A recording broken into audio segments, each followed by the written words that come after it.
Hey guys, welcome back to the channel. Today, we're starting part 1 of an awesome What If Deku Was the League's Murder for Hire Mastermind story. If you want to see part 2, drop a comment below and tell me what you think. Don't forget to like, subscribe, and share. Now let's jump into the story. Chapter 1. Temptation. Izuku Midoriya tried to like heroes. He really did. That was difficult, however, when it had only been a month since the #1 hero himself had crushed Izuku's dreams like a stale cracker, and then simply watched as Kaken was attacked. Izuku wondered what would have happened if Death Arms hadn't prevented him from running in at the last minute. Maybe he would have impressed All Might, who would have taken him on, and taught him how to be a hero. Izuku scoffed at his own thoughts. Him, a quirkless loser, impress All Might. As it was, All Might had gotten his act together eventually, and Kaken had been alright, if unconscious, when he was retrieved from the sludge villain's body, and Izuku had spent the last month quietly selling off his All Might merchandise and harboring a growing resentment toward hero society. Which is what led him to where he was now, sitting at a sketchy internet cafe, about to tell a random internet acquaintance, who in all probability might be a villain, how to kill a minor hero. He had found the post on one of the more underground hero forums, the kind that often included posts about vigilantes and villains alongside the heroes. Izuku didn't necessarily want to be on it, but he was holding on to a hope that if he just continued doing the things he enjoyed before everything went to SHT, then he might eventually start feeling a spark of something besides anger. The post itself hadn't been that long, just one question. Why her 0ES301? Completely hypothetically, how would one go about killing MT Lady? A simple post like that shouldn't have changed his life. Izuku should have just ignored it, or maybe told the police, especially after he read through the user's old post and discovered that, even if they weren't a villain, they were definitely a villain sympathizer.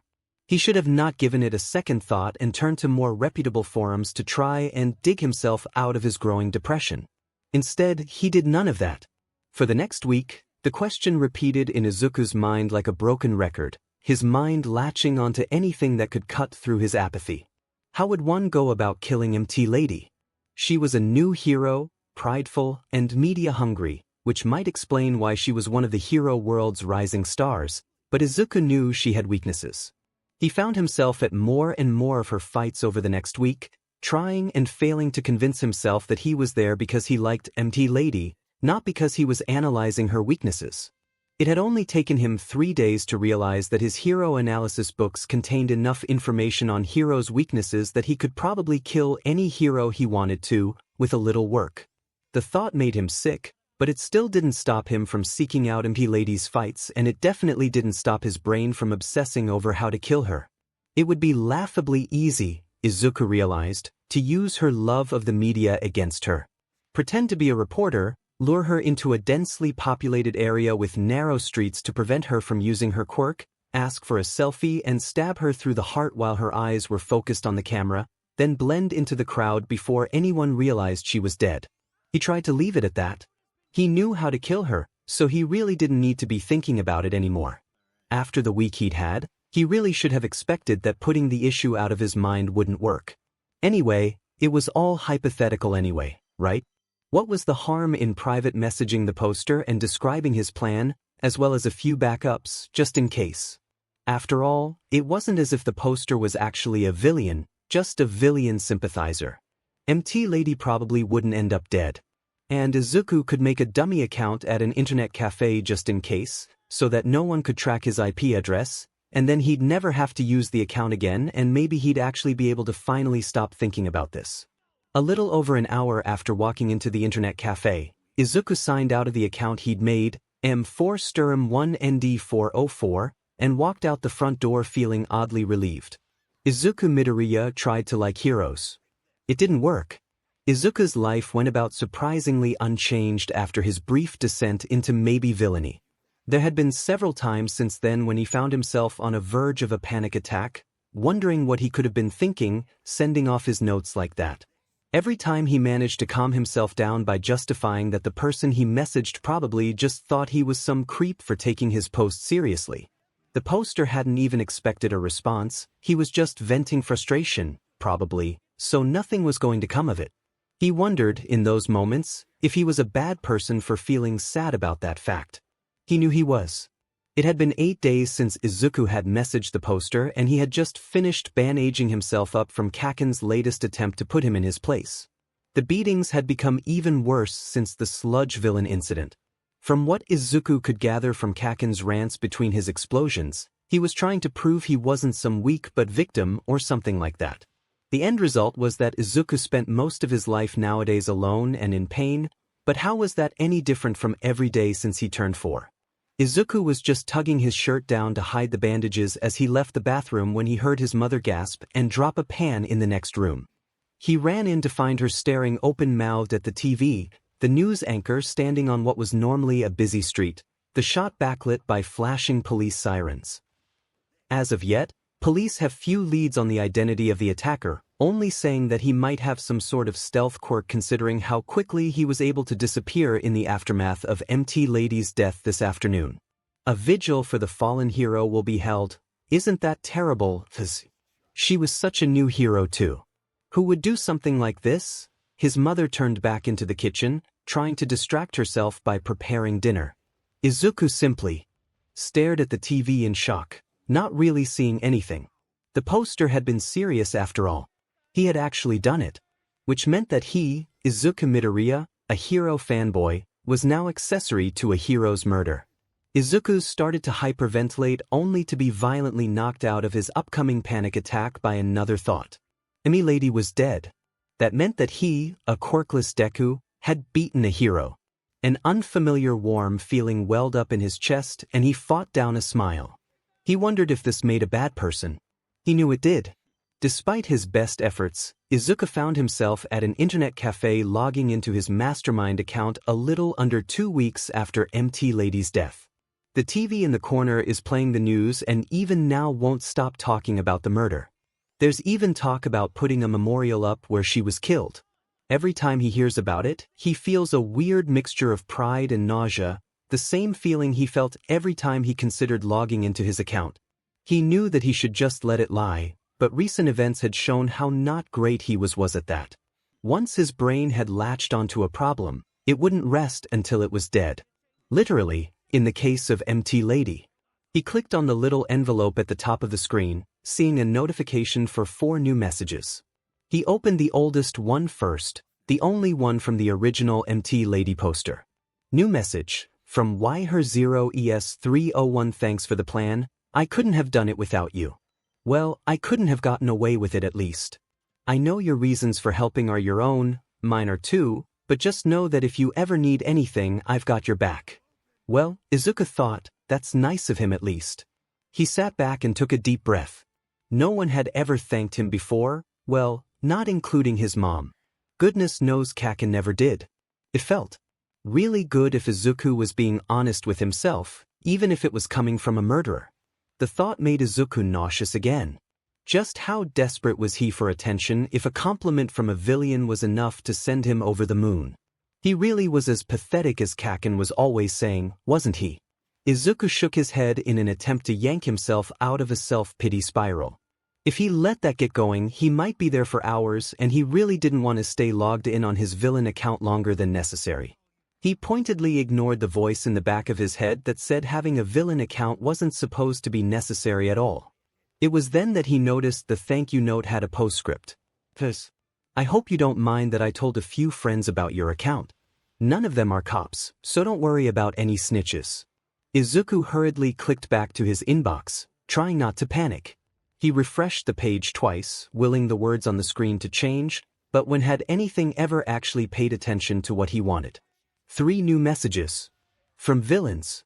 It wasn't like 𝐒𝐿 could justify it like he could last time by saying he didn't know for certain these were villains. They had been referred to him by a murderer specifically because he had apparently made a murder plan. There was no way they weren't villains. This was terrible. What had he gotten himself into? Hey kid, are you okay? 𝐒𝐿 jumped when the teenager who had been running the counter put a hand on his shoulder. He hadn't even realized he'd been hyperventilating until that moment. He nodded, willing the worker to just go away, but apparently he wasn't that great of an actor because the worker just stood there looking concerned. 𝐒𝐿 took a few deep breaths, both to calm himself down and to convince the worker he'd be fine. When he felt he'd staved off the panic attack, he met the worker's eyes. "Thank you for your concern. I think I'll actually be heading home now." The worker nodded and walked back to the counter as 𝐒𝐿 signed out without reading the other messages. He considered deleting the account, but the worker was still eyeing him with concern, so 𝐒𝐿 didn't want to take too long. He almost sighed in relief when he walked through the doors. No doubt if the worker had seen anything incriminating on his screen, he would have called the cops rather than helping 𝐒𝐿 through a panic attack. He pulled at his hood self-consciously as he turned toward home. Someone thought he was useful. The thought almost stopped him in his tracks, but he managed to trip over air instead. Someone thought he was useful. Sure, that someone was a villain, but still, someone thought he was useful. That meant he wasn't just a worthless Deku. Bad 𝐒𝐿, he shook his head. As great as that compliment felt, it was still coming from a villain, a murderer, and murder was wrong. 𝐒𝐿 reminded himself that this was a world he didn't want to be caught up in and he didn't want to associate with murderers, despite the fact that they seemed to be the only ones that didn't see him as a waste of space. Murder is wrong. 𝐒𝐿 didn't want to be a villain, he just had to keep reminding himself of that. 𝐒𝐿 kept his head down as he walked to his seat at the back of the classroom, mentally willing himself to become invisible. Kaken had been quiet for a few days, which normally meant that an explosion was coming. He was so concerned with not meeting Kaken's eye that he didn't notice the foot sticking out in the aisle until he was already going down. As it was, he knocked his chin hard on one of the desks and just barely avoided biting his tongue as the class roared with laughter. "Midoriya," the teacher called out. 𝐒𝐿 felt his hope rise. Was the teacher actually going to step in and put an end to the bullying? He had to have seen that guy trip him, right? "If you're quite finished being a disruption, I am ready to begin the lesson." 𝐒𝐿 looked up at the teacher from his place on the floor, shocked. The teacher saw what had happened and was still turning a blind eye. 𝐒𝐿 sat shocked for a few silent seconds before looking down at the floor and nodding. He could already feel blood beginning to drip down his neck from where his chin hit the desk, but it was obvious that he wouldn't be going to the nurse's office today if his teacher's initial reaction was anything to go by, so he just grabbed a handkerchief from his bag and held it to stop the bleeding as he hurriedly found his seat as the teacher began to talk. "So, everyone, I know that everyone has already decided what high school they want to go to and that most of you are headed for heroics. However, due to the highly competitive nature of that field, we're obligated to dedicate time to a career planning workshop to make sure you know about other career paths that could be available to you. Take one of these worksheets and pass the rest back. You'll have the whole PRD to work on them, so just raise your hand if you have any questions. Try to keep in mind your quirks, skills, and talents when weighing your options." Most of the students started to move around as soon as they received their worksheets, going to sit by their friends, and the noise level gradually increased as everyone started up side conversations. 𝐒𝐿 turned his attention to the paper and started trying to think of careers that didn't involve heroics. After all, if even All Might didn't think it was possible. "Oi, Deku." 𝐒𝐿 tensed at Kaken's tone. What now? So, he could tell by the smirk on Kaken's face that whatever he was about to say wasn't going to be pretty, but doubted he could do any worse than the suicide baiting that had become almost common since the sludge villain incident. "Teach said we were supposed to pick careers based on our quirks, skills, and talents, but you don't have any of those, so what can you even do? A quirkless Deku like you is so useless you'll be lucky to be hired to take out the trash." The lackeys surrounding him laughed and Kaken looked at Deku with a self-satisfied smile as if he had just told the greatest joke of all time, but hen again, 𝐒𝐿 thought bitterly, everything Kaken does is the greatest. 𝐒𝐿 tried to ignore the jibe and just do his worksheet, but Kaken's words unfortunately got him thinking and he pulled out his phone to Google jobs for quirkless people. The results loaded slowly, thanks to the school's cheap internet, but they were no less shocking when they finally appeared. Quirkless unemployment, an epidemic. Quirkless discrimination, fact, fiction, and glass ceilings. Quirkless unemployment. Statistics. 𝐒𝐿 skimmed through the articles, frantically at first, then with more and more numbness as the hour went by. Of all quirkless people who lived to adulthood, which was only about half since suicide rates were so high, almost 80% were unemployed. Of the lucky 20% that managed to find jobs, Almost all were making minimum wage, and the exceptions were mostly older professionals who had been hired and promoted back when quirklessness was more common. If someone had asked 𝐒𝐿 that morning what would be more harmful, a throwaway insult in homeroom or the beating that 𝐒𝐭𝐚𝐲 gave him after school, he would have said the beating, hands down. In actuality though, he barely felt the explosions and hardly remembered patching his wounds after. The fact that quirkless unemployment was the first result when looking up statistics on the quirkless was rather telling. But that couldn't apply to 𝐒𝐿. After all, 𝐒𝐿 was smart, capable, and determined. He tried to avoid thinking back to the 3 unread messages sitting in his villain inbox. He wouldn't have a problem finding a job if he really put his mind to it. He wouldn't just be another statistic, living on the streets just because of something he was born without. Charging to kill heroes would pay the bills at least. 𝐒𝐿 tried to shake the unwelcome thought from his mind as he washed up for dinner, but it stuck there like a stubborn piece of gum. After all, on the internet, no one knew he was quirkless, and his skills obviously spoke for themselves. Yeah, he might have to worry about avoiding the police, but he could bypass the invisible walls that kept the quirkless in their place, as 𝐿𝐴𝐾 would say. No bad 𝐒𝐿. He tried to calm down by having a staring contest with himself in the bathroom mirror, then went out and joined his mother at the table. Murder is wrong. 𝐒𝐿 wouldn't become just another statistic.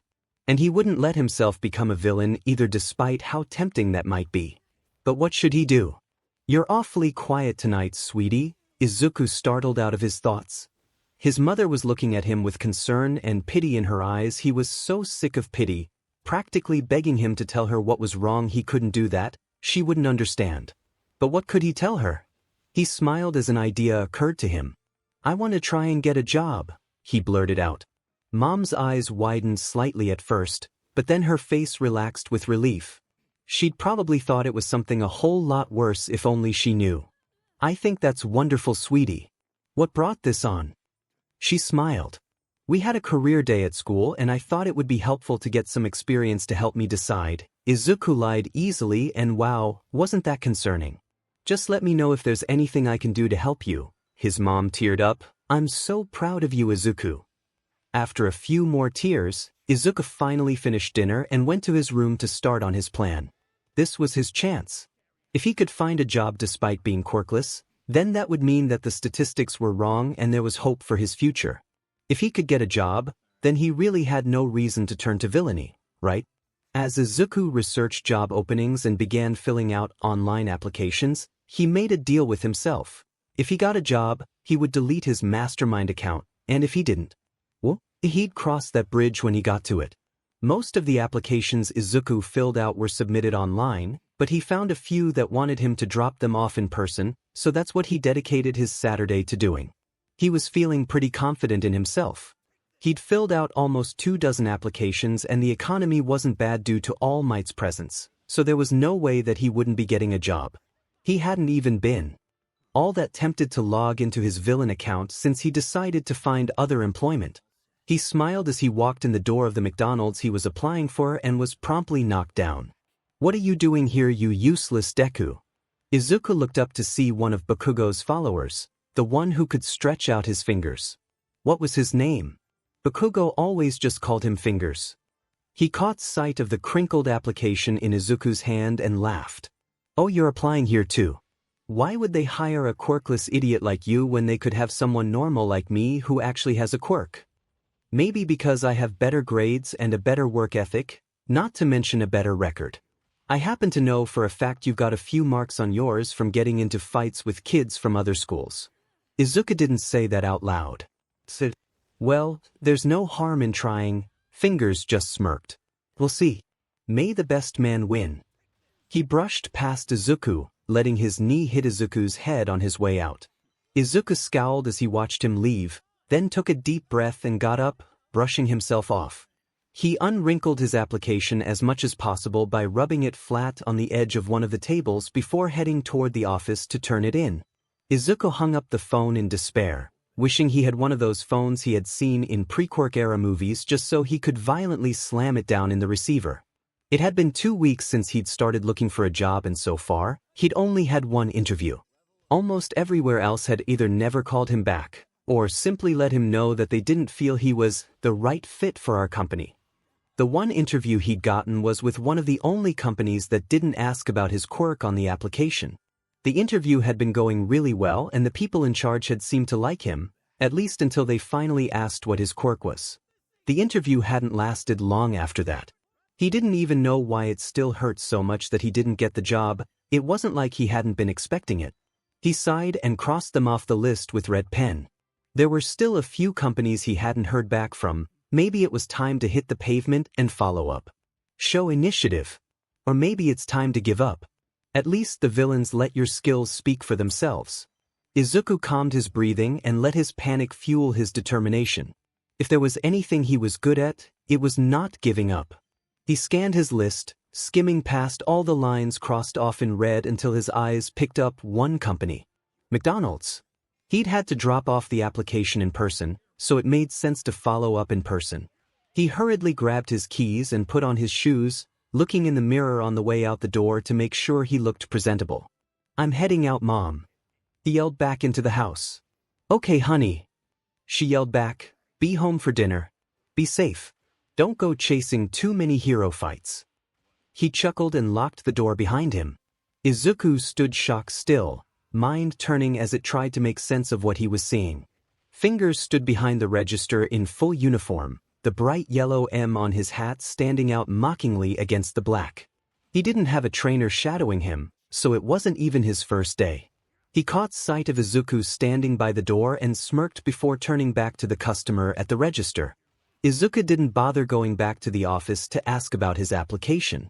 If they'd hired fingers who applied the same day, it was obvious they'd already made their decision. He walked out the door in a trance. Stupid discrimination. But why did it have to be this way? Why wouldn't they even give him a chance? He arrived at the internet cafe before he even realized where he was going. He hesitated for a moment. Yeah, discrimination SCD, but was he really ready to walk head-on into villainy? He wouldn't be able to justify it this time by saying he didn't know how the person would use the info he gave them. Was he really ready for this? He remembered the smirk that Fingers shot him when he dropped by McDonald's. He remembered Bakugo burning him and calling him useless while the teachers watched and did nothing. He remembered being told to kill himself. Izuku pulled up his hood so security cameras wouldn't catch his face before walking into the cafe with his head held high and paying for an hour. He signed into his villain account and went straight to his inbox. He hadn't received any new messages in the weeks since he'd signed into that account, but the 3 from before were still unread. He read over them quickly: a minor hero, a sidekick, and, oddly enough, a bank robbery for Izuku to plan. This would be interesting. Pro-hero Stretch found dead near favorite cafe. Sidekick at Edge Shot Agency killed in villain fight. Suspect still at large Tokyo Gold Bank down 10 billion yen after bank robbery. Izuku tried to bury his guilt as he read the headlines. After all, the world had put him through hell his whole life. It was about time he returned the favor. It had been 6 months since Izuku's fateful encounter with All Might. It seemed like a lot longer to Izuku. A lot had changed since he was a bright-eyed kid holding on to a dream of becoming a hero. He'd learned a lot about computers and hacking to help with his villain work and was planning on going to a high school that emphasized programming. He still did most of his villain work in internet cafes, but moved around frequently to prevent being tracked. He had also tried picking up as much as he could about money laundering to prevent anyone from tracking his funds. His prices went up with each plan he sent out, and he had yet to reach a point where his clients refused to pay. He had also been cleaning Dagoba Beach. It had started as a way to deal with his guilt over becoming a villain. Maybe if he did something good for the community, it would cancel out the harm he'd caused. Izuku was gradually coming to terms with his new life, letting his bitterness at society combine with his pride at a job done well to drown out his regret. He didn't get panic attacks anymore when he opened the news and saw that one of his plans had been carried out. He still got nervous and somewhat nauseous, but even that was getting replaced with satisfaction. It didn't hurt that every message in his inbox fed his ego as villains were constantly thanking him or demanding his services. For the first time in his life, he had people who didn't think he was useless. It was like a drag, and Izuku couldn't get enough of it. So far, he'd sold the murder plans for 10 heroes, and that wasn't even counting the numerous robberies. non-hero assassinations and other crimes that he'd planned. But people were starting to catch on. Conspiracy theorists online were starting to connect the recent uptick in hero deaths, and even the police were starting to suspect there might be one person behind it. Villains were starting to come to him with higher profile targets, but were also starting to demand face-to-face meetings rather than just through a screen. Which was why he'd never stopped cleaning the beach. He knew that one act of good wouldn't make up for the bad he'd done, and he was getting to the point that he didn't want it to. But it was excellent muscle training, and he needed to be strong if he expected to survive in the world of villains. 𝐒𝐿 caught movement out of the corner of his eye as he hefted a microwave and began to carry it toward the dumpster. He had started to suspect this morning, but now he was sure. He was being followed, which meant that someone had managed to figure out that he was Mastermind. The only question was who. 𝐒𝐿 continued his task without letting on that he knew he was being watched, opting instead to keep an eye out and get a description of his stalker. Hopefully it was a villain. 𝐒𝐿 didn't quite know what he'd do if the heroes caught onto his identity this early in the game, so yeah, hopefully villain. 𝐒𝐿 had to resist chuckling to himself. What had his life become? By the time he left the beach at sundown, he'd discovered that his stalker was a middle-aged man with gray hair, a goatee, and apparently a love of cheap suits and cigarettes. He was pretty good at staying out of sight, but 𝐒𝐿 had years of experience hiding from bullies and, more recently, stalking heroes himself. He breathed a sigh of relief. This guy was almost definitely not a hero, but if he had managed to find 𝐒𝐿, he must have significant connections in the underground. 𝐒𝐿 made a note to check his notebooks when he got home. 𝐒𝐿 had become much more paranoid since he'd thrown himself into villainy. Call it a combination of a guilty conscience and an anxiety disorder or whatever, but the end result was that 𝐒𝐿 was neurotically careful when it came to not getting caught. He had an irrational fear that, somehow, a cop would try posing as one of his clients online, get him to send a murder plan for a hero, then somehow use the IP address to track him and take him to jail. Yeah, maybe 𝐒𝐿 had been watching too many crime dramas, but it could happen. Anyway, he'd started to learn as much as he could about the villain underground so that he could reasonably vet his clients. It helped that he'd started asking about his clients' quirks and skill sets so that he could incorporate them into his plans, but a majority of his information came from the dark net and hacking into some of the less secure police databases. Just like he had notebooks of information on heroes, now he had them on villains, and it came in handy in unexpected ways. One client a few weeks ago had commissioned him to help their group rob a casino. It was a difficult job with a big payout, so 𝐒𝐿 had only demanded part of his fee up front. After the job was done, he'd messaged the client about the rest of his money and gotten the response of thanks, but you should be lucky with what you've got and you're not getting any more from us. Idiots really. He'd vetted them beforehand and checked their quirks against the police registry, so he knew who they were, where they lived, and most importantly, their weaknesses. In the midst of his fuming, it hadn't taken him long to find a few villains with a grudge against their little group. Turns out 𝐒𝐿 wasn't the only one these guys had tried to screw over. It was a little harder to find out how to contact their enemies, but once he did, they seemed more than happy to pay 𝐒𝐿 for the chance to take them down. Needless to say, no one had tried to cheat Mastermind out of his fee since. It came in handy now as he looked through descriptions of various known villains in an attempt to figure out who was following him. The guy didn't have an obvious quirk from what he could see, but who would have a reason to come after him? A previous client. No dice. 𝐒𝐿 continued rifling through the pages until... Bingo. Jiren. A broker. 𝐒𝐿 leaned back in his chair, of course. The name nagged at him though, like he should be more familiar with this guy than just a passing entry in his journal. His eyes skimmed over the notes, lingering on the known connections list when a note he'd made in the margin caught an eye. More specifically, a username. But Jiren was the broker who'd reached out to him online a few times early on, offering to arrange meetings with big-name players in the villain world and provide any necessary gear. 𝐒𝐿 had soundly refused. He had been so new to the game when Jiren had reached out and hadn't yet grown comfortable with calling himself as a villain. He had also been scared. One of the main reasons he liked working online was that his skills could speak for themselves.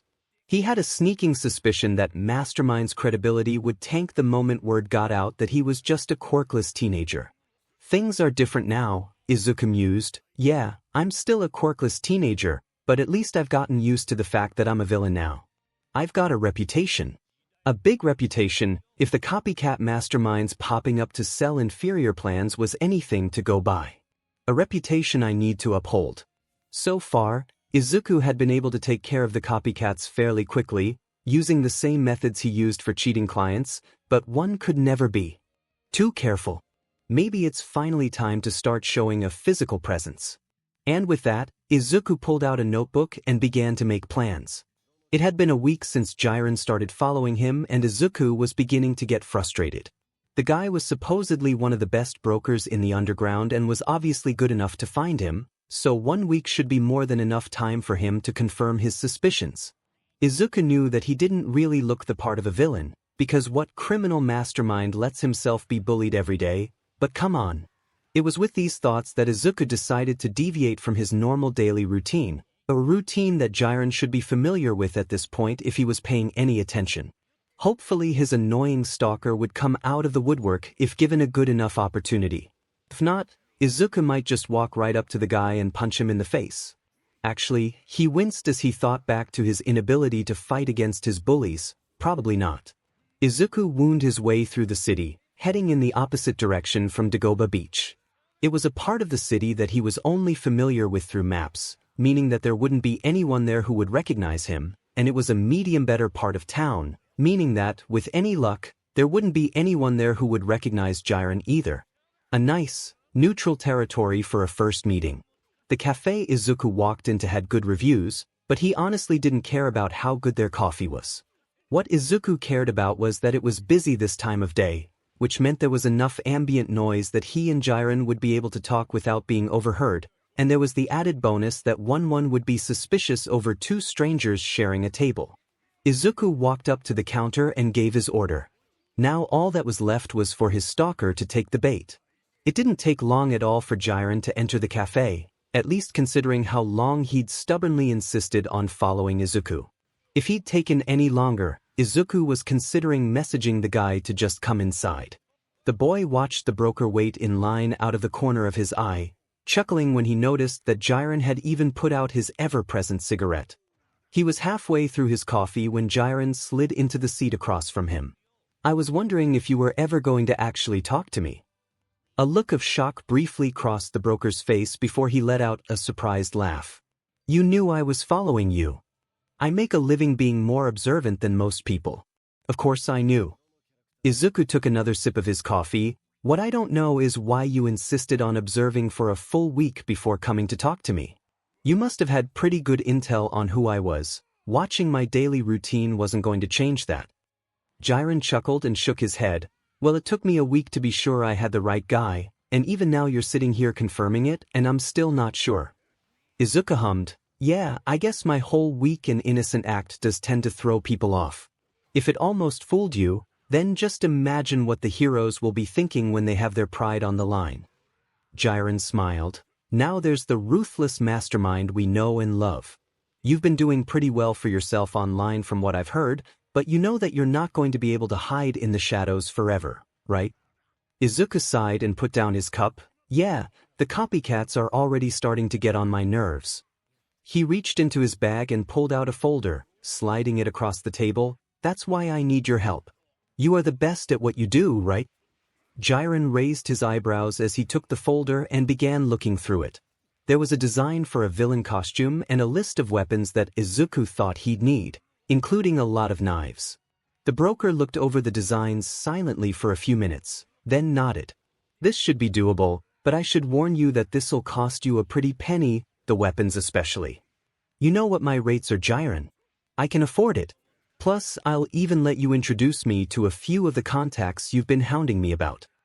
𝐵𝐼REN smiled. "You sure know how to tell a man what he wants to hear. I'll start calling around. But you'll be packing some serious heat." 𝐵𝐼REN pulled out the weapons list and placed it in front of 𝐒𝐿. "Are you sure you know how to use all these?" 𝐒𝐿 shook his head. "Not yet. That's actually the last thing I need your help with." 𝐵𝐼REN pet his eyebrow, still smiling, and gestured for him to continue. "I want to meet Himiko Toga." That wiped the smile off the broker's face. "The serial killer?" he asked in shock. Izuku nodded. You followed me, so I trust you know about my quirk situation. Jiren nodded hesitantly. Well, since I don't have a quirk to fall back on, I'm going to have to rely primarily on weapons. Knives are the best option for both close combat and ranged, once you factor in throwing knives, and there's no one better than Toga when it comes to knives. I want her to teach me how to fight. Jiren was solemn now. I hate to ask it, but what if she kills you? Izuku just smiled, wondering if it made him just a little bit crazy that he was asking to be trained by a serial killer. I think I can hold my own. Besides, you won't let her kill me, I'll be making you too much money. Izuku started to get up to leave, but Jiren grabbed his arm. Before you leave, I have a gift for you. He grabbed a laptop bag from the floor and put it on the table. This is top of the line, virtually untraceable. Internet cafes are great and all, but I think you'll agree this is the easier option. Izuku booted up the computer and looked it over. It was nice and really would make his work much easier. He quickly checked to make sure there wasn't any tracking apps or spyware installed before closing it. Meanwhile, Jiren had pulled out a simple smartphone. This is also untraceable. I already have the number and put my contact info in as well. I'll text you an address when your gear is ready and you can pick it up. I'll also text you when I manage to get a hold of Toga. She's slippery, but shouldn't be too hard to find. I'll be honest, I really hope you know what you're doing. Izuku just tucked the phone in his pocket and slung the laptop bag over his shoulder as he stood and grabbed his cup. If I didn't, I wouldn't have chosen to call myself Mastermind. Jiren watched the boy leave. This kid is crazy. His smile turned greedy. Look out, heroes. Mastermind is here to stay. Izuku checked the address Jiren had texted him to make sure he was in the right place before going in, letting the door swing on its hinges behind him. The travel agency he was in was obviously a front, the bored young woman at the front desk fixing him with an unimpressed stare that very obviously said, "You're lost, idiot, get out of here before you hurt yourself." Izuku just ignored it, walking up to the desk with the sweetest smile on his face. "Hi. I have an appointment with Jiren. He said he had a package for me." The girl continued staring at him for a minute before she gave up and sighed, "If you're sure. What's the name?" Izuku's smile got wider. "Mastermind?" He almost laughed as she did a double take, suddenly much more awake. "Just a moment, sir." Her voice shook slightly. "I'll just let him know you've arrived." Izuku nodded and found a seat in the lobby as the receptionist made a call. He was just pretending to look through a magazine when the door swung open again and a blonde girl in a loose school uniform came skipping in and leaned over the receptionist's desk. "Hiya, baby. You're cute. Jiren said he wanted to see me. Do you know why? Was it to meet you? I like your shirt, by the way. It's such a pretty shade of red. Red's my favorite color. I love seeing everyone in it. You just came prepared." Izuku smirked at the cornered look on the receptionist's face as Toga encroached further and further into her personal space. She was saved by Jiren coming out from the back. "Mastermind. Pleasure to see you again. Nice to see that the phone I gave you is working well." "It's working wonderfully, thanks," Izuku replied. "The laptop as well. If the other gear I've ordered is even half that quality, I don't think I'll ever order from anyone else." "That's what I like to hear." Jiren clapped him on the back and turned toward the receptionist and Toga, who was looking at Izuku hungrily. "Toga, I'll be with you in just a few minutes. Can you find something to entertain yourself out here in the meantime?" The receptionist looked faint as Toga smiled widely at her, her fangs on full display. "Your poor receptionist," Izuku said when the two arrived at Jiren's office. "Yeah," Jiren replied, "but remind me whose fault it is that Toga is here to begin with." "Point taken," Izuku chuckled. "So, you have my villain outfit?" Instead of replying, Jiren just took a large box and put it on the desk. Izuku looked over the contents, inspecting the armored breaths, shirt and jacket before moving on to the gas mask. Overall, it was simple and more than a little plain compared to the flashy hero costumes plastered all over the news, and it was exactly what Izuku wanted. It all looks good. And the weapons. In the gym where you'll be training with Toga. Speaking of, I don't really like the idea of having to find a new receptionist. I just barely hired this one. The gym is the last door on the left. I'll go get Toga and meet you there. Izuku nodded and made his way down the hall. He tried a few of the other doors, but they were all locked. Good, Jiren's not just a trusting idiot. The gym wasn't huge, but there was enough room to move around comfortably. There were a variety of different-sized boxes stacked against the walls so that they could train with obstacles when they were ready, and there was a large display of weapons on the wall beside the door. Izuku guessed that this room was normally used for demonstrations of the most common weapons Jiren sold. He noticed an innocent-looking cardboard box sitting on the ground under the weapons display and was halfway to wondering what was inside before he saw the name Mastermind written in small black letters in one corner. He smiled and opened it. All the weapons he'd ordered were there, as well as a few extra, training versions, which were basically the same, except dull instead of sharp. Is this really him? Is this Mastermind? He's so tiny. It was a wonder this girl was such an effective killer, considering she probably wouldn't know stealth if it bit her in the butt. Izuku really hoped that this wasn't one of those smart people make stupid decisions moments because he wasn't really ready to die today. Maybe he should have put his affairs in order before showing up. Something must have shown on his face because Jiren laughed. I would say she won't bite, but honestly I don't know. Yeah, Toga, this kid is Mastermind. Don't let his size fool you though, he's probably one of the smartest villains I've ever met. Mastermind, I'm sure you already know this is Toga Himiko, considering you're the one that wanted this meeting. Oh. Himiko squealed, Mastermind knows who I am. And he's so cute. You need a cute nickname to match. Like Stainy. Mastermindy. Msterchun. Minchan. Minchan. That's perfect. Jiren said you asked for me Minchan. Why does a cutie like you want to meet an adorable killer like me? Izuku swallowed his doubts and smiled. It was getting easier to understand her the more he listened. Her excitement wasn't too different from his own ramblings after all. And Jiren probably wouldn't let her kill him. Probably. Well, you probably know that not many people have met me, yet. So, I need to learn how to defend myself, and, you're really good at knife combat, so, yeah. He cringed and saw Jiren mirroring the expression. Smooth. Toga, however, didn't really care. Wow. So you want me to teach you how to fight Minchan? That's so cool. I don't really know what I'm doing half the time, I just like to see people in red, so I don't know if I'll be a good teacher, but it'll be lots of fun to try. Despite his common sense. Screaming at him to get as far away from this girl as possible, her enthusiasm was contagious. Perfect, Toga-sensei. If you'll try to be a good teacher, I'll do my best to be a good student. It was Toga's turn to cringe. Toga-sensei. That's not cute at all.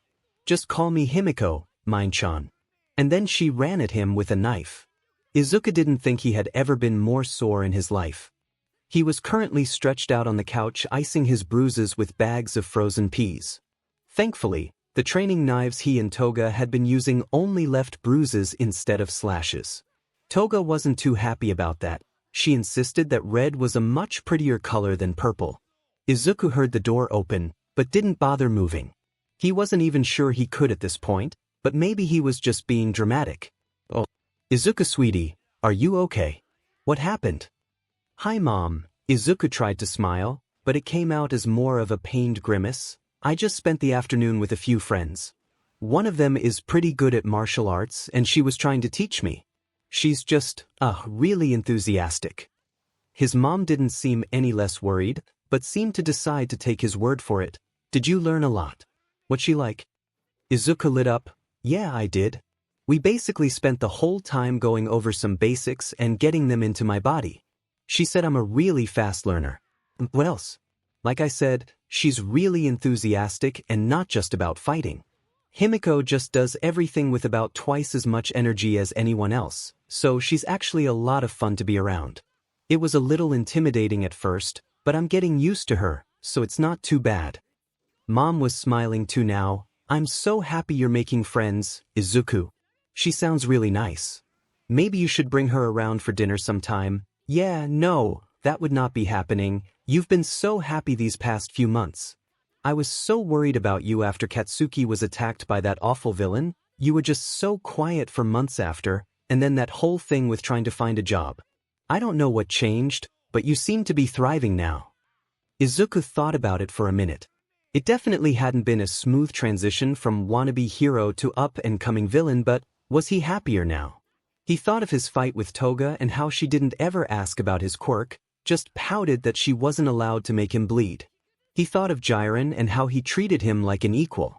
He thought about his overflowing inbox, full of people who respected him and wanted to be associated with him, and he felt a smile tug at the corners of his mouth as he looked up at his mom. Yeah, I guess I am. I've found people who like me and I'm doing something I enjoy. For the first time in a while, I think I'm really happy. Mastermind looked back at Izuku from the full-length mirror in Jiren's office. He didn't want to get dressed in his villain outfit at home and potentially risk getting caught by his mom or the neighbors. If everything went well tonight, he would be finding his own base soon enough, but until then, Jiren's office would have to do. His villain outfit was practical, but still managed to look intimidating. Or at least it would, if Izuku wasn't so short. The black armored breaths were fitted, but flexible, and were paired with a black armored shirt made from the same material, but what tied the outfit together was the jacket. It was a dark green and had a hood he had pulled up, his hair just peeking out from underneath it. There were dozens of pockets that had smoke bombs, grenades, flashbangs, and, of course, his knives.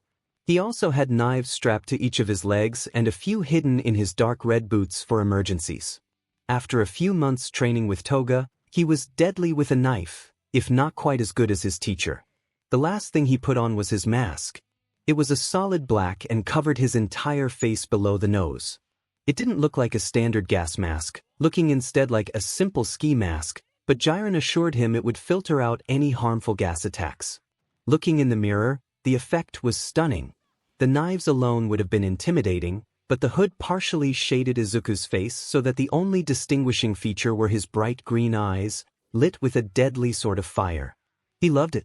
Jiren had arranged a face-to-face meetup now that Toga said he probably wouldn't die immediately as soon as he was attacked. The meeting was with a small gang that had territory in eastern Tokyo and were wanting to rob a casino. Izuku himself was still considered small-time, even if he was becoming more well-known. So Jiren said this would be a good chance for Mastermind to start showing his face, even if it was behind a mask. Looking pretty snazzy. Jiren was leaning against the doorframe, smoking his ever-present cigarette. I'd say knock him dead, but that'd be bad for business. Izuku rolled his eyes, again marveling at how they stood out against his outfit. Let's go. The sooner we get this over with, the sooner I can pretend I'm not nervous. Jiren chuckled, but grabbed his keys. You're such a smart kid, I keep forgetting how new to the game you are. Normally it takes years for small fry like you to get to this point in their careers. Yeah, well, normally small fry don't make a living killing heroes. The drive to the warehouse was short, but maybe that was because there's not really any traffic at 2 o'clock in the morning. As they walked in, Jiren and Mastermind were met with a dozen armed guards surrounding a man almost as big as Fat Gum, who was obviously the head honcho. Izuku immediately started analyzing, matching the people and quirks he saw to the research he'd done beforehand. The head honcho was sneering at him. Jiren, I said I wanted to meet with Mastermind, not some kid who's still wearing diapers. What kind of a joke are you trying to pull here? Jiren just smirked. Izuku was fairly certain it was his default expression, but there was a possibility that he was genuinely amused by the situation. Yeah, I know he doesn't look like much, but I guarantee you he's the real deal. Apparently, you don't have to be tall to be smart. Izuku's nervousness was slowly morphing into anger and determination. If there was anything he was used to from his life before villainy, it was JRKs who thought it was their right to look down on him. The head honcho had gone on a rant about Jiren not taking him seriously and how he was powerful and blah blah blah. Izuku just sat down on the chair provided for him and spoke quietly, the determination in his voice and eyes passing for confidence in his words. Takumi Fujito. Age, quirk, spines. You convert the fat in your body into spines that can be detached, however they have a tendency to bleed when you do that, so you avoid detaching them if at all possible. Family. You have a wife that you married 10 years ago and 4 kids, all under the age of your youngest, just turned 6 last Wednesday. Congratulations, by the way. Weaknesses. Your family, the dependence of your quirk on your previous fat stores and the risk of BLD loss if forced to use it in the wrong way. You also have a severe allergy to shellfish. Did I get anything wrong? The room had gone completely silent and Izuku smiled innocently beneath his mask and looked directly at the head honcho, who gulped. So, Izuku said pleasantly, shall we begin? Detective Tsukachi rubbed his eyes in frustration before taking another gulp of his coffee. The Mastermind case was rapidly turning from a minor headache to a massive migraine. The guy had been on the scene for less than 10 months and he was already becoming one of the most dangerous villains the detective had ever been tasked with finding.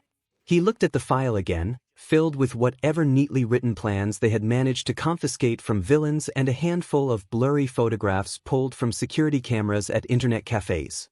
All the evidence pointed to one thing: Mastermind was a ghost.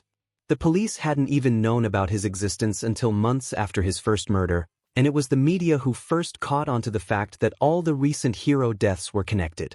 The heroes and police hadn't even thought to check. Why would they? Each murder was committed by different people with different quirks and there wasn't any signature connecting the deaths.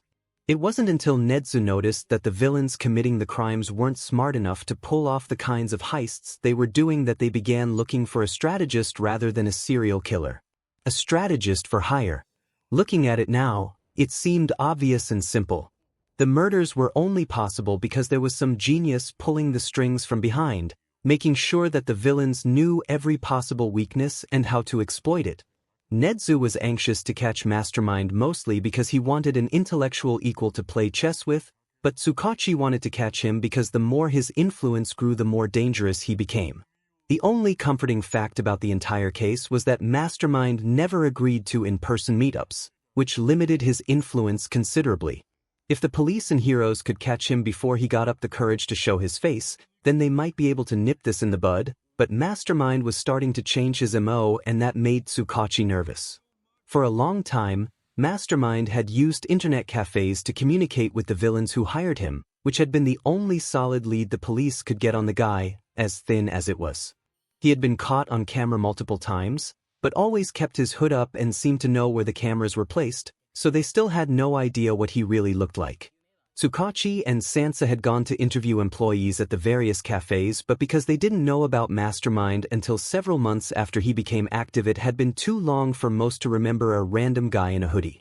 The only thing they had to show for the interviews was one clerk who remembered a young man with green hair, but even he admitted it could have been black and the harsh fluorescent lights were just messing with his eyes.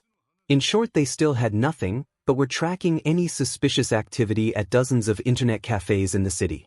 And then he stopped using them. The crimes continued, accelerated even, but there was no physical sign of Mastermind anywhere. Tsukachi and the rest of the police could only guess that he had either bought some sort of untraceable tech, or he had figured out how to build it himself. Either way, their most solid lead had gone cold and they were back to where they started. Well, almost. At least they knew the guy existed now. A slight movement in the corner of his eye made Tsukachi reflexively drop the file and reach for his gun. Hey now, I didn't think I was being that quiet. Tsukachi curbed his panic for long enough to recognize the long white scarf, tangled hair and tired eyes of the hero in front of him. He sighed in relief. Eraser. Sorry I didn't hear you coming, He looked at the papers spread all over the floor, got lost in thought I guess. Eraser grunted in response. I guess I should apologize for sneaking up on you. Stealth is just kind of a reflex for underground heroes. It takes too much work to turn it off. No, Tsukachi shook his head, it's not a problem. So, why are you here, Eraser? Normally you go straight to sleep after patrols. Eraserhead's expression, minute as the change was, turned grim. I heard something concerning from one of my informants and needed to let you know as soon as possible. He glanced down at the file that was still lying in disarray at their feet. I have something else to add to your file. Tsukachi perked up half in excitement and half in dread. While he hoped Eraser was bringing good news, his grim attitude made that much less likely. Please tell me that you have some sort of lead on how to find him. Even as he said it, he knew it was a useless hope. If Eraser was bringing something like that, he'd be smiling as unhinged as the hero's smile was. As expected, Eraser shook his head and frowned. Much worse. According to my contact, over the past week, Mastermind has met with the leaders of several minor gangs. In person, Eraser waited a moment for his news to sink in, watching as all the overworked cogs in Tsukachi's brain finished turning to the correct positions, and when they did, are you sure you're ready for this, Mind-chan? Izuku just rolled his eyes, ignoring the lump of guilt, excitement and doubt that had been steadily growing in his gut all day. Himiko, you do realize I have killed people before, right? I know that's silly, it's just, she looked at him softly, it's just you've never taken a life with your own hands. It's different than just making murder plans and letting other people act them out. The BLD will be on your hands, no one else's. There's no coming back from this. Izuku took a deep breath and started playing with his favorite knife. Yeah, I guess you're right. But, Izuku's eyes took on a determined glint. I think I need to do this. I mean, in the eyes of the law, I'm already a killer, so it's not like it'll save me a prison sentence even if I never do it myself and, well, I think I need to prove to myself that I can, My whole life, I've been told that I can't do anything everyone else can do. I can't be a hero. I can't be a useful member of society. I can't be human. Hell, my own dad left because I was so useless. If I let everyone else do my dirty work forever, then isn't that proving everyone else right? Yeah, I'm smart, but when it comes down to the wire, I really am the useless Deku that everyone's always told me I am. He looked over at Himiko, crouched beside him on the rooftop while they waited for their prey to pass through the alley below. I need to do this. I know that I'm capable of it, I just need to actually, do it. Does that make any sense? Not really to me, but I've never been one for big ideals. She got a contemplative look on her face. I mostly just kill people to see them bleed, which other people think is a dumb reason too, so I think that if it makes sense to you, can it really be wrong? I mean, any more wrong than murder is anyway. Izuku laughed. That really shouldn't have been as comforting as it is. Thanks, Himiko, you're a great friend. She smiled, her fangs glinting in the dim light of a nearby street lamp before her eyes brightened in excitement. She grabbed Izuku's shoulder and shook him roughly. Mind-chan. Mind-chan. She whispered, somehow still managing to convey mania as if she were yelling at the top of her lungs. She's here. Izuku focused on the woman entering the alley below them. Hero name, Glimmer. Sidekick at Uwabami Agency. Quirk, Sparkles. She can refract light to produce a glittery effect around her body that she uses to blind and disorient her opponents. Weaknesses. She is susceptible to the blinding effect of her own sparkles. She uses dark glasses as part of her hero costume to minimize this effect, but right now, she's coming off a day shift in the dark of night in civilian clothes and dark glasses would just get in the way. Izuku smiled and put on his own dark goggles to shield his eyes before grabbing a pair of throwing knives. Glimmer cried out as one stabbed her in the shoulder and the other lodged itself in her thigh, preventing her from running away. She instinctively surrounded herself with sparkles, but had to shield her eyes with her hand. She reached for her pocket where she kept an extra pair of sunglasses only to receive a swift kick to the hand as soon as she managed to grab them. She could tell by the sound of them hitting the floor that they were most likely cracked and useless. She dimmed her quirk enough that she could still see somewhat. She could just barely make out two figures behind the bright sparkles. One was hanging back, but the other was stalking toward her with knives in each hand. A knife hand quirk, perhaps. Glimmer shook her head. Not important right now, she needed to focus on staying alive. She launched a punch at her attacker, only for him to dodge at the last second. Even dimmed, she knew her sparkles made it difficult to see her movements. It seemed it was her opponent's turn to attack as he ran close to her with a knife and gave her a deep cut on the side of her neck. Her eyes widened in pain and realization as she saw the dark goggles on his face. She stumbled backwards, trying to get out of range before he came at her again, thanking every deity she could think of that her hurt leg didn't give out from the movement. Glimmer was starting to hyperventilate. She didn't have her glasses and her opponent's gear limited the effectiveness of her quirk anyway. She was also injured and bleeding heavily while she hadn't even managed to land a hit on him. They fought for another few minutes, but for every hit she managed to get in, he gave her another few cuts or stabs. She hadn't been this scared since the first time she'd run into a major villain during her first internship. Her mentor had been there to save her then, but no one was going to come to save her now. She stilled and prepared to stand her ground as a last desperate strategy occurred to her. There was a risk she might go blind, but hopefully it would incapacitate her attacker long enough for her to run away.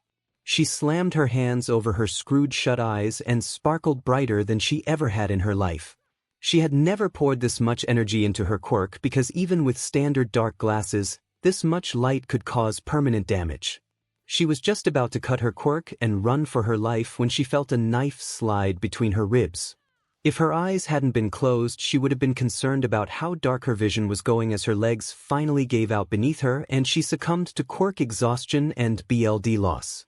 Izuku waited for the last of the sparkles to fizzle out before taking off his glasses. He'd had to close his eyes during that last attack, but the glasses Jiren had provided him with had done a wonderful job at protecting him. He watched the last bit of life drain from Glimmer's eyes as Himiko came to stand beside him. "So," she drawled, "that looked like fun. How do you feel?" Izuku knew that the him of 10 months ago would have probably thrown up at the realization of what he had just done, but all he felt was a sick sense of pride, just like he'd felt that first time that a villain had honestly thanked him for coming up with a plan to kill MT Lady. "I feel good." He smiled at Himiko as he retrieved whatever knives were still stuck in the hero, cleaning them off and putting them away. "I think I told you when we were planning this that today was the UA entrance exam." Himiko nodded. "Well, I've just been thinking about how proud my bully was when I saw him walking home this afternoon, and honestly, I think I've got him beat." This was like his own personal entrance exam, his own proof that he was a real villain. Izuku liked the poetic irony. It was just as ironic as a hero fanboy growing up to kill heroes because of the words of the #1 hero in Japan. Sirens were starting to grow closer, most likely drawn by the bright light of Glimmer's final stand, but it wasn't important. Izuku and Himiko had plenty of time to get out of there before anyone else showed up. "Come on, Himiko," he said, "let's go celebrate." Tsukachi checked his gun one last time and radioed the heroes who were coming on the raid, everyone in position. "Ready?" Eraserhead responded. He was waiting in the rafters of the warehouse, hidden in the shadows. The current theory was that Mastermind had some sort of analysis quirk, but there was always the possibility he could have something more offensive, so they couldn't be too careful. "Ready?" Kamui Woods had insisted on being part of the raid. He and Lady may have stepped on each other's toes, but they had been friends. In his mind, Mastermind might not have wielded the knife that killed her, but he was still responsible for her death. "Ready?" Nedzu stood beside Tsukaguchi. It wasn't often that he physically came on missions, but he was the only one that could match Mastermind in intellect, just in case it wasn't something Eraserhead could erase. Eraserhead's informants had caught wind of the deal a few days ago, and plainclothes officers on the scene had confirmed that Mastermind had entered the warehouse 20 minutes ago. Tsukachi took a deep breath to calm his nerves. It'd be over soon. "Move in." Izuku was unimpressed. This group of drag dealers was hardly worth the trouble of meeting with, but Jiren had vouched for them, so he'd given them the benefit of the doubt. But seriously, all they wanted to do was make sure a rival group stopped encroaching on their territory. Kill their men. Send a message. Hiring a professional strategist was just redundant. He sighed. These guys were idiots. All of a sudden, the warehouse exploded in movement as dozens of cops came pouring in and restraining the drag dealers. Izuku cried out as he was wrapped in. "Branches!" he swore. "Tus." A loud voice came from a megaphone outside. "Mastermind, this is Detective Tsukachi from the Japanese police force. You are under arrest for accessory to multiple murders and other crimes. Do not resist." Izuku chuckled desperately as his mind raced for a way out of this situation. The heroes had gotten the drop on him, but he knew better than anyone that every hero has a weakness. He slumped and bowed his head, hiding his smile as he felt Kamui Wood's lacquered chain prison loosen slightly. He silently thanked his bullies for teaching him how to pretend he'd given up, all while reaching in his pocket. His knives wouldn't do much good against this current opponent. Kamui would be able to grow his branches much faster than Izuku would be able to cut through them, but he had a lot more tricks up his sleeve. He grinned as his hand finally grasped what he was looking for. Good thing his costume was flameproof. 𝐂𝐬𝐬𝐽 screamed as his branches were charred and he reflexively let go. 𝐒𝐿𝐴 hit the floor in a roll, but still didn't let up his grip on the miniature flamethrower, instead targeting 𝐂𝐬𝐬's main body. He made a break for the back of the warehouse and laughed as he felt triumph radiating from the police, thinking they'd managed to corner him. He took a grenade from one of his pockets and pulled the pin before throwing it at the wall. Just because there wasn't a door back here didn't mean he couldn't make one. He took out 𝐂𝐬𝐬 and blew out the back wall. Head him off. Quickly before he gets away. 𝐒𝐿𝐴 vaulted over the rubble into the back alley behind the warehouse and looked around to decide which direction to run. If he went left, he'd run right into the arms of the police. He turned right, but felt his body wrapped up for the second time that night. He swore under his breath. Of course this was how he got caught. What would his mom think?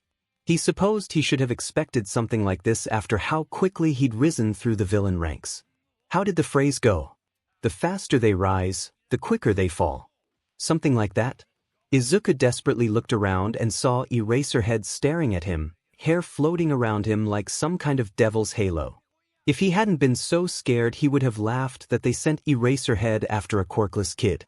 As it was, he couldn't suppress a deranged giggle and the hero looked at him with suspicion. What's so funny? You can't use your quirk and you can't get away. Just give yourself up. This just made 𝐒𝐿𝐴 laugh harder, because now he knew how to escape. Eraserhead wasn't used to people fighting back after their quirks were taken away, and unlike with 𝐂𝐬𝐬's branches, Eraser's scarf was easy to cut through.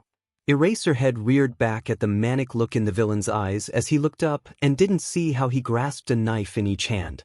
He made quick work of the capture weapon and threw one of his knives at Eraserhead.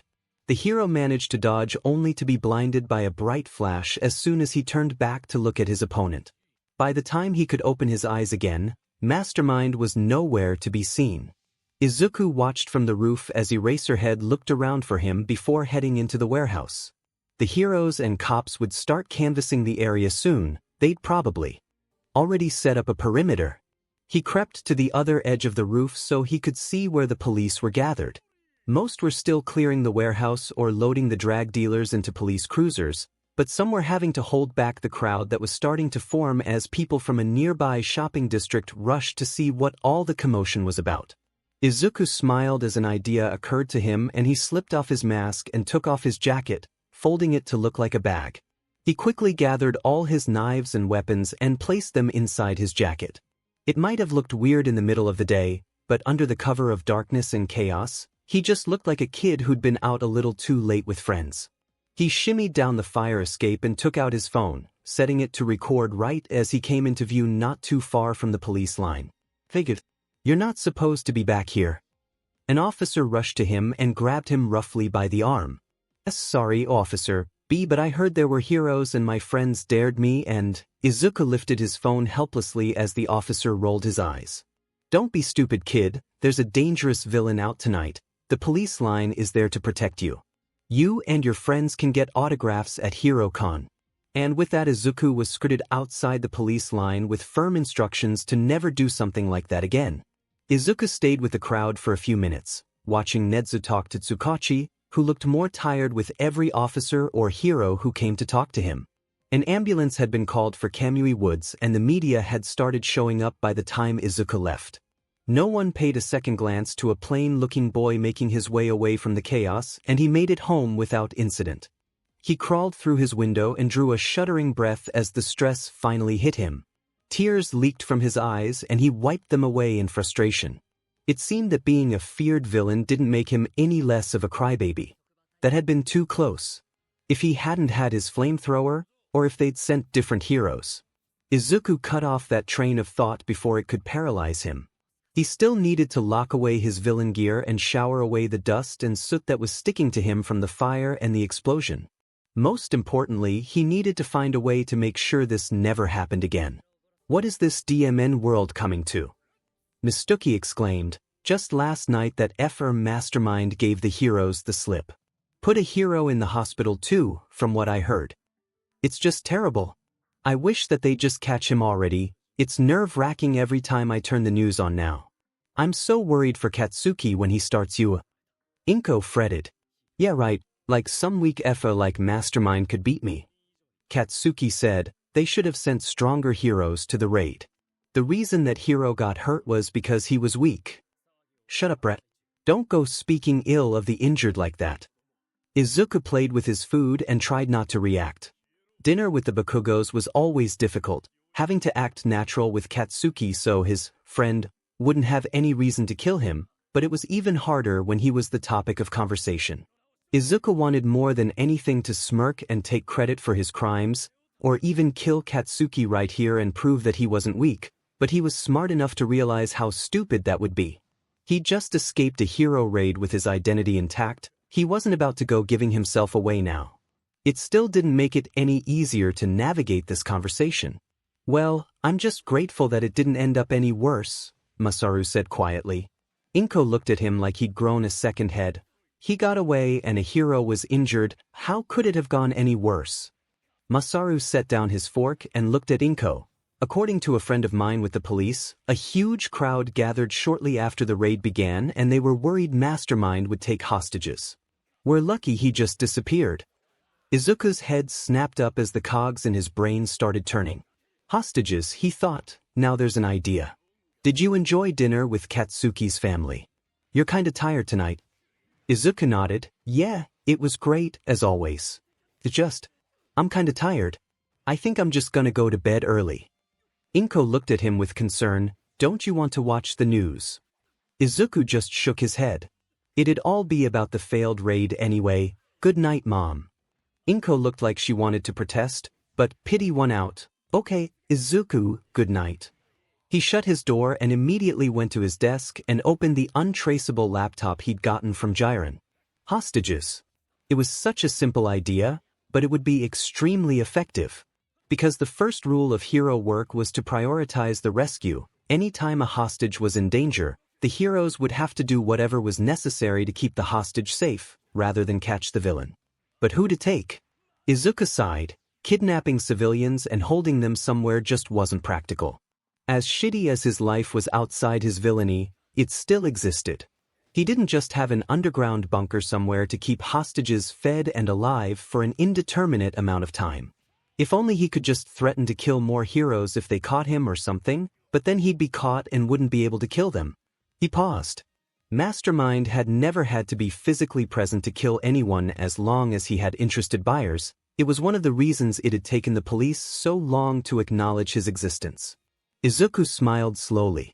What he had in mind would take a lot of preparation, and he wouldn't be able to do it alone, but he was sure it would make an impact.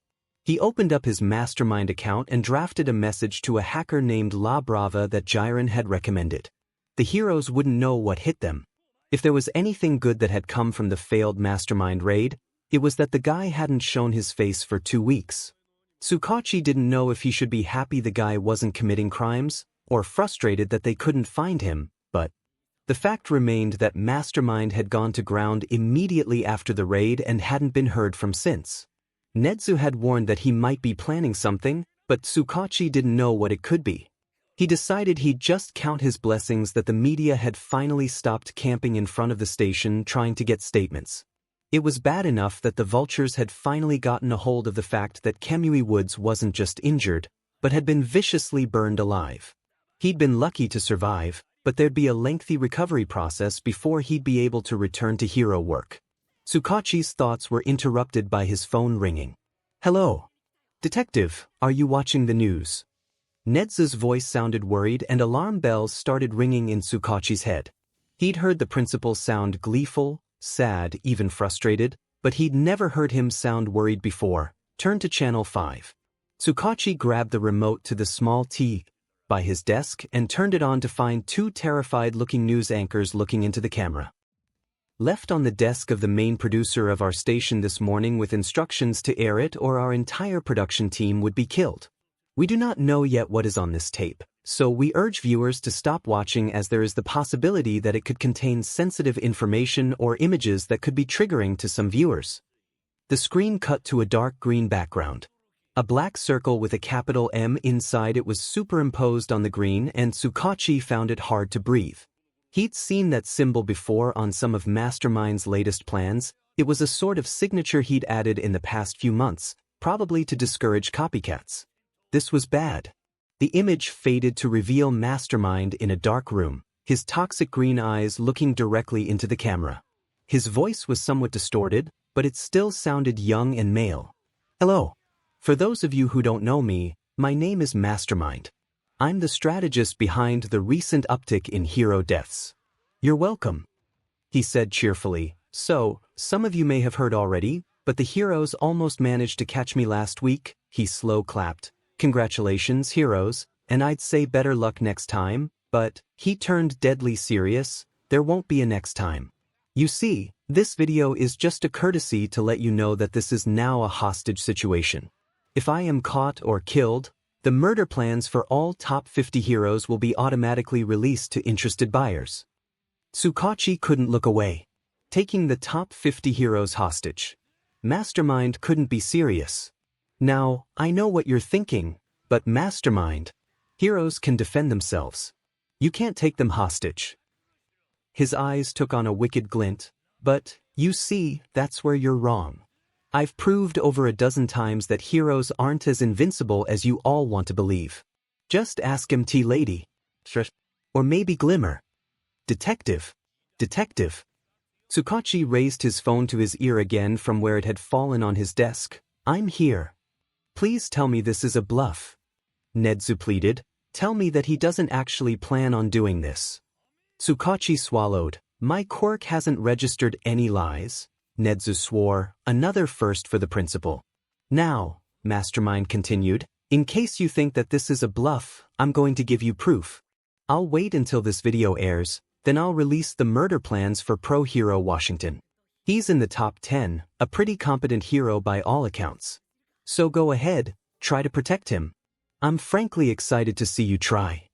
Mastermind was smiling now, if his eyes were any indication, and just remember, once he's dead, that if you catch me or kill me, you'll have a lot more dead heroes on your hands.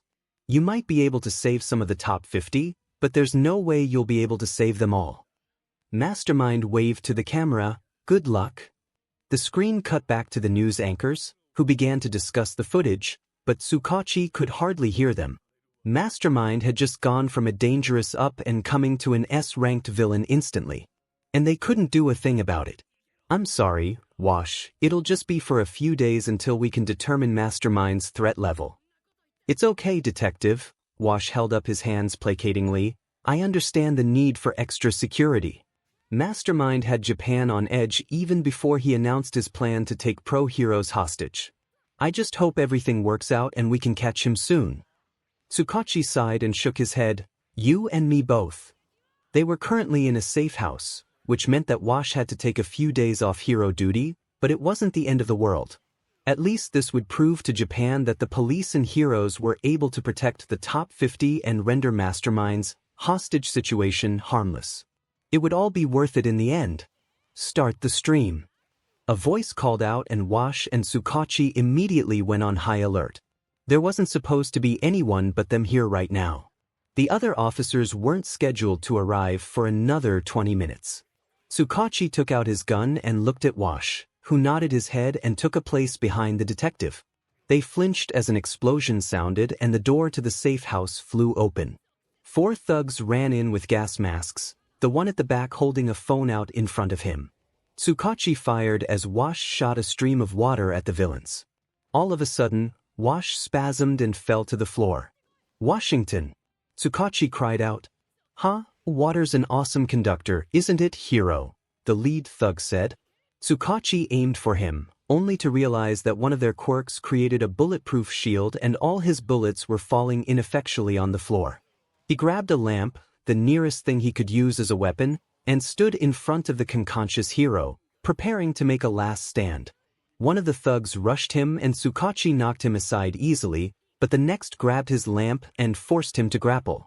All of a sudden his opponent let go of him and stood back, but rather than catch his breath, 𝐒𝐭𝐞𝐲 stiffened as he felt electricity run through him and he fell paralyzed against the couch. Make sure you get this on camera. Mastermind wants the world to know what he's capable of. It's the least I can do to rid the world of this sum that arrested my brother.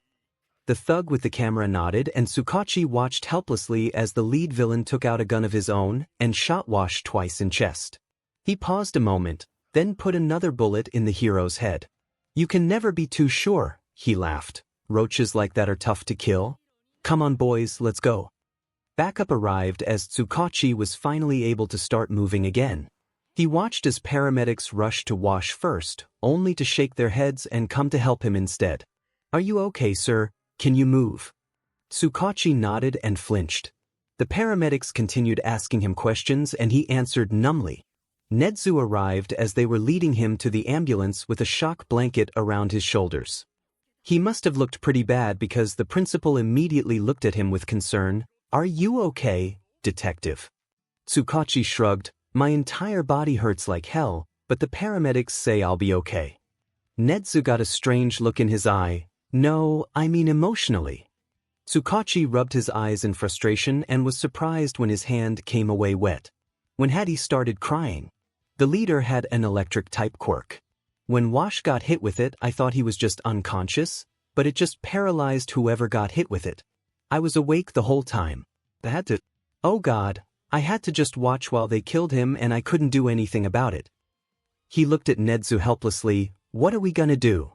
𝐻𝐻𝐿 just looked to where the media were already starting to gather, despite the fact that Wash's death had been live-streamed. I don't know, he whispered. I really don't know. Be careful today. I don't want you getting hurt on the way to school, 𝐭𝐴 fretted. Izuku rolled his eyes. Mom, I'll be fine. Aldra High School is literally a 10-minute walk. I don't even have to take the train. 𝐭𝐴 brushed imaginary dust off the shoulders of his blue uniform. I know, it's just that there's so much more crime nowadays with Mastermind on the loose and I just worry about you, you know that. Izuku sighed internally. Yeah, he knew that Mom worried. He also knew she'd worry less if he'd been born with a quirk. He hid his frustration behind a smile. I gotta go, Mom. I don't want to be late for the first day of high school. She waved at him with the famous Midoriya tears in her eyes as he shouldered his backpack and walked down the road toward his new school. It had been pretty easy to get into. He'd applied a few other places, including a few that had a track that specialized in analysis and hero support. All of those had taken one look at the red quirkless written on his ID and promptly let him know that he wasn't the right fit for their schools. In the end, it was better this way. Going to a prestigious school would bring attention, something that Izuku couldn't afford right now. The police hadn't tried to arrest him since he'd started his hostage situation, but he was almost certain that 𝐻𝐻𝐿 was working hard to try and uncover his identity. It's what Izuku would do. If they could find out who he was, then they might be able to find the computer program he'd hired La Brava to write that would release his murder plans if his arrest or death was ever trending on the internet, or they'd go after Jiren, who also had instructions to release the plans if anything happened to him. But Izuku knew from experience that no one expected anything from a quirkless kid, especially one who didn't even stand up to his own bullies. If Izuku Midoriya was ever a suspect for Mastermind, his lack of quirk would instantly clear him of any suspicion. If the police looked past that, then the fact that none of his bullies had died mysteriously in the last year would be brought in as evidence that he obviously wasn't capable of being the villain. What the police wouldn't know is that Izuku Midoriya, quirkless Deku, was a mask. And if they managed to look past all that, well, then they were smarter than Izuku gave them credit for and maybe, just maybe, they deserved to arrest him. Hey Deku, haven't you thrown yourself off a bridge yet? The bully, Makoto Ito, was big, stupid, and obviously trying to fill the void that Katsuki had left by going to UA if the crowd of sycophants surrounding him were any indication. Izuku resisted the urge to glare at him. Hi, Ito. How are you today? It was amazing how quickly people saw weakness when Izuku stuttered. He smirked internally as Ito puffed his chest out and sneered at him. Don't try to be friends, Deku. You're worthless and don't you forget it. With that, Ito shoved him to the ground and turned on his heel to enter the school, followed by his entourage. Izuku stood and brushed himself off. He'd gotten worse from Toga on their first day of training. He smiled as he thought of his friend. He'd have to remember all the dumb things his bullies said and tell her later. She'd get a kick out of it and they'd giggle about all the ways they kill the idiots. It was a good friendship. By the time Izuku got to class, he was back to wearing the mask of a weak, quirkless Deku, but underneath, he felt stronger than any of them. 𝐒𝐿 walked around the apartment and checked the security system one more time. From the outside, it just looked like any apartment in the red light district, but the walls were heavily fortified and the security system could probably put UA to shame. And it was all his.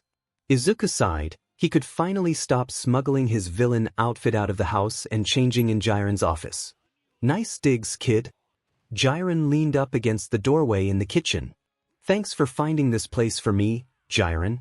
I feel like I've finally made it, you know? Jiren chuckled. Sorry to have to tell you this, but you made it a while ago. I can count on one hand the number of villains that have the ball to threaten a top 50 hero on national television, not to mention all of them at once. If you're not careful, they'll start calling you the #1 villain in Japan or some other bullshit. Well, it was always my dream to be like All Might. Why don't you just live here full-time, kid?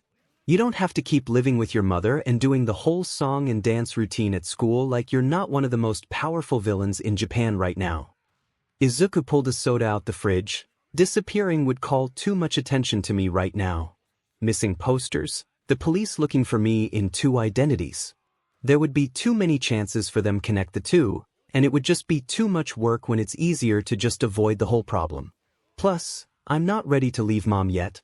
Despite how much she worries, I still love her and she's been the only one who ever cared about me until the last year. I don't want to put her through that, and I'd miss her too much. Jiren shrugged. Suit yourself. You ready for your meeting tonight? 𝐒𝐿 nodded. Just need to get dressed and I'll be on my way. I've been going to these meetings for months, Jiren. You don't need to worry about me. Jiren held up his hands in surrender. All right, I get it. You've got your big boy britches on and everything. I'll just be on my way. Don't do anything I wouldn't do. 𝐒𝐿 crossed his arms. Jiren, would you have threatened all 50 top heroes? Jiren chuckled. Good point, kid. Have fun.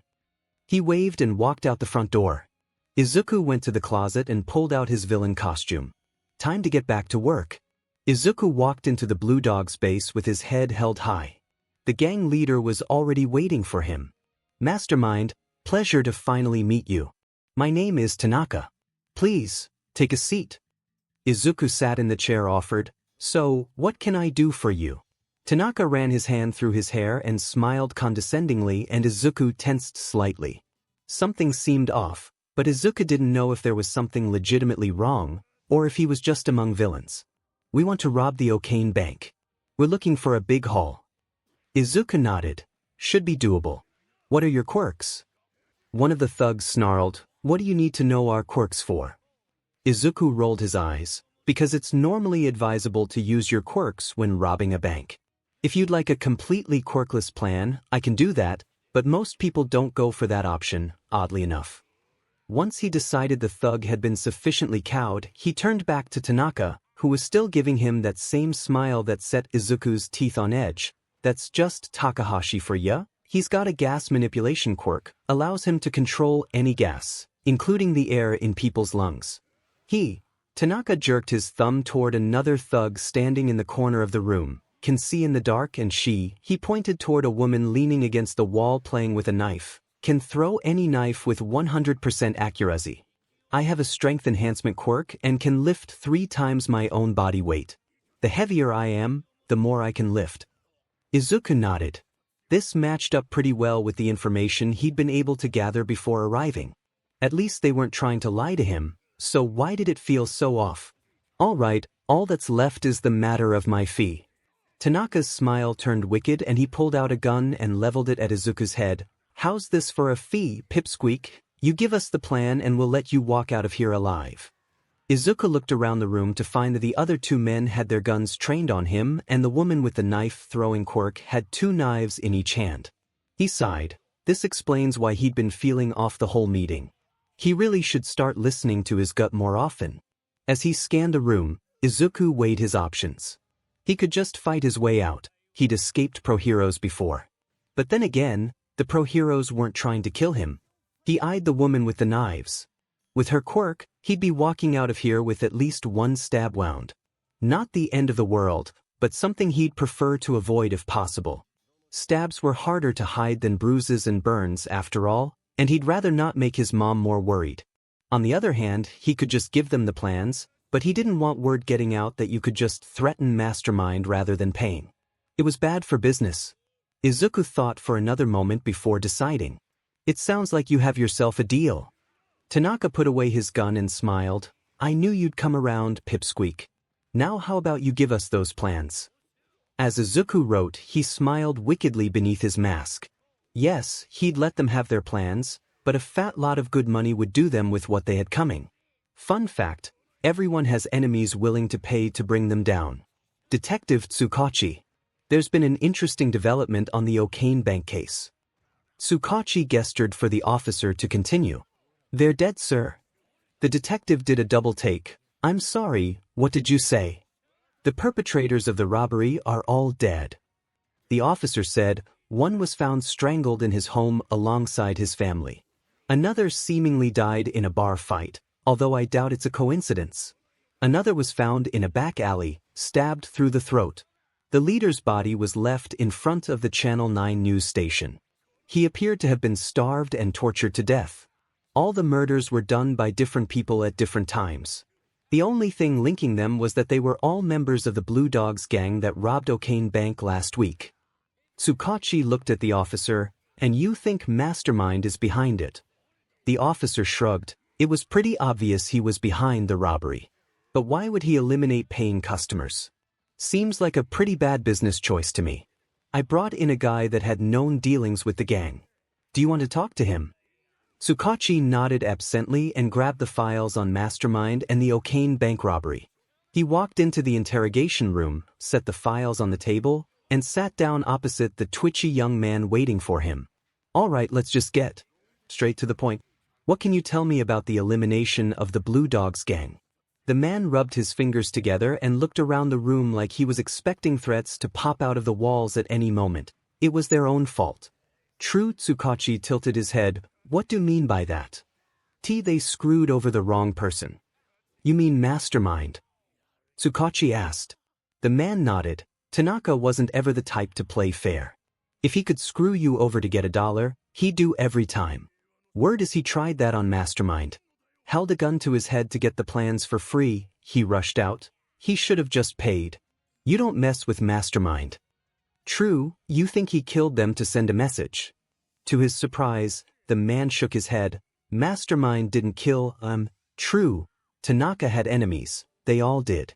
But it wasn't a coincidence that all their enemies suddenly knew their every weakness right after they pulled that SHT. True, Tsukachi stood. Thank you. You've been a big help. As soon as the door to the interrogation room closed, he sighed and rubbed his eyes. It took a major idiot to try to screw over someone who had managed to kill a hero while he was in police protection. He put the files back on his desk and stood. Maybe he should call Toshinori and go to dinner. Get away from this case for an hour or two. He nodded and grabbed his coat before calling his friend. At least Mastermind didn't know about Yagi Toshinori. Tsukachi shuddered at what would happen if Mastermind figured out how weak All Might really was right now, but his friend had always been super careful with his identity, so they had nothing to worry about. Izuku scribbled in his notebook as he watched the news. A few new heroes had debuted, but that wasn't what caught his attention. What had caught his attention was a group of reporters trying to interrogate a few UA staff members about All Might. It had been a short clip, probably only about 20 seconds, but it was clear that the cameraman had been inside the gates. The reporters didn't call any attention to it, but Izuku knew that UA didn't give out press passes, so how did they get in? He was just considering hacking into the traffic cameras around there to satisfy his curiosity when his phone rang. Jiren. Mom, I'll be in my room. Okay, sweetie. Don't stay up all night. Izuku answered the call right as he closed his door. So Jiren, what have you got for me? Anything interesting? On the other end of the line, Jiren chuckled. I'll let you be the judge of that. Have you ever heard of the League of Villains? Izuku frowned slightly. No, but they sound pretentious. He went to sit on the bed. They must not be a very big group if I haven't heard of them yet. How long have they been around? Not very long. Jiren said.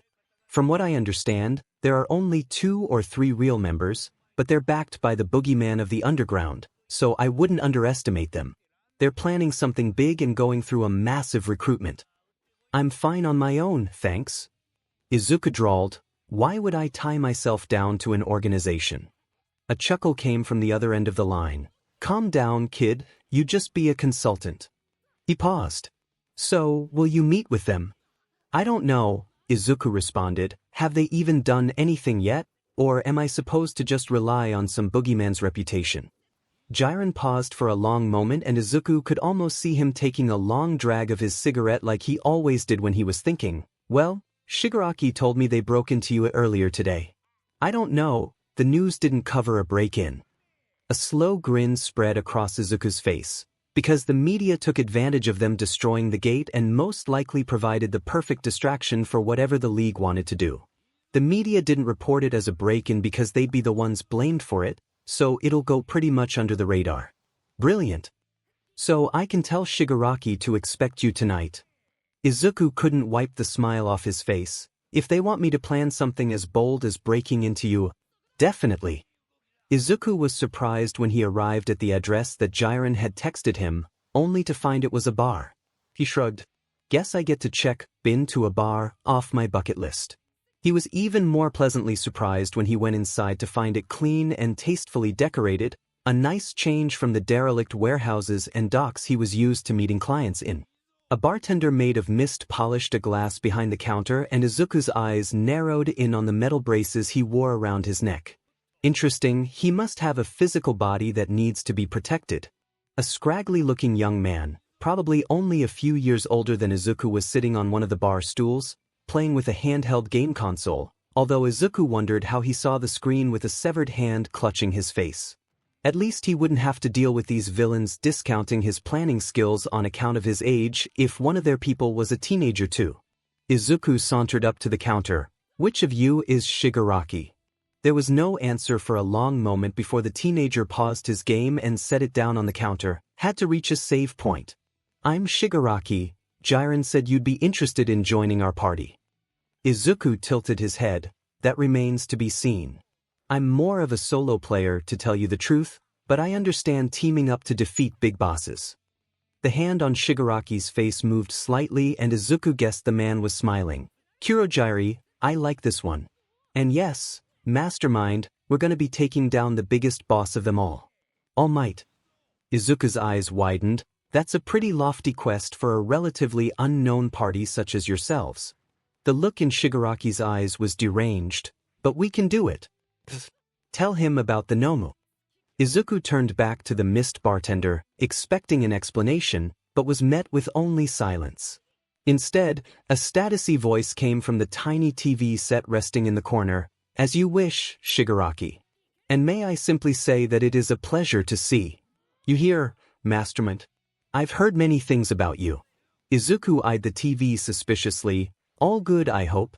You must be the boogeyman of the underground that Jiren told me about if you won't even show your face at this meeting. A chuckle cut through the static. I suppose some have called me that, but you can call me All for One. Izuku nodded. The name sounded familiar, but he'd have to look it up later. So, what's this Nomu that Shigaraki mentioned? The Nomu is a genetically engineered monster with multiple quirks, including strength, regeneration, and shock absorption. I created it to be on par with All Might's strength. Izuku hummed and sat down. Interesting, but the problem with monsters is that they are hard to control. The Nomu are practically brain dead, Shigaraki said gleefully, and super obedient. This one will only obey orders from me and will do exactly what I tell it to. And you believe it has the power to defeat All Might? Shigaraki smiled. Of course. Sensei made it. Izuku frowned. Hero worship, even if it was for a villain, was dangerous. He made a mental note to not trust anything Shigaraki said when it came down to All for One's abilities. Even in the event that it cannot kill All Might, Kurojiri spoke up for the first time. It will most definitely weaken him. I suppose that's true, Izuku said. So what's the plan? Just throw the Nomu at All Might when he's on patrol, or does this have something to do with the break-in at UA? Your intelligence stats are off the charts, Shigaraki said. We broke in to get a class schedule. In a few days, All Might will be teaching a class in a building away from the rest of campus. That's where we'll kill him. 𝐭𝐻𝐲 will warp us right into the building when they least expect it. The muscle we've recruited will take care of the hero brats and other pros, and Nomu will take care of All Might. Izuku nodded. His mind was buzzing. He'd never been obsessed with getting revenge on All Might for crushing his dreams. Society had done more to do that than the #1 pro, but he'd be lying if he said the idea of revenge didn't appeal to him. But there were too many unknowns in this plan for him to be entirely comfortable with it. What happened if the Nomu failed? How could they make sure All Might was weak when he fought it?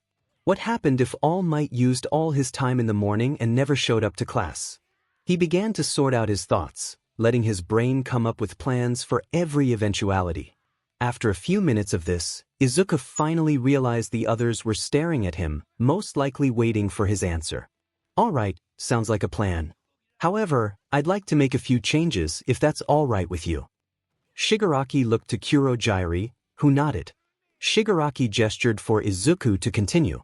First, All Might has weaknesses that we can take full advantage of, one of which is that he has a time limit for how long he can be active each day. This is good for us, but could also potentially bite us in the butt if he does too much work in the morning and doesn't show up to class. All for One said, what do you suggest?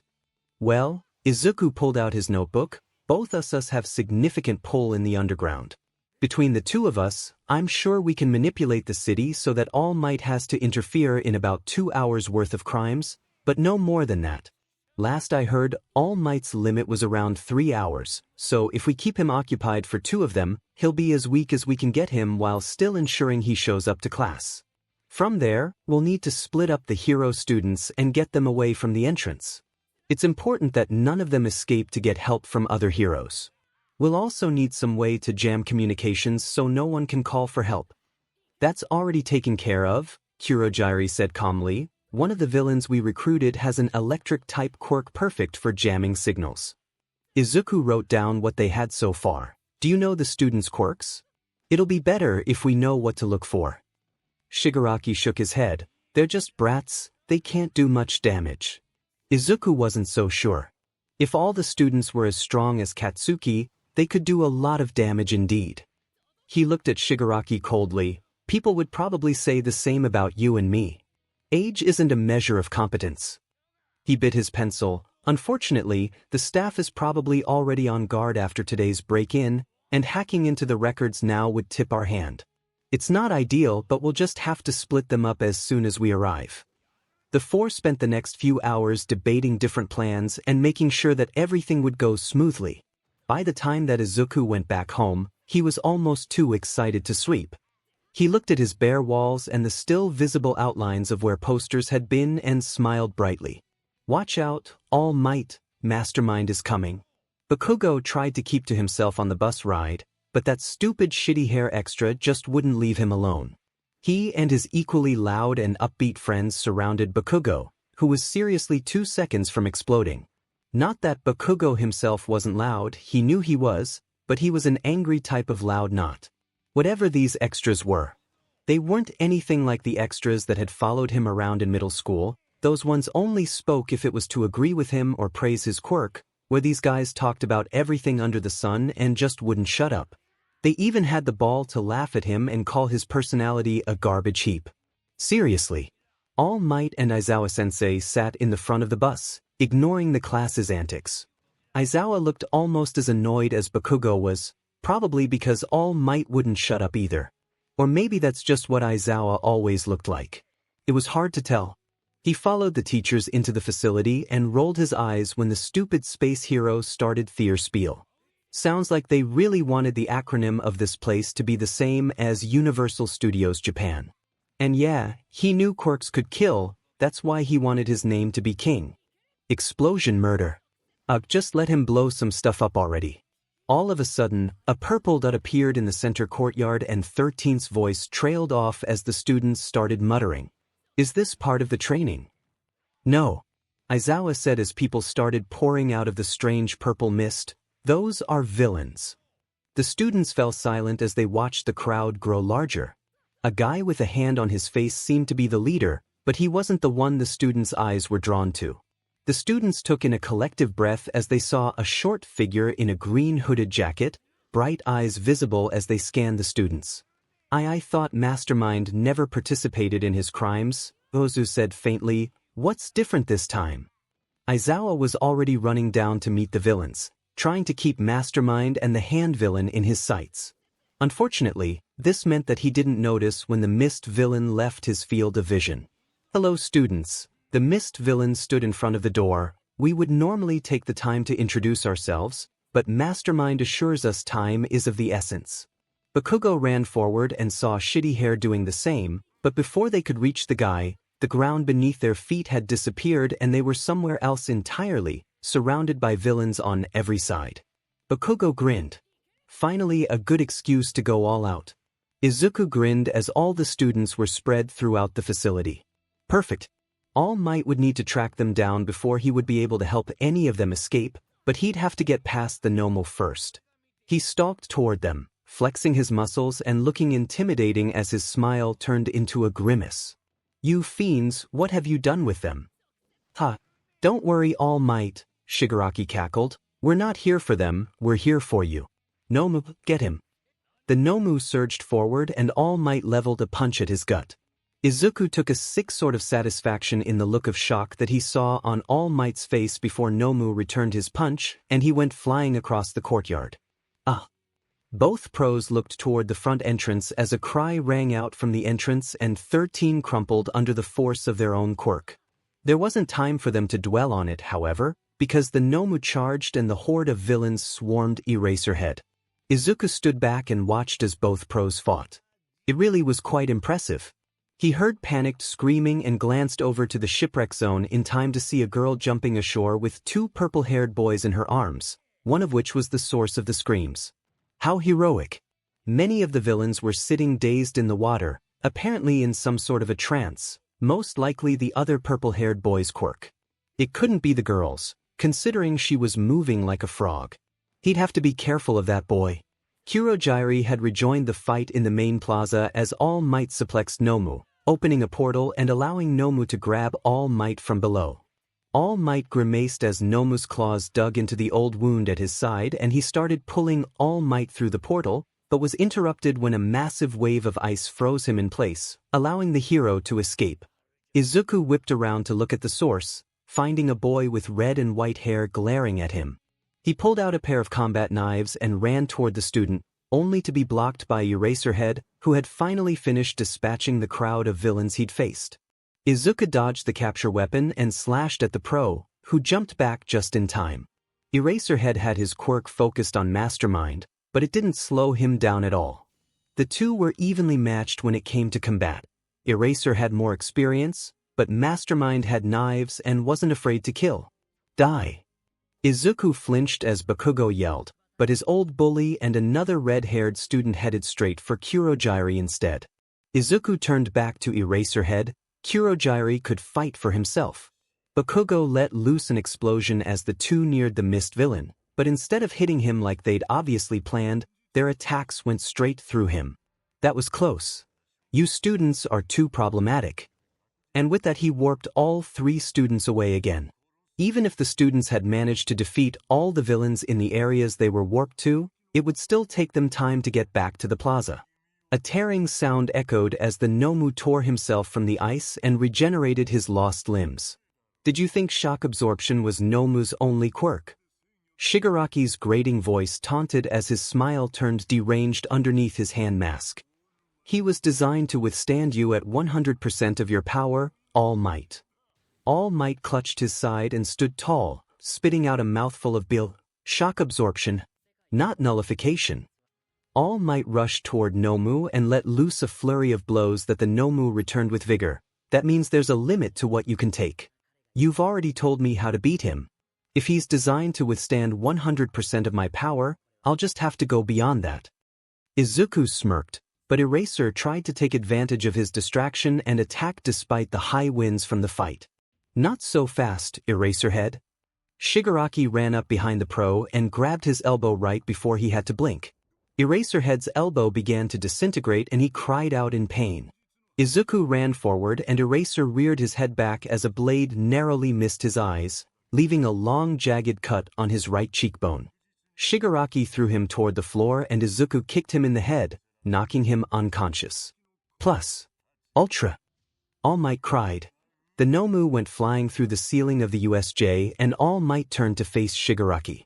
Most of the students had already escaped the zones and were gathered around the edge of the plaza, cheering for their hero's victory. Izuku used the dust cover to slowly sneak around as All Might began monologuing, "You've been bested, villains. Surrender." Izuku smiled as he noticed the steam mixed in with dust. All Might was nearing his limit, if he wasn't past it. Already. Izuku adjusted his grip on the knife in his hand as he snuck up behind the hero. All Might remained focused on convincing Shigaraki of his bluff. "What's wrong? Not attacking me. Didn't you want to clear this level? Come and get me if you dare." Shigaraki smiled. "Oh, I fully plan on clearing it, but you don't face the big boss alone." Izuku took that as his cue. He grinned as he stabbed All Might right in his old injury. A puff of steam erupted and All Might coughed up blood as the smoke cleared to reveal the skeletal form of Toshinori Yagi. "All Might." Some students cried out and others just wordlessly screamed. "What's wrong, All Might?" Shigaraki said gleefully, "I thought we'd been bested." Izuku pulled out his knife, only to stab the hero again and twist the knife. All Might was choking on his own blood now and Izuku pulled the hero's head back by the hair. "So much for the symbol of peace," Izuku whispered in his ear. "I guess even people with strong quirks like you can't be heroes."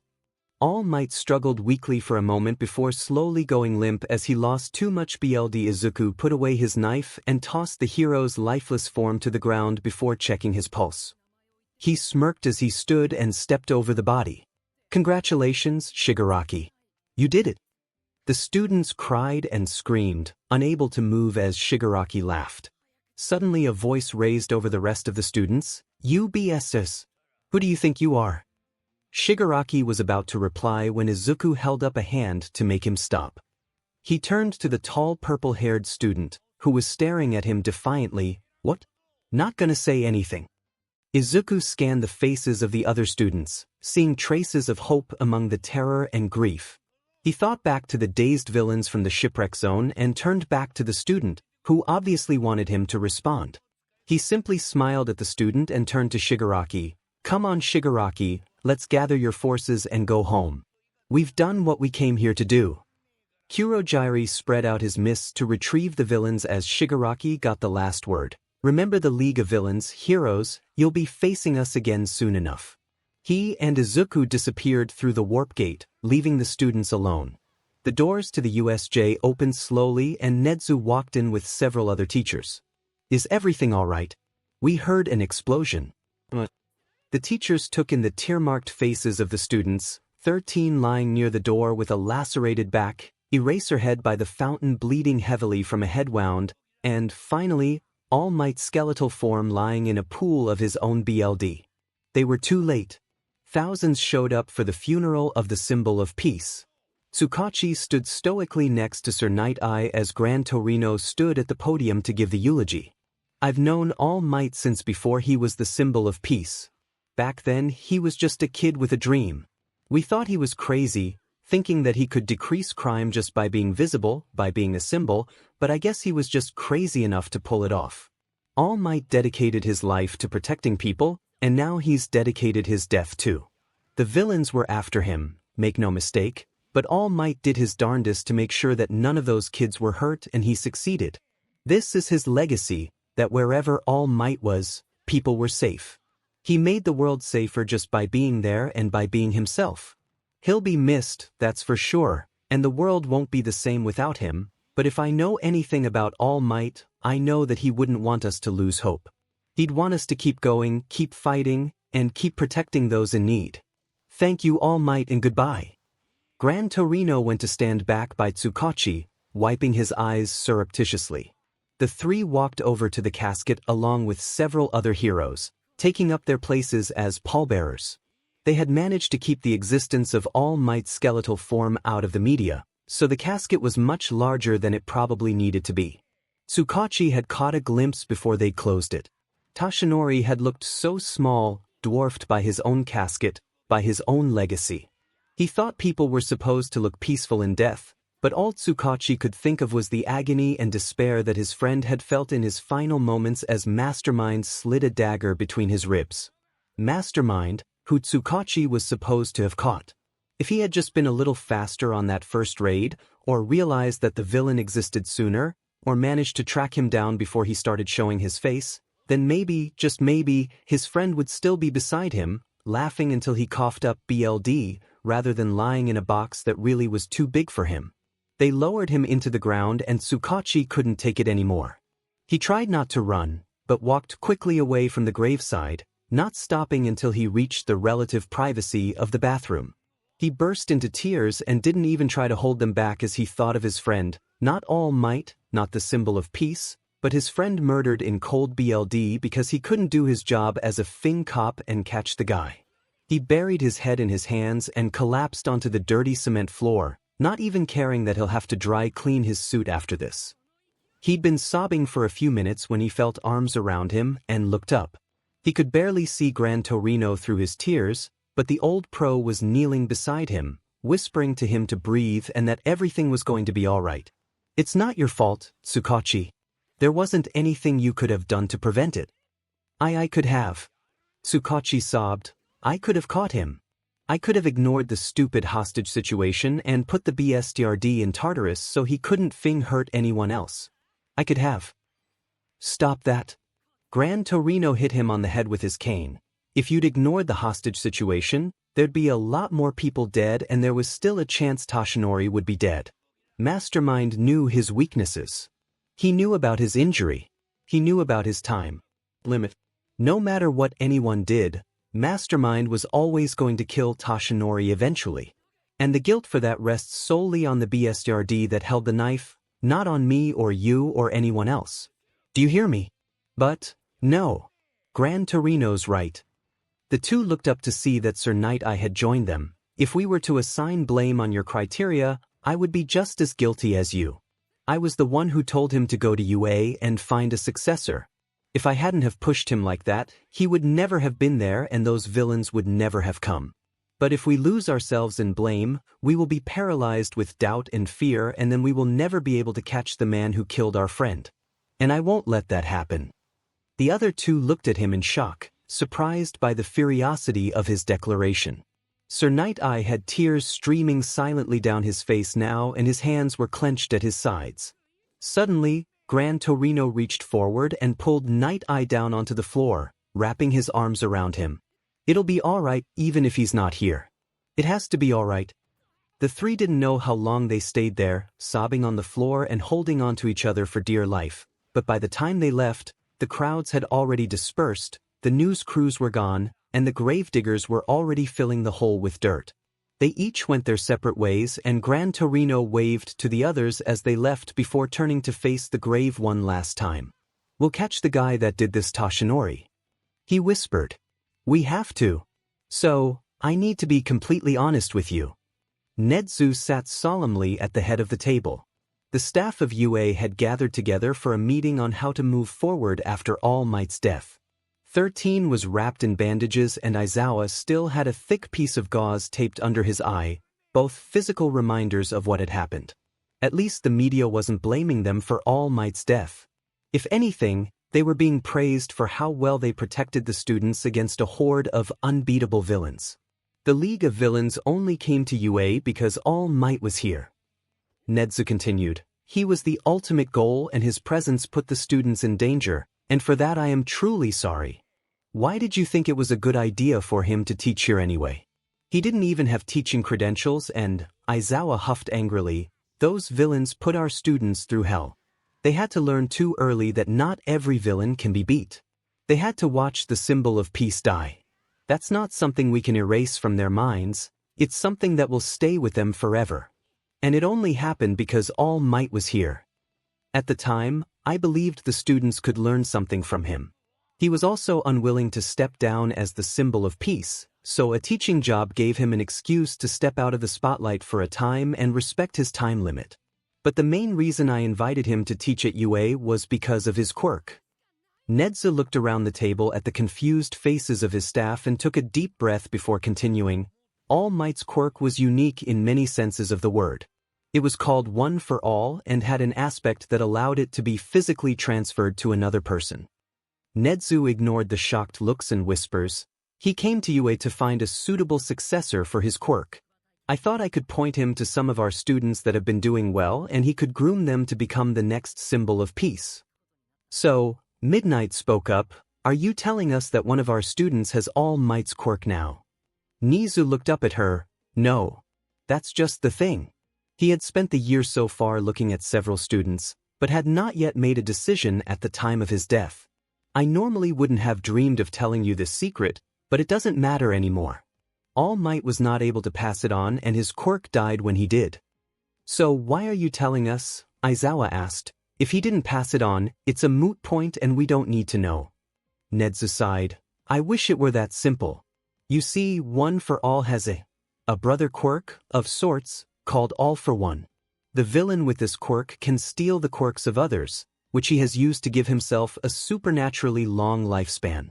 We believe he died in a confrontation with All Might several years ago, but his body was never recovered and there is a possibility, however slight, that he survived. Until now, the only people strong enough to keep All for One in check have been the holders of One for All. There was a pause as everyone digested 𝐻𝐬's words and their implications. When it finally sunk in, the teachers stared at the principal in horror. Now that One for All is gone, 𝐻𝐬 whispered, I do not know if there is anyone alive strong enough to defeat All for One. Will he come after the students? Mike asked quickly. I don't know. 𝐻𝐬 replied. With All Might gone, he shouldn't have any reason to, but there is always the possibility that he does not know that All Might never passed on his quirk and he will look for the successor among our student body. How will we protect the students? Snipe asked. 𝐻𝐬 stared off into the distance. I don't know, he said softly. I don't know. Hello everyone and welcome to the sports festival. Can I get a plus ulta? Present Mick's booming voice could be heard even from the sidewalk outside the stadium and Izuku shook his head.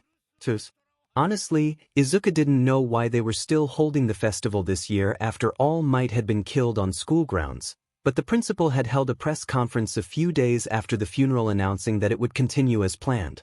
Something about how with the symbol of peace gone, it fell to the rising generation to bring hope to the world, or something like that. Well, at least Izuku could get some good intel on the quirks he'd be facing in a few years. He wished he'd had that info before the USJ attack, but, oh well, better late than never. He walked past dozens of pro heroes as he went through the heightened security, but no one gave a kid in a t-shirt and jeans a second glance. He smiled and found his seat. Mastermind was here in their midst and the heroes would never know. His mom had been so excited when he told her a friend of his had won tickets and invited him to go. They'd never had the money to afford it before, but Izuku hadn't had a shortage of cash since he'd become a villain. Too bad his mom didn't know about his secret funds, hence the cover story. He wished he could have brought Himiko, but a suspected serial killer couldn't exactly sneak past security. Alright, let's welcome in the students who faced a villain attack and survived. The same students that All Might gave his life for. Class 1A. The stadium erupted into cheers and Izuku watched as the familiar students stride into the stadium. They looked vaguely uncomfortable. They probably didn't like the reminder of watching the number one hero die. It must have been traumatic. Izuku squashed the feelings of guilt that tried to choke him. They were heroes. They had been given everything in life just because of their quirks, while Izuku's life had been nothing but trauma. They deserved a little trauma after what they had put him through. Watching All Might die in front of them was just payback. He was excited to see what the purple-haired student's quirk actually was. He figured it was verbal response triggered, considering his defiant behavior at the USJ, but the question remained of whether it put someone to sleep like Midnight's quirk, or was somehow more involved. He was also excited for the half-and-half boy's quirk, since he was one of the few who managed to fight back during the attack and against the Nomu too. Izuku smiled darkly as he watched Katsuki climb the steps to give the opening speech. There was always the possibility that Katsuki would be injured in one of his matches, but Izuku knew he shouldn't get his hopes up. I just want to say, All Might was an amazing hero. We owe it to him to give it our all, and that's why I'm gonna win this thing. 𝐒𝐿 rolled his eyes as the other students booed. Of course Katsuki would manage to compliment All Might and insult his competitors all in one breath. His old bully would never change, would he? The first round was interesting, but not surprising.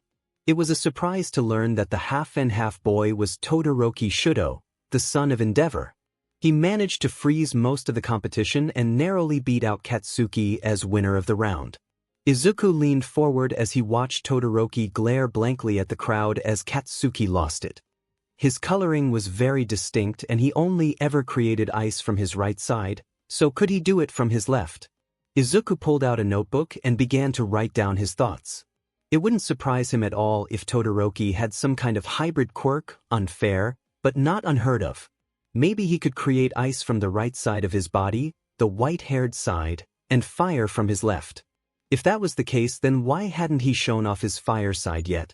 It would have made much more sense to melt through the robots or use the fire to propel himself like Katsuki did, but Todoroki only used his ice. Interesting. The next round gave Izuku a good chance to evaluate the purple-haired boy's quirk. He was named ♯, at least according to the scoreboard. Izuku watched as he took advantage of the other teams as they targeted Todoroki. He would approach them as if he wanted to team up, but then the other team would simply hand over their points without a fight. So, some sort of brainwashing, not just putting them in a daze. Izuku wondered how complicated the commands could be. It was a useful quirk, shame it had to go to a hero. In the end, Todoroki, Katsuki, and ♯ all moved on, as well as another team comprised mostly of Class 1A members, plus a support student. And still Todoroki didn't use his fire. Izuku knew he had it now. He'd seen it ignite briefly once when Katsuki had gotten too close, but Todoroki had looked angry and extinguished it almost immediately.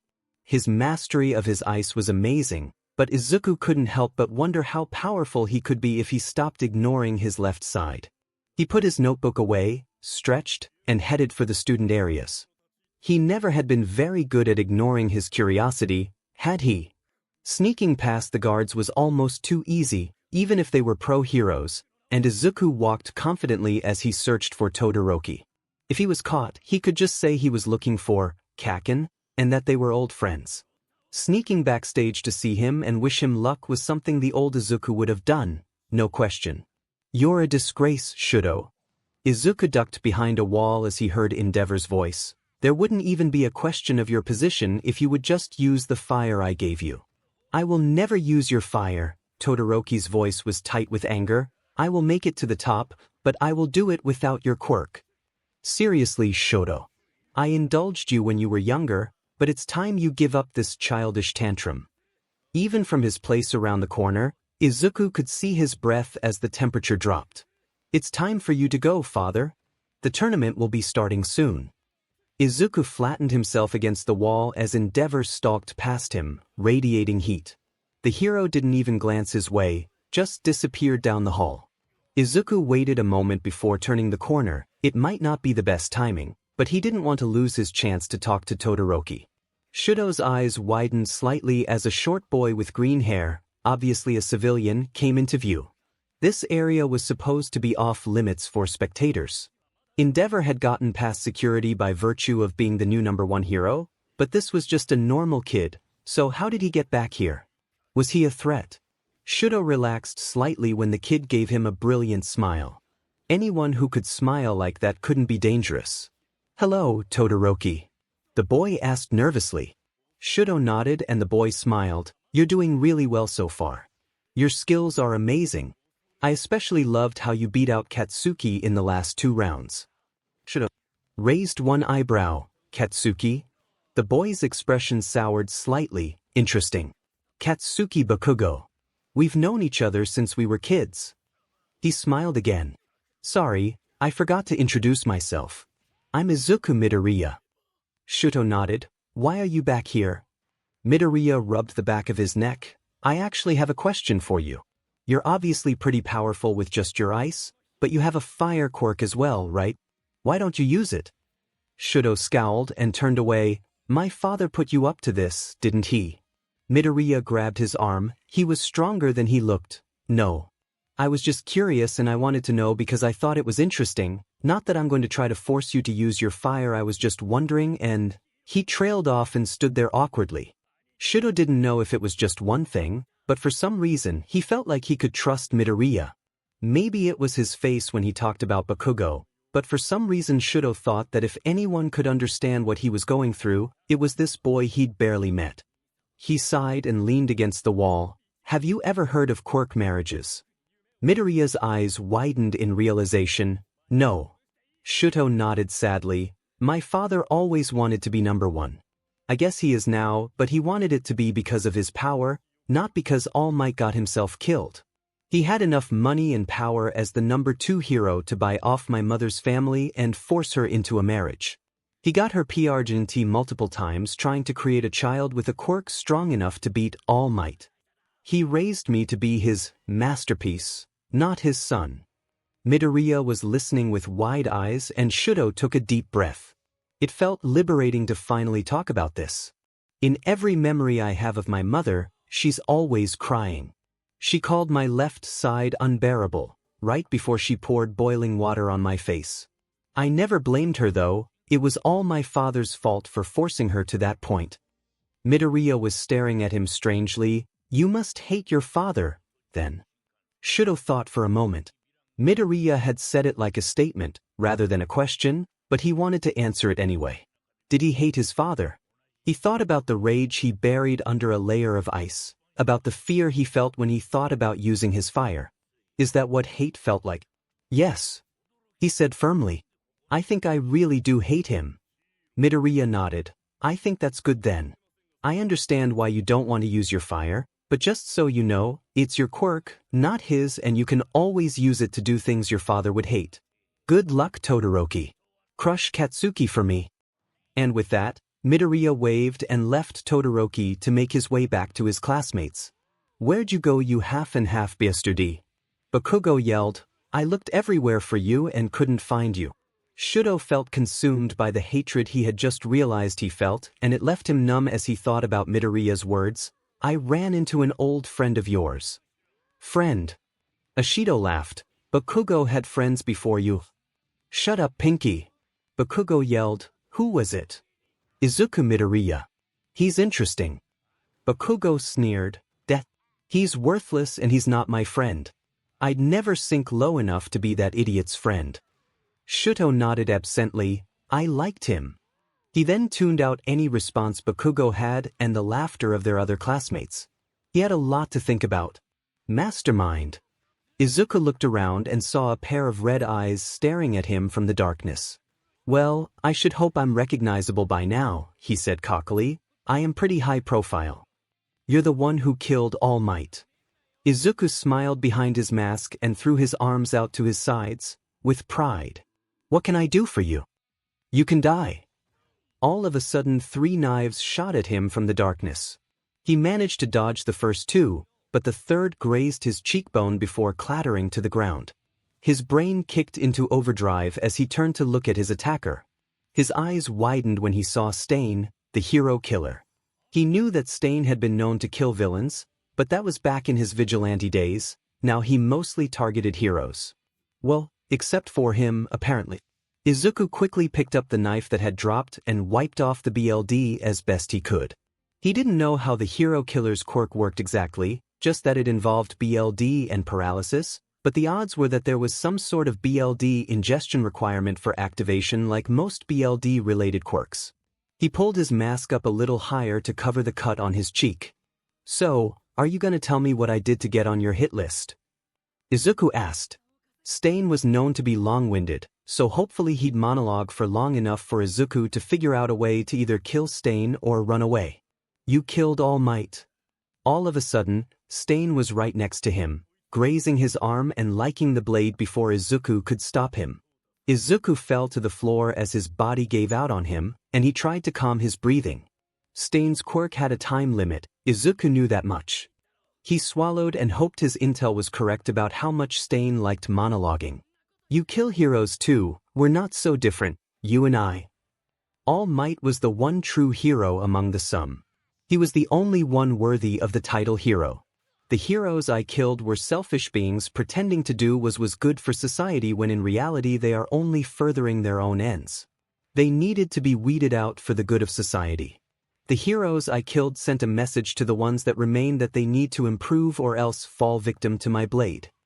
And you believe that All Might's death sends the wrong message. Izuku tried to move his fingers to no avail. It sends the opposite message. Killing All Might was an act of senseless violence, and for that, you must die. By killing All Might, you have not made hero society better, you have deprived it of its crown jewel. There is nothing left worth keeping, all that's left is trash. Don't you understand what you have done? Izuku's panic was starting to bubble up underneath his calm facade. This was how he died. He kept trying to move his fingers, but it felt like he wasn't even trying. He closed his eyes, preparing for the end, and then his finger twitched. Izuku resisted the urge to laugh hysterically. It felt like he was moving through taffy, but he could move. It's some like you who make it necessary for me to stain my hands with the blood of the unworthy. You are what is wrong with society. Izuku looked up at Stain, but didn't move. It seemed he couldn't feel when his quirk wore off. Izuku could use that to his advantage. Stain moved around as he spoke, and at one point he looked up at the sky. I have judged you and found you unworthy of life. Izuku quietly stood and quickly made his way behind a nearby dumpster. He held his breath as Stain looked back to where he should be. He must be type O. He looked in either direction before gathering up his knives. No matter, he can't have gotten far. My blade will still taste his blood tonight. And with that, Stain hurried out of the alley in search of his prey. Izuku waited for several long minutes before breathing a sigh of relief and coming out of his hiding place. He quickly took off his jacket and mask, hiding his knives inside like he had when he had escaped the hero raid. It was far too dangerous for Mastermind to be on the streets tonight. Izuku made his way back to base. He thought through the fight. Stain would find him again soon enough, and when he did, only one of them would make it out alive. No. Come on, Stain, be reasonable. We both want to destroy the things we hate. No. Stain pulled out another knife. You want to destroy the things you hate. I want to change society for the better. You have no vision, as evidenced by you killing the only true hero in this godforsaken society. Please, Stain, Kurohige said, we can change society together. Stain shook his head. I will let you live because I think you truly are trying to change society, but if I ever run into Mastermind again, he will taste my blade. Killing All Might will lead to all the wrong changes, and it is unforgivable. He sheathed his blades. Take me back to Hosu, Warp Gate, I still have business there. Shudo Todoroki watched Ida brush off Uraraka as she tried to talk to him. He'd originally thought it was strange that Ida was going to intern in Hosu because that's where his brother was attacked, but then he'd seen Ida's eyes. His eyes were full of the same hatred that Shudo felt swirling inside of him. Ever since Midoriya had made him aware of it, he just hadn't been able to ignore the feeling. He felt it constantly to where sometimes it was all he could think about. After years of feeling numb, the anger felt. Shudo knew that he should probably talk to someone about this, a therapist or something, but Endeavor was the #1 hero now. Who would ever believe that he had spent years abusing his wife and children, just because of some one-sided rivalry with All Might? Shudo couldn't talk to anyone. He couldn't fight Endeavor and win. So if Ida had something he could do to get rid of this festering anger inside him, who was Shudo to get in the way? He silently wished Ida luck as he watched him leave. Hopefully he'd find what he was looking for. Shigaraki scratched at his neck as he overlooked Hosu at sunset. That stupid hero killer. Who does he think he is? I'll show him the change we're capable of. Are you sure you wouldn't prefer to consult with Mastermind before we enact our plan? Kurohige asked. He has helped us in the past. You don't need a strategist if all you're doing is causing chaos, Kurohige. Shigaraki replied. Warp in the Nomu. As Kurohige complied, Shigaraki smiled and looked out at the still peaceful city. I'll show them all. By this time tomorrow, everyone will have forgotten about Stain's pathetic changes. Izuku cracked his neck as he left the meeting. Hosu was quite the journey from his home base, So he tried to make any prospective clients come to him if they wanted a face-to-face meeting, but this gang had the potential to be a big client and Izuku decided to invest a little effort into making sure they had a good relationship. And this way, he'd be able to take care of his little stain problem. Now all Izuku needed to do was wander a bit and see if he could find the hero killer. All of a sudden, he was blown off slightly off course by an explosion and he panicked. What was Katsuki doing here? He was supposed to be interning with Best Jeanist in another city. Izuku looked around quickly and sighed when he saw a group of heroes fighting a Nomu. It was just the League. He idly wondered what Shigaraki was trying to accomplish by letting them loose in Hosu, of all places, and then decided it didn't matter. What the League chose to do with their resources was their own decision. Mastermind only needed to worry about it if they paid him. In fact, the League's interference only made things easier, Izuku thought as he headed away from the action. Stain would be somewhere quiet, apart from the chaos, most likely in an alley. None of the heroes noticed Mastermind as he quietly began his search for the hero killer. Ida shielded his head as a katana came out of nowhere, blocking his kick, removing off his helmet, and knocking him to the ground. This is no place for a child. Ida stood and let Stain see the rage in his eyes. Buildy red scarf, knives all over your body. You're Stain, the hero killer. I've been looking for you, but I didn't think I'd find you so soon. Stain leveled his katana at Ida's face. Your eyes are searing with vengeance. Be careful what you say next, for even someone your age could be my target. Ida clenched his fists as rage and hatred clenched his heart. Are you saying I'm not even a threat to you? He met Stain's eyes. My brother is a hero who you attacked. He was the best older brother anyone could ask for. I have come to stop you because he can't anymore. I'm going to make sure you remember my name for as long as you live. I am Ingenium and I will defeat you. Then so be it, Stain said, die. Ida leveled a kick at the hero killer, dodged and returned with a kick of his own, knocking Ida to the ground. Before he could even think to move again, Stain's katana was buried in his arm. So you're Ingenium's brother. You don't deserve to call yourselves heroes. You're fakes, the both of you. Ida grit his teeth. My brother was someone people looked up to. Now he'll never work as a pro hero again. You had no right to take that away from him. I won't forgive you. I'll kill you. Shouldn't you be worried about saving that guy? Stain pointed and Ida followed his finger to see pro-hero native slumped against the wall of the alley. Ida's stomach sunk. He hadn't even realized native was there. So busy with your grudge, you forgot all about him, right? You planned on using your quirk only for your own selfish longing for revenge. You're about as far from being a hero as I can imagine. Stain slid his katana from Ida's shoulder and liked it, and that's why you'll die tonight. Ida couldn't move, he couldn't think. What would his parents think? What would Tensei think? They'd be so disappointed and he wouldn't even be able to apologize. Hot tears fell on the concrete. How could he have been so stupid? Goodbye, child. May your death bring about a better world. Ida closed his eyes and waited for the sharp bite of the katana, but it didn't come. Hello again, hero killer. Fancy seeing you here. Mastermind.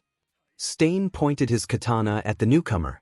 Ida tried to look, but could just barely see a dark red boots standing behind Stain. So nice of you to come. My blade hungers for the BLD of the BSTRD that killed All Might. Did you know that the girl who taught me how to fight loves you? Mastermind asked idly. When I told her I was killing you tonight, she was so excited. Told me to bring her a vial of your BLD. Mastermind fixed Stain with a green-eyed stare. I don't intend to break my promise. Ida didn't think that was how love worked at all, but he figured that whoever taught Mastermind to fight must be as crazy as he was, so it was best not to question it. He tried to move his fingers but couldn't. Was this how Tensei had felt when he woke up and couldn't move his legs? Mastermind launched himself at Stain, a long knife in each hand. Stain sliced down with his katana, intending to lodge it in his opponent's shoulder, but Mastermind twisted out of the way at the last second, slashing Stain across the ribs. Stain hissed as the blade snuck between the metal plating on his suit and left a long gash. You have excellent aim, Mastermind. He smiled. Unfortunately, I have been at this much longer than you have. He ran forward again with his katana. This time, when Mastermind dodged, he kneed him in the stomach, then used a knife he had hidden in his other hand to slash at Mastermind's arm. He brought the blade to his mouth, only to look at the clean metal with confusion. A word of advice, Mastermind laughed. When planning to fight a BLD quirk user, invest in excellent armor. Before 𝐸𝐸 could blink, Mastermind was pushing Stain back, and he had to bite back a groan as Stain stepped on him before launching forward again. The two had seemingly forgotten about him in their haste to kill each other, and 𝐸𝐸 didn't think it would be wise to remind them he was still there, frozen on the ground. This time Mastermind blocked the katana with his knives and twisted, disarming Stain and sending the sword skittering further down the alley. Stain didn't even look toward his fallen blade, instead pulling a pair of hunting knives from his belt and running forward again. 𝐸𝐸 flinched as another knife came sailing toward him and flew over his head. He flinched. 𝐸𝐸 tried to stamp down on his growing hope as he thought about moving his fingers, and they obeyed him. He could move again. He looked to where Stain and Mastermind were fighting further down the alley, and for one brief moment he considered taking advantage of Stain's distraction and working with Mastermind to bring him down. He shook his head and slowly stood up. It had been a stupid decision to come after Stain in the first place, and if the hero killer had taken him down so quickly, what would he do if both Stain and Mastermind decided to kill him? Both had taken down heroes far more experienced than he was. He wouldn't stand a chance. He won't do that to his family. Not again. 𝐸𝐸 sneaked from the alley as quietly as he could before revving up his engines. He had to find Manuel. Is that all you got? Izuku taunted as he stabbed Stain again. I can see why I've killed so many more heroes than you. You're the worst kind of person on this earth, Stain growled. You let other people do your dirty work and then you take all the credit. You take joy in senseless death and violence with no regard for your effect on society. Oh, I understand my effect on society, all right. Izuku said as he blocked another throwing knife. I understand that they fear me, that they think I'm powerful. That the kid they all thought was weak is stronger than all the rest of them. So it's revenge you're after, is it? Stain breathed as he pulled another knife from its sheath. You're just as bad as that kid I'll kill later. Revenge? No, I'm afraid it's simpler than that. Izuku replied. Society is what made me who I am. They tossed me aside and ignored my pain. They agreed that I was only good for being abused and hated, so guess what? It's my turn to be powerful. Stain rushed at him with both knives, trying to draw BLD from the exposed skin at his face, but Izuku simply bent over and stabbed both his knives into Stain's gut before backing away. I'll kill you for what you did to All Might. Stain choked out. Izuku straightened. The hero killer had lost a lot of BLD. He was getting slower and more disoriented the longer the fight wore on. The hero killer was much better at quick battles that allowed him to draw BLD early on. He could feel the conviction in Stain's aura, but he barely paid it any mind. He'd felt more murderous intent from Katsuki on a good day. Izuku slowly sauntered forward, and when Stain raised his knife to stab him, he simply knocked his blade out of the way. Thanks for the fight, Stain, he said. It's been a nice challenge. Manuel looked up from the fire he was putting out when he heard his intern's voice. 𝐸𝐸, where have you been? He took in the BLD staining the white armor, the missing helmet, the tear streaks, and the way his intern was limping. What happened to you? The hero killer. 𝐸𝐸 choked out and Manuel felt sick. I know where he is. He's fighting Mastermind in an alley a few blocks away. I couldn't fight him, he was going to kill me. Native's still there. He's paralyzed with Stain's quirk. Come on, 𝐸𝐸, Manuel said. Let's get you to an ambulance.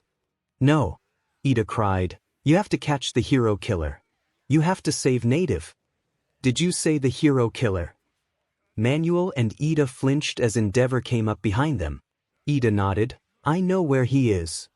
Lead the way, boy, Endeavor said, and 𝐸𝐸 started running with Endeavor and Manuel close behind. Shudo Todoroki watched them leave from his place among the sidekicks. 𝐸𝐸 looked like he was lucky to have survived. He shook his head and focused on sending ice toward some of the fires. Maybe he should have told someone his suspicions about 𝐸𝐸 after all. But, he thought, at least the hate in his eyes is gone. Right down here. Ida called, then stopped short when he saw the BLD. Some of it was his, he knew, but there was a lot more of it than had been on the ground when he left. Endeavor went to Stain, who was lying on the ground, his red scarf blending into its surroundings. "Surrender, villain. You cannot escape." When Stain didn't move, he bent down, keeping one hand on fire just in case. He checked the villain's pulse and swore, extinguishing the light in his hand. Meanwhile, Manuel had gone to help Native. Ida went over to help him, but Manuel just shook his head. "I'm sorry, Ida. It looks like he bled out sometime during the fight." Ida stared at the fallen hero in horror as Manuel put his arm around him and led him out of the alley. "Come on," he said softly, "let's get you to the hospital." Shigaraki scowled as he looked at the new recruits. Yeah, Sensei said it was a good idea to use the hero killer's ideals to grow their numbers, but he just didn't see why. Maybe if Stain's ideals brought in more 6-foot-tall behemoths like Muscular, sure, but a schoolgirl and an emo. This was the League of Villains, not Disney Channel. "Go away," he glared at them from behind the hand on his face. "I can already tell you're the kind of people I hate the most." "Don't be hasty, Tamura Shigaraki," Kurogiri said. "I'm sure these two will add greatly to our cause." "Hi. I'm Himiko Toga." The schoolgirl said excitedly, "I loved Mr. Staney. He looked so beat up when he died, it was so cute." She did a little dance in place. "And you've worked with Mine-chan, right? He's cute too. I remember when he could barely hold a knife and asked me to teach him. It was adorable." "You taught Mastermind to fight?" the emo asked incredulously. Jiren laughed. "Yeah, I was surprised too, but this cute little lady is the main suspect in a string of exsanguination murders. Mastermind sure does have an eye for quality." Shigaraki glared at the emo. "At least she has the manners to introduce herself. What about you? What's your name?" The emo returned the glare. "Right now, I'm going by Dabi." "That's no good. I meant your real name." "You'll know it when you need to know it," Dabi said coldly. "In any case, my new purpose is to carry out the hero killer's will." "That wasn't what I asked you, Patchwork." Shigaraki scratched his neck. "Why is everyone so hung up on Stain anyway? He's all I ever hear about. Every DMN day. It's really pissing me off." He lunged toward the two, who made to fight back, but Kojiri warped their hands so their attacks went nowhere. "Calm yourself, Tamura Shigaraki. If you want to succeed, we must increase our numbers. Our chance is at hand." He leaned close. "We must use the hero killer's ideology to further our own ends." Shigaraki stalked away. "I'm leaving." He slammed the door behind him. Toga smiled. "I really thought he was gonna kill us for a sec." "I believe he knows what he has to do," Kurogiri said calmly. "Shall we get back to you about recruitment at a later date?" Shudo stood awkwardly by the fountain in the mall courtyard. Yaoyorozu had invited him to go with the rest of the class, and he hadn't been able to think of a good excuse in time. The rest of the class had split off into groups of 2 and 3, leaving him alone. Yamamo had invited him to come with her and Jiro to look at swimsuits, but he already had one, so he opted to stay behind. Maybe if he left quickly, no one would question it. "Hey, aren't you one of those students from UA?" Shudo saw a teenager in a ratty black hoodie, but he couldn't see his face. "You were the second-place winner at the sports festival, right?" Shudo grimaced as the stranger put an arm around his shoulder. "You're pretty powerful. Please get away from me." "What can I say? I'm just a huge fan." The man didn't move his arm. "I can't believe I'm running into you again. It makes me think it might not be a coincidence." Shudo's eyes widened slightly as the man put a hand around his throat, keeping his middle finger lifted. "It feels like destiny, but I guess from your perspective, we haven't met since the attack on UA." The man smiled at him, allowing Shudo to see his face. Tamura Shigaraki, the head of the League of Villains with a 5-point disintegration quirk. Shudo swallowed. Suddenly the hand around his throat felt much more threatening. "Why don't we sit down and chat for a while?" Shudo Todoroki. Shigaraki led Shudo over to a nearby bench, and they sat down with Shigaraki's hands still at Shudo's throat. "I could just freeze you right here, you know?" Shudo said. Shigaraki laughed. "If you tried, I'd just put my finger down and the first thing to go would be your throat." "Here with all these people." A hero would come catch you. Shigaraki shrugged. Sure, but how many of these smiling sheep could I take out before that happened? I'm fast, I could probably take out 20, 30, maybe even more before a pro finally showed up. These idiots, they assume that everyone has their same morals, but any one of them could use their quirk and start a massacre right now. They think laws and rules will protect them, they're convinced nothing bad could ever happen to them. What's your point? Shigaraki shrugged. That's just it. I don't know. I hate pretty much everything, but right now the hero killer pisses me off the most. Have you ever hated something so much you just wanted to kill it? My father, Shudo thought, but bit his tongue before he could say that. Wasn't the hero killer one of your men? Not technically, Shigaraki replied, but that's what the media made it seem like. And now everyone's obsessed with him. Everything I've done, releasing Nomus on Hosa City, the attack on you, even killing All Might. It's all been overshadowed by that stupid hero killer and his stupid ideology. In the end, all he did was try to get rid of what he hated, same as me, so why is everyone so obsessed with him? I don't know, Shudo said slowly, maybe it's because he convinces everyone to hate what he does. His ideology makes sense, not all heroes deserve the title, and I think maybe everyone knows that deep down, they're just too afraid to say it. Or maybe they don't want to believe it. So they just let heroes keep taking power and abusing the system. Stain was a manic, but he didn't destroy things just because it sounded fun. He was trying to make a change, show how corrupt the hero system really is. Shudo's voice had dropped to a whisper, that's why I agree with him. Shigaraki looked at him strangely, you have some strange opinions for a hero student. Shudo just stared at the ground helplessly. He hadn't really meant to say all that, but maybe it was because Shigaraki was already a villain that Shudo thought maybe the guy would understand. Shigaraki wouldn't judge him for hating heroes because he hated them too. Shudo wondered what had happened to make Shigaraki hate All Might so much. Could it have been something similar to why Shudo hated Endeavor? So you think people like the hero killer so much because he proved the corruption of hero society? Shudo nodded carefully and Shigaraki smiled. It all makes sense now. Why All Might set me off so much, why the hero killer made me so angry. It was right in front of me. All Might was the reason why these people smile and think they're safe, because heroes will always protect them. They trust them when really heroes don't save everyone, and they don't deserve our trust. Shigaraki released Shudo's throat and looked at him. I don't need to change my ways after all. I just need to prove how fragile society's sense of safety really is. Thank you, Todoroki, you've been a big help. He stood. Don't try to follow me, hero. If you try, I'll get angry. Shudo watched him leave until he disappeared in the crowd. I'm not a hero. He muttered. Toga hugged Izuku the moment he walked into the bar and gave him a kiss on the cheek. Mine-chan. How are you? It's been so long. Izuku laughed and pried her hands away. Himiko, you just saw me a few weeks ago. It feels like an eternity. She pouted. Welcome, Mastermind, Kurogyari said. Can I get you a drink? Sure, I'll take cranberry juice if you have any. Kurogyari nodded and a laugh came from the corner. You have no qualms about murdering heroes and yet you're worried about the legal drinking age. Dabi scoffed, some villain. Izuku raised an eyebrow. It's not so much that I'm concerned about the legal drinking age as it is that I make a living with my brain and I prefer not to have anything slowing it down. He turned back to the bar. You're Dabi, right? Cremation quirk. Yeah, Dabi said and took a seat next to Izuku at the bar. How'd you know? I make it my business to know everyone in the underground, especially if I'm going to be working with them. Izuku said simply, I've had my eye on you for a while now. Dabi looked vaguely concerned, but it was hard to tell many facial expressions with his scars.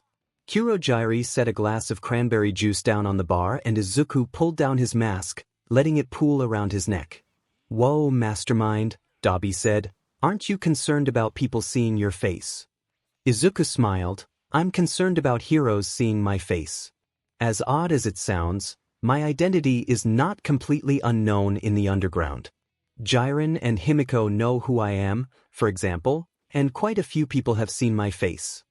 Dabi raised an eyebrow, and you're not concerned about anyone snitching to the cops. Izuku shook his head. I was at first, but normally by the time people know my face, they're already familiar with my reputation. He took a sip of his juice. I've got a bit of a temper. If anyone screws me over, I screw them over twice as hard. There was a gang a few months back, the Blue Dogs, have you heard of them? Dabi nodded. They're dead now, aren't they? Izuku nodded gleefully. They tried to threaten me into working with them rather than paying me. I gave them their plans, but then tracked down all the enemies the gang had and made sure they knew the weaknesses of every single member. They didn't last a week. Dabi shivered. Remind me not to piss you off. Izuku smiled. If I have to remind you, it's already too late. Shigaraki walked into the room. Thanks for coming, Mastermind. It's always more fun when you're my player too. Not a problem, Shigaraki. You pay well and your jobs are always interesting. So what do you have in mind? Shigaraki sat at the bar. We're going to show how fragile society really is by attacking a UA training camp, kidnapping one of the students and turning them to villainy. Izuku thought for a moment. That might be difficult. Do you have a plan in place? Shigaraki shook his head. We have a spy, but not one I'm willing to pull out yet. He'll be leaking the location to us as soon as they arrive. Izuku nodded. All right then, who do you have in? Shigaraki smiled and pulled a photo from his pocket. Katsuki Bakugo. Izuku frowned and took the photo. It was of Katsuki chained up on the podium at the sports festival. He'd taken offense that Todoroki hadn't used his fire in their fight, so his win didn't mean anything. Izuku got where he was coming from, but at the same time, Todoroki didn't use his fire against anyone, so Katsuki really shouldn't have taken it personally. Yeah, no, that's a terrible idea. Dabi laughed as Shigaraki stared at Izuku in shock. But he already acts villainous. I know. Izuku laughed. The problem is that he's too stubborn. You'll never be able to get Katsuki to be a villain because he doesn't see himself as one. He sees himself as a hero and no amount of threatening or bribery is going to convince him otherwise. He let the group digest that information before continuing. If you're really serious about recruiting a hero student, I'd suggest going after Shudo Todoroki instead. Out of the corner of his eye, Izuku saw Dabi tense slightly and smiled. The number one hero's son. Shigaraki said in confusion, what makes you think we'll be able to turn him? Take it from someone who used to want to be a hero. Izuku smiled as the group reacted to that.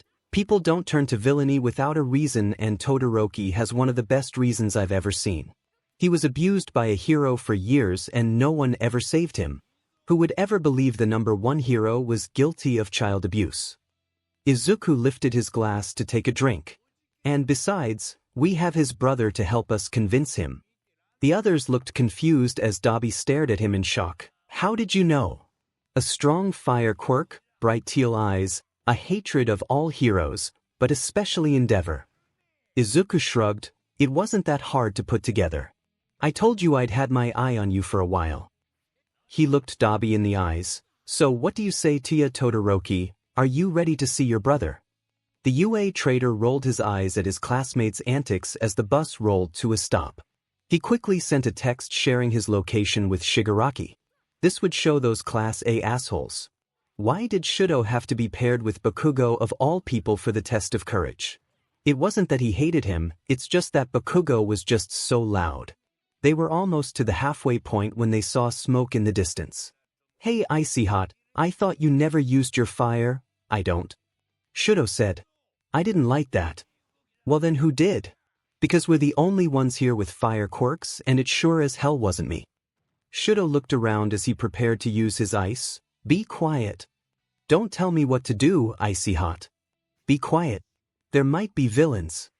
Bakugo scowled. If this is some trick by those Class B losers, Shudo rolled his eyes. At least he wasn't yelling anymore.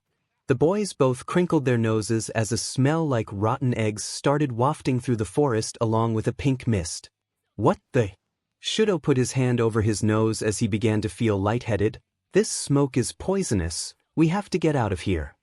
No SHT, Sherlock. Bakugo growled, keeping his own mouth and nose plugged.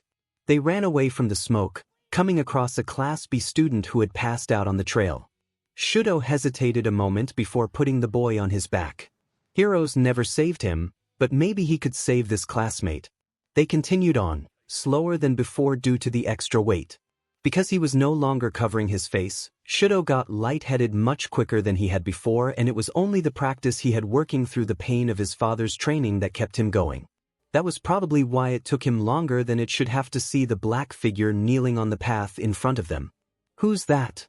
Bakugo asked, then he noticed the severed hand. "Which group was in front of us again?" "Tokoyami, I think," 𝐻𝐻𝐿 replied softly, trying not to think that the hand might be one of theirs, and 𝐻𝐻𝐿. "So pretty," the figure whispered. "No. Have to work. But it's so delicious, appealing flesh." The man turned around, revealing a wide mouth held open with hooks. Despite the fact that the man's eyes were covered, 𝐻𝐻𝐿 could feel he was looking straight at them. "I have a job to do."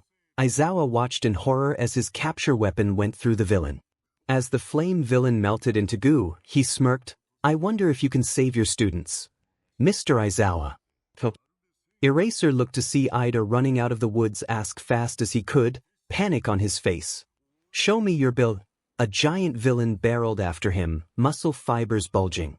Aizawa's eyes widened as he recognized Muscular and he activated his quirk. What did you do?" Muscular screamed as he deflated, but Aizawa quickly wrapped him in his capture weapon and kneed the villain in the face, knocking him out before blinking. He took in the sight of Muscular's BLD-coded fists before turning back to Ida. "Are you all right?" Ida nodded. "The rest of our classmates should be along shortly. I told them to hide because I was the only one able to outrun the villain." Aizawa nodded. "Good work. Head inside. Vlad King is already waiting for you with the other students. I'll be back." He didn't look to see if Ida obeyed as he ran into the woods. If he had heard the flame villain correctly, his students were the targets. He had to save them, or at least get to Mandalay and give them permission to fight back. His heart gripped in panic. It was like the USJ all over again, only this time the villains wouldn't let the students live because they'd already got what they wanted. The students were what they wanted, which was infinitely worse. The only students he passed as he ran were Ojiro, Mineta, and Kuda, who promised to go straight to camp. It wasn't long before he reached the clearing where the test of courage was supposed to begin. A lizard-looking villain with a sword made out of other swords was bearing down on Mandalay, and Aizawa managed to pull her out of the way with his capture weapon just in time to prevent her from being cut into ribbons. "Mandalay, are you all right?" "Eraser, have you seen Kuda?" Aizawa felt his stomach sink. "No, I haven't, but I need you to send a message to all the students. Tell them to use their quirks and training, that I'm authorizing them to engage in combat with the villains." Mandalay looked shocked. "Are you sure?" Aizawa nodded. "I'll take the heat. Our students are the targets and they need to be able to defend themselves." "Ah," a large woman in sunglasses said as she ran at them, who squealed. "Wait." The lizard villain cried. "That's Eraserhead. He's an underground hero, and if Stain were still alive, he would likely judge him a true hero." Aizawa wasn't quite sure how he felt about that, but the important part was that the villains were too busy arguing to attack. "So what?" "So we must be sure we're abiding by Stain's principle." The lizard villain was cut off by a kick to the head from Mandalay at the same time the other villain was knocked out by Tiger. "Thank you for the help, Eraserhead," Tiger said as Mandalay sent the message to the students. Things were getting kind of rough there. "Where are Pixie Bob and Ragdoll?" Tiger looked behind him and Aizawa paled as he saw Pixie Bob lying on the ground. "Ragdoll hasn't checked in."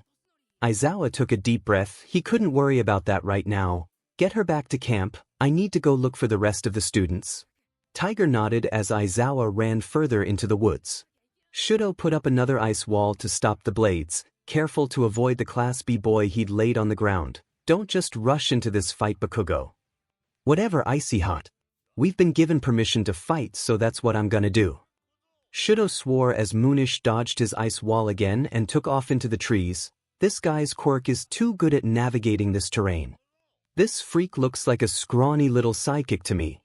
He shifted into a battle stance. "Come at me, You can't use your explosions, Bakugo. You could start a forest fire and kill our classmates." "Whatever, Icy Hot, I'm not an idiot." Todoroki doubted that. Right now, Bakugo was acting just like Endeavor. Take down the villain, show his own strength, don't care who gets hurt in the process. He looked behind him, where the wall of poison gas was now clearly visible. Between Moonfish and the gas, they didn't have anywhere to run. Bakugo ran at Moonfish with an explosion, breaking some of the blade teeth and causing the villain to cry out in pain. Bakugo smirked. "Watch out!" 𝐤𝐻𝐼 cried as Moonfish's blade teeth flashed, but Bakugo couldn't move out of the way in time. He grit his teeth in pain as he was stabbed through the shoulder. "You effer!" he yelled. "I'll kill you!" 𝐤𝐻𝐼 knew he should send an ice wall to protect his classmate, but he could already feel hypothermia setting in. That combined with the gas was making it almost impossible to think straight. Flesh. 𝐵LD sweet. Moonfish stabbed Bakugo again, but this time he got close enough for the student to grab his face. "Die!" Bakugo screamed and let off a full-force explosion in Moonfish's face. 𝐤𝐻𝐼 idly wondered if it was bigger than the one he used during his fight with Uraraka at the sports festival. When the smoke cleared, several trees were smoking and the villain was heavily singed and unconscious. Weak but villain. Bakugo spit a dollop of BLD on the ground before looking at 𝐤𝐻𝐼, who just barely had time to wonder about the look of alarm on his face before he felt himself collapse like a telescope. By the time the nauseating sensation had ended, he was surrounded by blue glass walls and neither Bakugo nor the forest were anywhere to be seen. Uraraka and Tsu shifted into battle stances as they stared down the villain in front of them. "What kind of person slashes someone out of nowhere?" Tsu said. "Who do you think you are?" The girl pointed at them with a bloody knife. "I'm Toga. You two are super cute, Uraraka and 𝐒𝐻𝐼." "She must know who we are from the sports festival," Uraraka said. "But we don't know anything about her, so we're at a disadvantage," Tsu replied. "There's not enough BLD, Toga pouted. "Normally, I'd CK it straight out of the cut to get it flowing, but there's no time. Don't worry girls, my fun new toy will start pumping as soon as I stick it in you. I'll get my fill in no time." She looked at them from beneath her lashes. "Who's first?" Tsu threw Uraraka in the air with her tongue the moment Toga started running. "You have to get back to camp. We have permission to defend ourselves, not counterattack." Tsu cried out as Toga slashed her tongue. "Tsu!" Uraraka yelled. Toga stopped for a moment. "Tsu. That's so cute. I think I'll call you that too." Tsu backed away in fear. "Only my friends call me that." Toga laughed as she pinned Tsu against a tree with a needle. "I guess that means we're friends then. You're so cute when you bleed." "Get away from her!" Uraraka yelled. Toga turned and came at her with the knife, but Uraraka used her gunhead martial arts and pinned her to the ground. "That was amazing, 𝐒𝐻𝐼. 𝐒𝐻𝐼, you're cute too." Toga stabbed her in the leg and let her machine pull the BLD out. "Uraraka!" Aizawa called out her name as he ran into the clearing and activated his quirk. "Aizawa-sensei!" Tsu cried in relief. "You have to help her." Toga jumped away from Uraraka and ran off into the forest. "I don't feel like being killed tonight," she giggled. "Toodles." "Uraraka!" Aizawa knelt beside her on the ground. "You're hurt." She shook her head. "It's not bad." "Good," he nodded, then stood. "Make your way back to camp. I've cleared the forest between here and there, so you should be fine if you hurry." Uraraka nodded and the girls were about to leave when they heard rustling in the trees. All three tensed and prepared to fight, but instead of a villain, it was Bakugo who entered the clearing. He was carrying another student on his back and looked halfway between exploding and crying. "Bakugo," Aizawa said, "you were paired with Todoroki for the exercise. Where is he?" Bakugo shook his head. "They took him. Those BSRDS stole Icy Hot." Aizawa's stomach dropped. This was bad. In terms of worst possible scenarios, a kidnapped student was pretty high on the list. "Did you see where they took him?" Bakugo just shook his head again. It was some but in a yellow coat.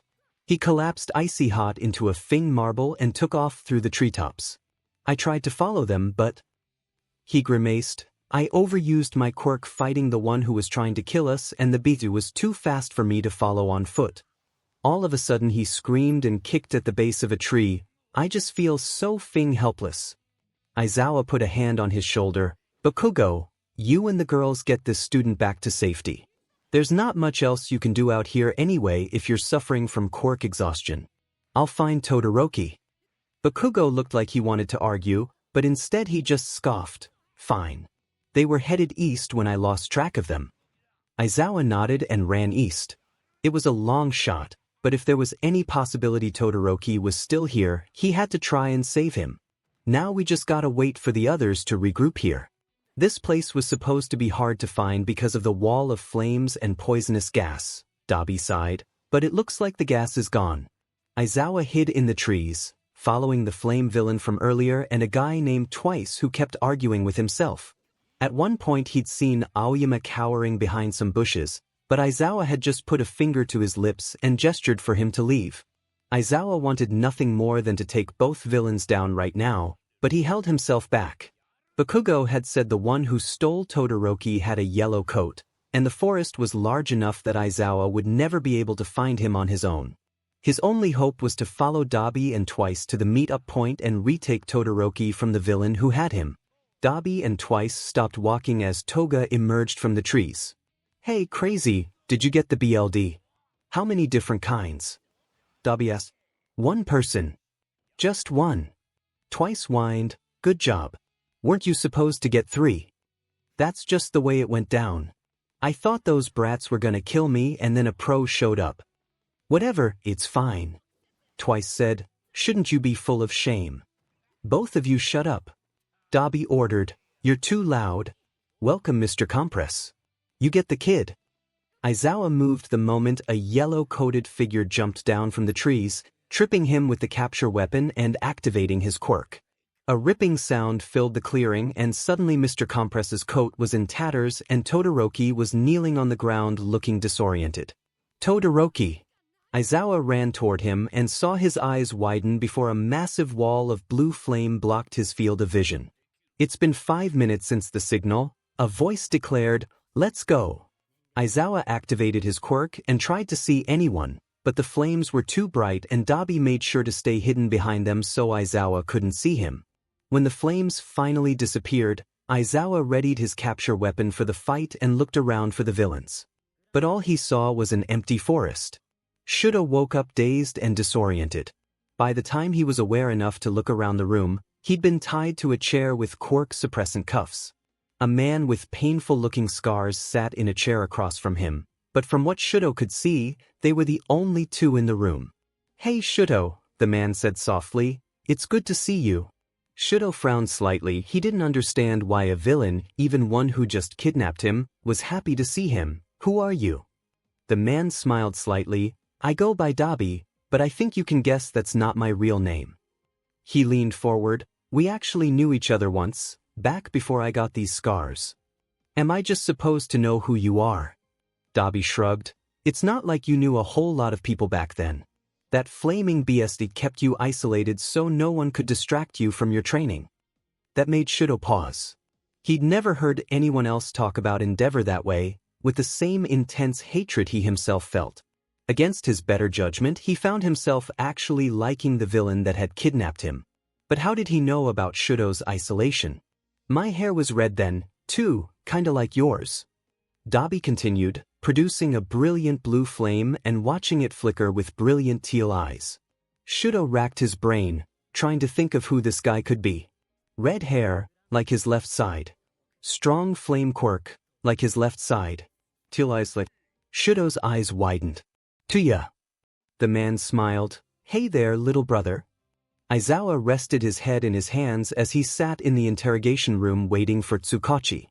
Dozens of students hurt by the gas or the other villains, another in critical condition from a classmate's rampaging quirk, an abducted pro-hero, a kidnapped student, and a dead child. The 3 measly villains they'd managed to capture were nothing in comparison to the unmitigated horror that the training camp had been. Aizawa looked up when he heard the door open. Tsukachi looked at him sympathetically and set a cup of coffee down in front of him. "How are you holding up?" "I couldn't save him," Aizawa said. "I knew they'd taken him and I got so close, but at the last minute, I was too weak." He looked at the detective. What kind of a teacher lets his student be kidnapped? Tsukachi sighed. "We're dealing with elite villains the likes of which we haven't seen since before All Might's debut." The blame for this incident is theirs and theirs alone. This was the same group that managed to kill the symbol of peace, so don't blame yourself that you couldn't take them all out. That being said, we do need your statement of the incident. Maybe it can help us find Todoroki in time. Do you know why he was taken? Aizawa asked. Tsukachi shook his head. We were hoping you knew. The best we can come up with is that he was probably abducted to use as leverage against Endeavor. These villains are targeting hero society itself, so it'd be in line with their goals. Aizawa nodded. The first I knew of. The attack was when Mandalay sent out the message. I left Vlad King with the other students and left to go fight. As soon as I left the main building, I was confronted by a flame user who implied that they were after the students. I tried to interrogate him, but he dissolved into goo before I could get any information out of him. Goo? Tsukachi questioned. I thought you said he had a fire quirk. He did, Aizawa sighed. I think the goo was some kind of cloning quirk belonging to another villain. Tsukachi nodded. What happened next? I took out Muscular as he tried to chase one of my students. I then went into the forest, sending any students I came across back to camp. I had just saved Uraraka and Azui when Bakugo found me and told me Todoroki had been kidnapped by a villain in a yellow coat that compressed him into a marble. I searched and found the flame villain I'd fought earlier talking to someone else. I followed them until I saw the villain that had taken Todoroki, then cancelled his quirk, which temporarily freed Todoroki. He grit his teeth, then everything went to... The fire user used his flames to block my field of vision. I couldn't see him to cancel his quirk and I couldn't see any of the other villains either. By the time the flames disappeared, they were gone, taking Todoroki with them. What did the villains look like? Can you give me any physical characteristics? Aizawa nodded. Let's start with the fire user, Tsukachi said. What did he look like? Tall, black hair, teal eyes. His skin was pale, but his neck and arms as well as part of his face were covered in large burn scars that appeared to be stitched together with his normal skin. Tsukachi paused in his note-taking. You said he was held together by stitches. As soon as Aizawa said yes, Tsukachi stood and opened the door. Sansa, bring me the reports on the canvassing operation. What's wrong? Aizawa asked. Nothing, Tsukachi smiled, but we might have a location on the League of Villains. Father told us you died. Dabi scoffed and rolled his eyes. Yeah, 'cause after all the SHT that guy's done, he'll definitely draw the line at lying. Shudo frowned. It made sense, a little too much sense actually, but he still wasn't sure Dabi was telling the truth. If you're really my brother, he said suspiciously, what did we do on weekends when Endeavor would meet with the Hero Commission? Dabi's eyes lit up. Mom would gather us all in the front room with all the pillows and blankets in the house. Then she and Fuyumi would make hot chocolate for all of us and we'd watch a movie. Then we'd make a game of cleaning up so there was no trace of what had happened by the time Father came home. He frowned. We stopped that tradition when Endeavor locked Mom away. Shudo stared. None of them had ever told anyone about that tradition so that Endeavor would never find out. There was no way he could have known about it, much less spoken about it with so much happiness, unless he really was Tuya. I also remember that Mom would ice your bruises and burns after Endeavor's training, he spit out bitterly. After she was gone, Fuyumi took over that job. Dabi met Shudo's eyes. They did the same thing for me when I was subjected to the BSDRD's training before you got your quirk. You went through it too. Shudo breathed out. Dabi nodded. It was hell. He'd make me work past my body's limits, producing fire for hours even though it hurt. He'd kick me when I was down, then blame me for being weak when I couldn't stand up again. He'd constantly remind me that I wasn't good enough, even though I was the best shot he had at beating All Might at the time. He scowled. And when you finally got your quirk, he tossed me aside as just another failure, forgetting all the abuse he'd put me through in favor of abusing you. I'm sorry, Shudo said. I'm sorry he forgot about you. Dabi shrugged. It wasn't your fault. I'm sorry you got the perfect quirk and had to go through that hell disguised as training longer than I ever did. He chuckled. Even back when I was living at home, I'd dream about what I'd do the BSRD if I ever got the chance. How I'd kill him when I got strong enough, even as he was pounding me into the floor. I hated him even then. He looked at Shudo. You hate him too, don't you? 𝐻𝐸𝐻 swallowed, but nodded. Absently, he knew that as Endeavor's masterpiece, he shouldn't be bonding with a villain, but Dabi was his brother who understood. His brother who had the same burning hatred as he did for their father. Even Natsuo and Fuyumi couldn't understand, not in the same way. That's why you don't use your fire, isn't it? Dabi asked. Because you hate him. 𝐻𝐸𝐻 nodded. It's his quirk. I don't need his power, just like I don't need him. Dabi shook his head. There's a better option here. 𝐻𝐸𝐻 tilted his head in a silent question and Dabi continued. Endeavor gave you that fire so you'd become a hero. So what if you were to use that fire for something that dear old dad would hate? 𝐻𝐸𝐻 started, remembering Midoriya's words back at the sports festival. You could always use it to do things your father would hate. How would you like to use your fire to show dad how wrong he was? How would you like to use it to show him how much you hate him? 𝐻𝐸𝐻 thought for a minute. He was supposed to be a hero, that was what he'd been raised to do, but the idea of showing his father how much he'd hurt him was tempting. Father was the one that was always pushing 𝐻𝐸𝐻 to become a hero, but had he ever really wanted that?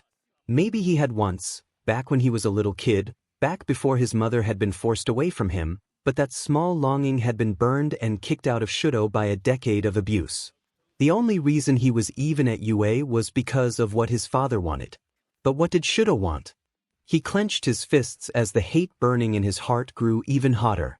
He wanted to show the world what kind of a person Endeavor really was and hurt him like he'd hurt 𝐻𝐸𝐻. He wanted to hurt everyone who thought that heroes were perfect and would always save the day. He wanted to prove to them that heroes weren't gods. He wanted to hurt all the heroes who must have known what was going on, but who never once came to save him.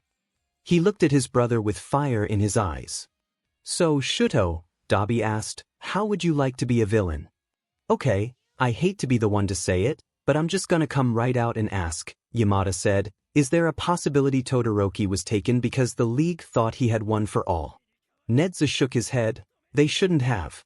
That's why we went on with the sports festival like we did, despite All Might's death. All the students' quirks were on display, and none of them were similar to All Might's. That being said, Tsukachi said, we are fairly confident that All for One is behind the League of Villains. The existence of the Nomus confirms that much. So what are we supposed to do? Midnight asked. We can't just leave him alone, not if he's going to go after our students. Do we even have a choice? Snipe asked. If All for One is really as strong as All Might was at his prime, then how are we supposed to counter that? If his quirk is what makes him so strong, Aizawa said darkly, then we'll just have to take it away. The teachers looked at each other and nodded. They would take down this villain no matter how strong he was. They owed it to Todoroki. 𝐻𝐸𝐻 sat unbound at the bar, watching with a mixture of amusement and horror as Dabi tried to hit an increasingly enraged Shigaraki with peanuts. Toga was sitting beside him, cheering Dabi on as one of Twice's personalities did the same and the other pleaded for him to stop annoying Shigaraki for all of their sakes. Kurojirai simply shook his head fondly and continued cleaning glasses. Already there was more love and camaraderie in this group than 𝐻𝐸𝐻 had ever felt at home, and he wasn't quite sure how to deal with that. So, Todoroki, I see you made the right decision. 𝐻𝐸𝐻 looked up in shock to see a smiling Midoriya sitting in the window. Midoriya? What are you doing here? Toga almost knocked him over as she ran past him and threw her arms around Midoriya, who hugged her back without hesitation. Mainchan, you're back. Mastermind, Kurojirai said, it's a pleasure as always. May I get you a drink? 𝐻𝐸𝐻's eyes widened. Midoriya was Mastermind. He looked over to see Midoriya shaking his head. I'm afraid I'm here on business this time, not pleasure. Then get to the point. Shigaraki grumbled. Midoriya had finally untangled himself from Toga's arms and he sighed. I just thought you guys might like to know that the heroes and police are gathering outside. It looks like they're planning a raid to come rescue Todoroki. He looked at 𝐻𝐸𝐻 and gave him a knowing smile. Too bad they're a little too late for that, huh? Shigaraki scratched his neck. Annoying heroes. How did they find us? Cheaters. Now Tamura, 𝐻𝐸𝐻 flinched as an unfamiliar voice came from the television. It does not matter how they knew where to find you. All that matters now is that Mastermind was kind enough to tell us of their plans. How long do you think we have before they strike? Midoriya shrugged. An hour at the most. If I were them, I'd likely use the planned press conference as a cover. Might I suggest retreating? Kurohige said calmly. We have other properties that the heroes will not have discovered, and Mastermind has given us more than enough time to clear out this location. Shigaraki stopped scratching. I guess you're right, Kurohige. Come on guys, grab your stuff and let's go. Kurohige was already busy warping away his vast stores of alcohol as many of the others left to go pack. Shudo himself didn't have anything to do, seeing as they didn't bother to grab any of his things when they kidnapped him. He turned his attention to Midoriya, who was wearing what he now recognized as Mastermind's villain costume, but with the hood and mask down. Are you a member of the League? Midoriya laughed and shook his head. No, I've found I work best if I don't tie myself down to any one group. But I've done a few jobs for the League now, and I like working with you guys. Shudo started when Midoriya referred to him as part of the League. When he'd agreed to become a villain with his brother, joining the League hadn't really been on his mind, but he supposed that was what he'd done, wasn't it? It was weird being referred to as part of a group, like he'd finally found a place to belong. He shook his head. But you showed up in person for the USJ attack. Why go that far if you weren't a member? Midoriya's face soured. Killing All Might was personal. Shudo waited for him to continue, but it appeared he'd said all he was going to say on that subject, so Shudo asked another question. Then, why are you helping us now? From what the news has said about Mastermind, you mostly wait for people to hire you, but don't care what they get up to when they aren't consulting with you. Midoriya smiled softly. I see a lot of myself in you, Todoroki. I was abused for years by the person who was supposed to be my hero while the people who were supposed to protect me turned a blind eye. No one ever saved me, not because they couldn't, but because no one ever wanted to. Ever since I turned to villainy, I've been happier than I ever was before, and I want the same thing for you. I just couldn't let you go back to living in hell, not when I had the power to get you out. Shudo found himself blushing. No one had ever cared about his happiness before, certainly not his father. And yet, here Midoriya was, acting like Shudo's happiness was important enough to work for. Even back at the sports festival, before Shudo even considered becoming a villain, Midoriya was there, letting him know that he was more than his father's abuse. Todoroki, are you okay? Midoriya was looking at him with concern. Shudo. He replied before he could help himself, and he blushed a little more. I don't want to go by my father's name anymore. Izuku smiled and nodded his head in understanding, blushing a little himself. All right. Shudo. You can call me Izuku, if you want. Aizawa crouched on a rooftop halfway between the two raid locations. Vlad King and Principal Nezu had just started the press conference, which meant that it was almost go time. Aizawa was just grateful that his quirk was part of the plan so he didn't have to deal with the vultures. He couldn't imagine the disaster it would have been if the villains had taken another student, say Bakugo. Aizawa shuddered. If they'd taken Bakugo, the school would have been blamed for broadcasting his violent behavior and UA would be in a lot of trouble. As it was, the blame was resting solely on the villains for now, but a press conference was still deemed necessary for this big of an incident. A voice came over his earpiece. The Nomo factory has been secured. Thank you, best genist, Tsukachi's voice said. You and your team keep an eye out. The villains might try to recover them. Aizawa sighed. One down, one to go. If he had to guess where All for One would show his face, he would bet on the bar, since that's where they were keeping Todoroki and where most of the villains were located. That meant that the most difficult part of the mission was still to come. Pizza DLVOI. Edgeshot called out, then nodded to Gang Orca, who used a sonic attack to knock down the wall. Kamui Woods ran in after him, ready for his first major battle since he had been injured by Mastermind months ago. All clear. What? Edgeshot unlocked the door and walked in. Where are they? The heroes looked around the room for a moment before seeing a yellow post-it note stuck to the counter. They crowded closer to read it. Just missed us. We have a problem. Aizawa frowned at Edgeshot's voice. They're not here. What do you mean they're not there? Endeavor growled. He had been sent to the Noma factory, since his fire was one of the few things that could harm Inomu, and they were concerned this whole thing might really be an elaborate trap for the #1 hero. I mean, the only sign anyone was ever here is a post-it note saying, "Just missed us," with a winky face. They obviously knew we were coming. Aizawa ignored Endeavor's frustrated rant. If the villains weren't at the bar, where were they? And how would they get Todoroki back? Suddenly the radio went silent and there was an explosion in the distance. "Genist, come in, what the hell is going on over there?" Aizawa held his breath, but there wasn't an answer. "Aizawa, go help them." Aizawa ran as fast as he could to the Noma factory and almost jumped off a roof before he realized that the building that was supposed to be there wasn't anymore. "I don't need your quirk," a voice was saying. "It wouldn't pair well with Tamura's disposition."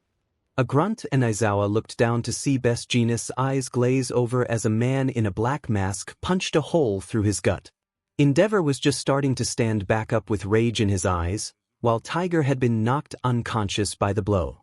"Tsukachi," Aizawa whispered into his radio, "I have eyes on All for One." "My apologies, heroes," All for One said, "but I simply cannot allow you to take these Nomu. They are essential to young Tamura's success." "Surrender, villain," Endeavor declared. "You have nowhere to run." All for One chuckled. "If I wanted to run, you wouldn't be able to stop me." Endeavor shot a wave of fire at him, but All for One simply stepped aside and let the flames pass by him harmlessly. Endeavor growled, "Flash fire fist jet burn." He used both hands to create a massive wave of flames. "Air cannon plus spring-like limbs," All for One said calmly as a massive wave of wind blew the flames off course, sending them flying toward a bank of apartments that was engulfed within moments. Screams sounded from the apartments and Aizawa swore, "Tsukachi, get backdraft or someone over here. I can't intervene yet, not if we want to capture this BSTRD." "I already called him," Tsukachi said. "Wait for backup and stick to the plan." All for One and Endeavor kept fighting, neither landing a hit on the other but increasing collateral damage with every attack. "Flame tornado!" Endeavor yelled, jumping into the air and using his flames to propel him forward as he spun toward the villain. "Air cannon plus spring-like limbs, kinetic booster X4, strength enhancer X3. He seemed almost bored as his attack flung Endeavor straight through the nearby buildings. Already weakened from the fire, they started collapsing almost immediately. It was only by using his fire to melt through the rock that Endeavor managed to survive. He wasn't going to last much longer if this kept up. "Is everyone in position?" Aizawa whispered impatiently and almost sighed with relief when a chorus of affirmatives came over the radio. Aizawa took off his goggles and set them on the roof. Power Loader had made him a special version of his hero costume just for this fight. It looked mostly like his standard one, except this one was made to withstand the heat of Endeavor's flames and had a hood and mask that he pulled up to protect his hair and face. Finally he put on the new goggles, still painted gold, but this time fully enclosed with a mirror effect. A temperature regulator wrapped around his chest and he turned it on, shivering at the artificial cold.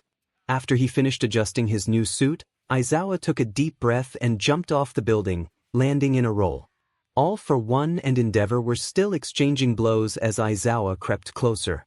Despite the fact that he was in full view, All for One didn't seem to notice him, which was when Aizawa took note that his mask didn't have any eye holes. He must be using some sort of infrared heat vision to see, which made Aizawa almost invisible in the flames. All the better. The fight shifted and Endeavor caught sight of him, nodding silently and retreating a few steps to put some distance between himself and All for One. Aizawa ran to stand in between the two fighters so that he could see All for One but not Endeavor, and he activated his quirk. Now. Prominence burn. A massive beam of fire shot past him, turning quickly from orange to blue, and Aizawa started sweating as the temperature regulator on his suit struggled to keep up.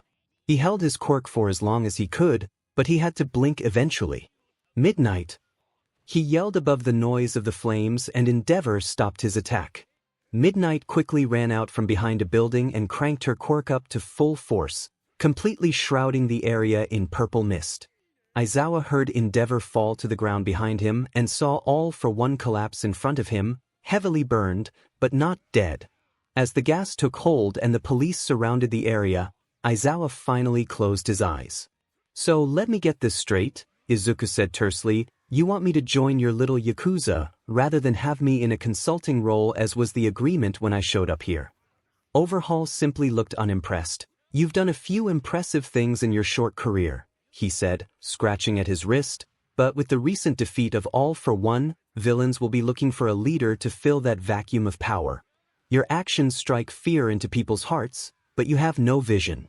No plan for society beyond making a quick buck. I have a plan, and a vision of the world without the infection of quirks.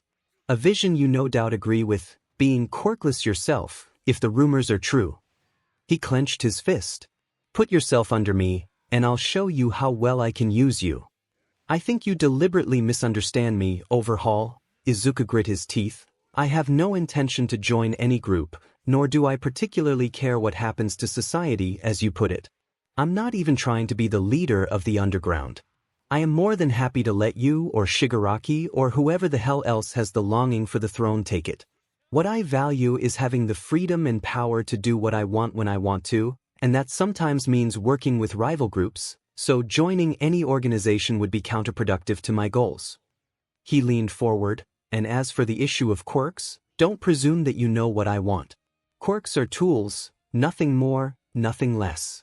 I don't hate them or see them as an infection that needs to be eradicated, unlike you. What I do hate, though, are people who act like the world belongs to them, simply because they have a powerful quirk. In other words, Overhaul, I hate people like you."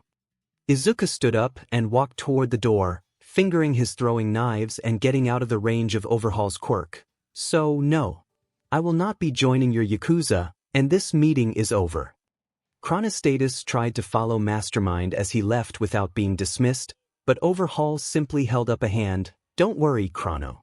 I have ways to convince him."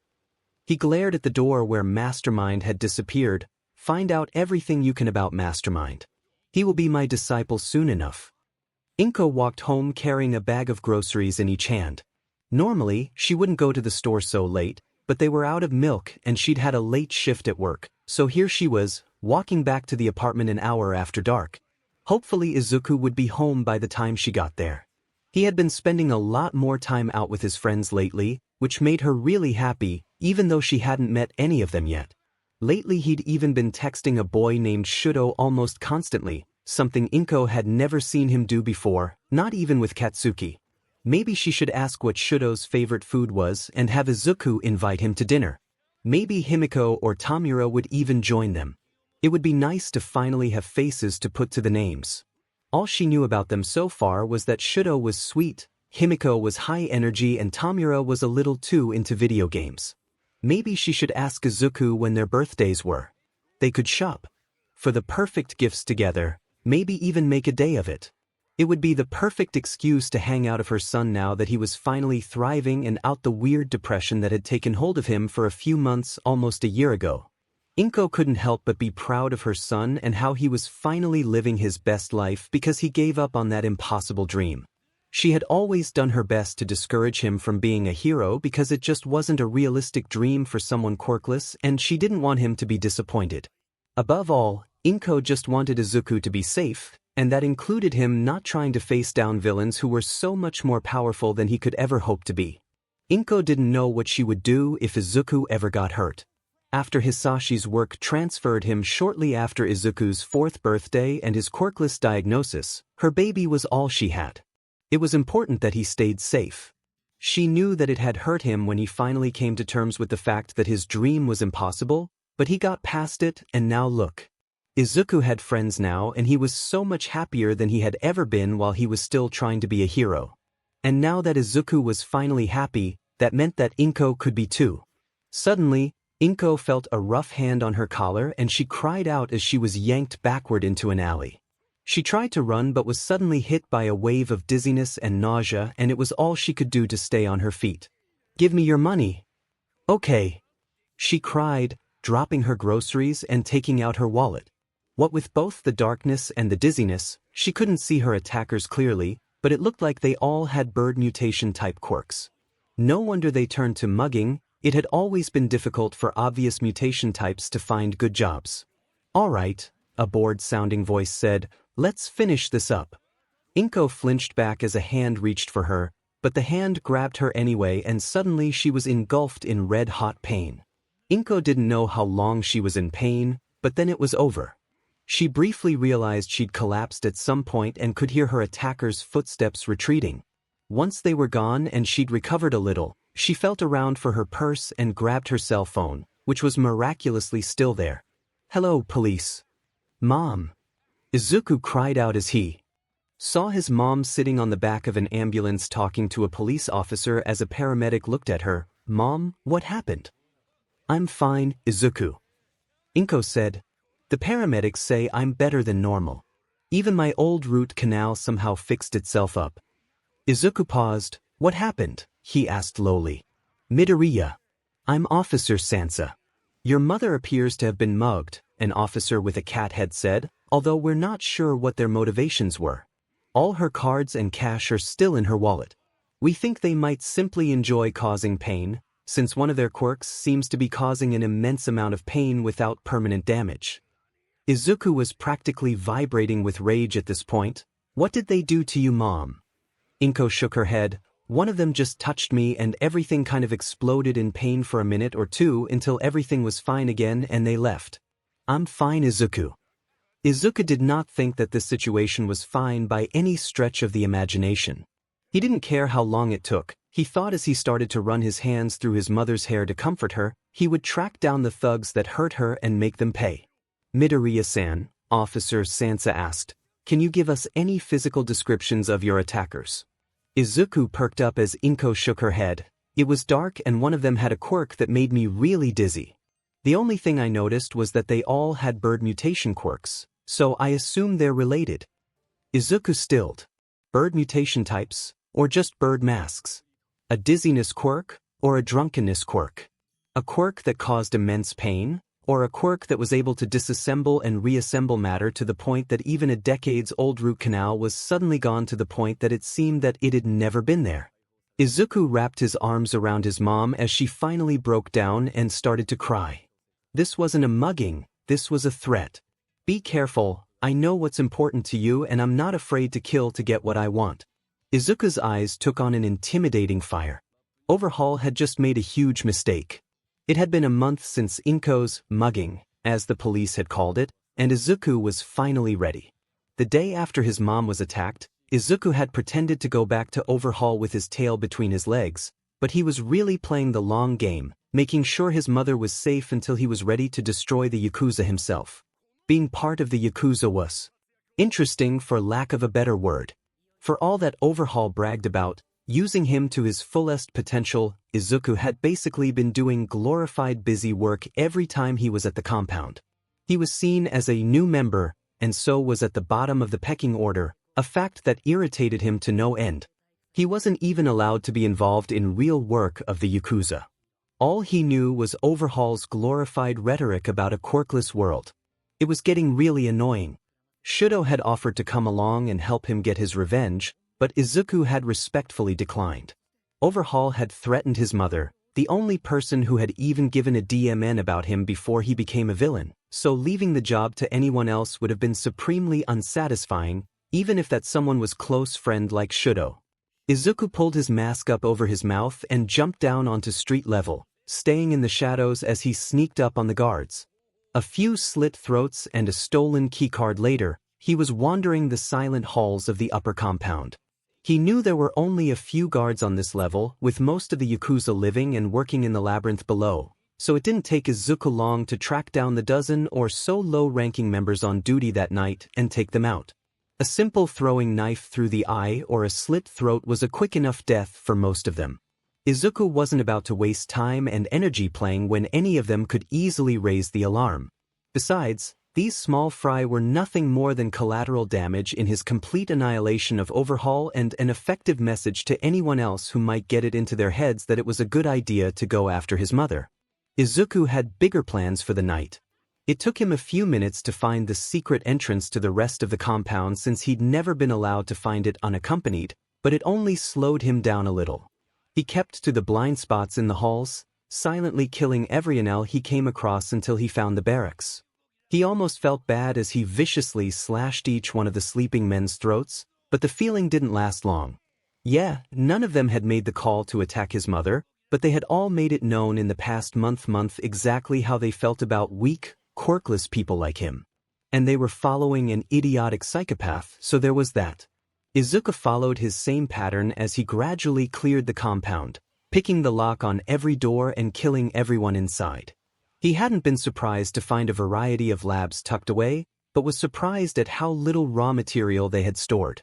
Shouldn't there be a lot more chemicals involved in the production of quirk erasing drugs? He pocketed a few vials of the quirk eraser that he found in the lab and used them to coat some of his knives before heading toward Overhaul's room. The only other room left aside from his was a door that locked from the outside. 𝐒𝐬𝐽 didn't know what was in that room, but whatever it was would still be there after he had killed Overhaul and his inner circle. The expendables all stood up when he entered the small guard room he had to go through to get to Overhaul, and he smiled at their shocked expressions as they took in his blood-soaked costume. "Mastermind," 𝐿 said, carefully keeping his voice even, "you're not supposed to be here." "You're right," 𝐒𝐬𝐽 smiled, "I'm not." In a flash, 𝐒𝐬𝐽 had thrown two of the knives he dipped in quirk eraser at Setsuno and Sakaki, since their troublesome quirks could affect him directly. He smirked when Setsuno's eyes widened as he tried to steal the knife 𝐒𝐽𝐽 had just grabbed, only to be left grasping. "What?" he taunted. "Having trouble with your quirk?" Rappa pounded on his chest, "I'm not. And even if I was, I wouldn't need a quirk to kill the likes of you. Just be sure to give me a good fight first." 𝐒𝐽𝐽 simply dodged out of the way of Rappa's quirked punch and attacked the other members. He first ran toward 𝐻𝐽𝐽, who threw up a barrier to block him, but neglected to remember that Rappa was running after him full speed. 𝐒𝐽𝐽 smirked as he dodged at the last minute, subjecting 𝐻𝐽𝐽's barrier to the full force of Rappa's quirk, which broke through it almost immediately, allowing 𝐒𝐽𝐽 to step right up behind 𝐻𝐽𝐽 and slit his throat. Rappa gave a scream of rage and ran at 𝐒𝐽𝐽 again, but he was already on the move, this time headed toward Hojo, who had already covered his body in crystals. Just like before, 𝐒𝐽𝐽 waited until the last minute before dodging and letting Rappa tear through his opponent's defenses before finishing him off. "Enough. He's using you to hurt your own men."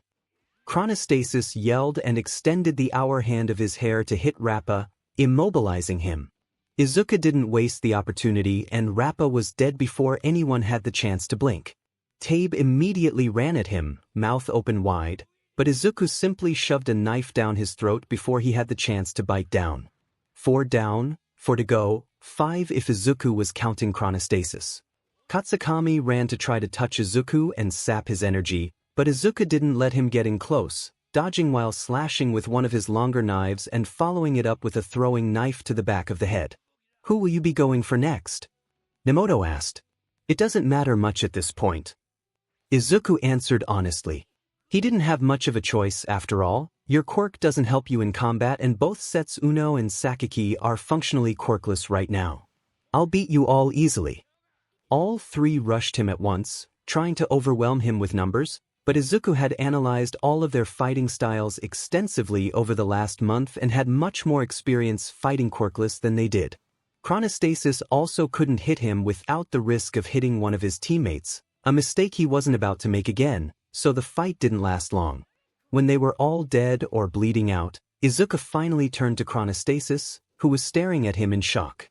𝐒𝐽𝐽 smiled and lazily tossed a knife at him, forcing him to dodge. "It's a pretty cool quirk you've got there, Chrono." He tossed another knife. "Too bad it's got such a big weakness."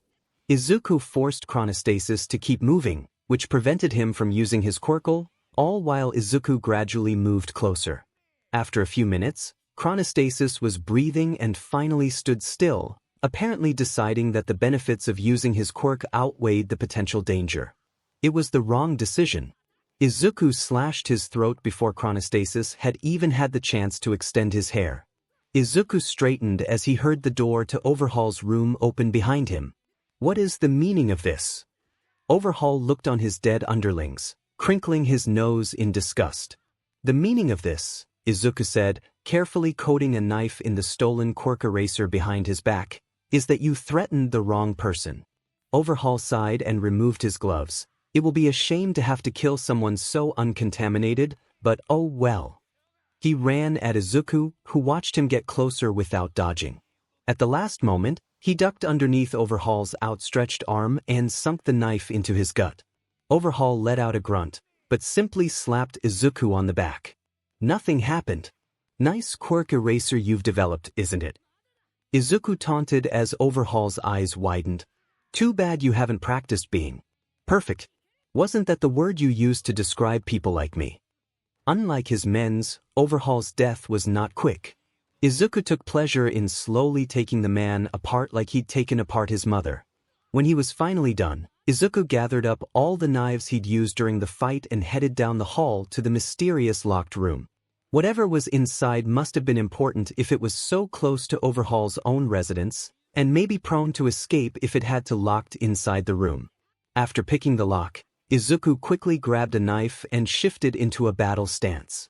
It paid to be prepared for anything. Izuku was not prepared. He didn't know what he was expecting, but it definitely wasn't a little girl huddled on the bed staring up at him with wide red eyes. Izuku was suddenly very aware of the fact that he was covered in blood and holding a knife. The little girl seemed very aware of that as well, if the way her wide eyes were tracking his every movement was any indication. Izuku hurriedly put his knife away, putting his hands out in front of him in a belated attempt to be non-threatening. Hey there. I'm not gonna hurt you. The girl didn't look like she believed him, but she also didn't start screaming, so Izuku figured that was as good as it was gonna get. My name is Mastermind, what's your name? The girl fiddled with her hands in her lap, and now that he'd gotten over the shock of seeing a little girl locked in the middle of a Yakuza compound, he noticed that her arms and legs were covered in dirty bandages, just barely covered in most places by her too thin nightgown. Eri. Her voice was small and hesitant, like Izuku's had been when talking to teachers in middle school, and he felt his heart break. What was she doing here? Eri, is it okay if I sit next to you? Eri hesitated, but nodded, allowing Izuku to sit on the bed beside her.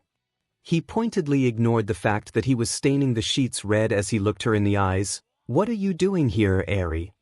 Eri trembled for a solid minute before replying. I have to help Overhaul. I'm sick.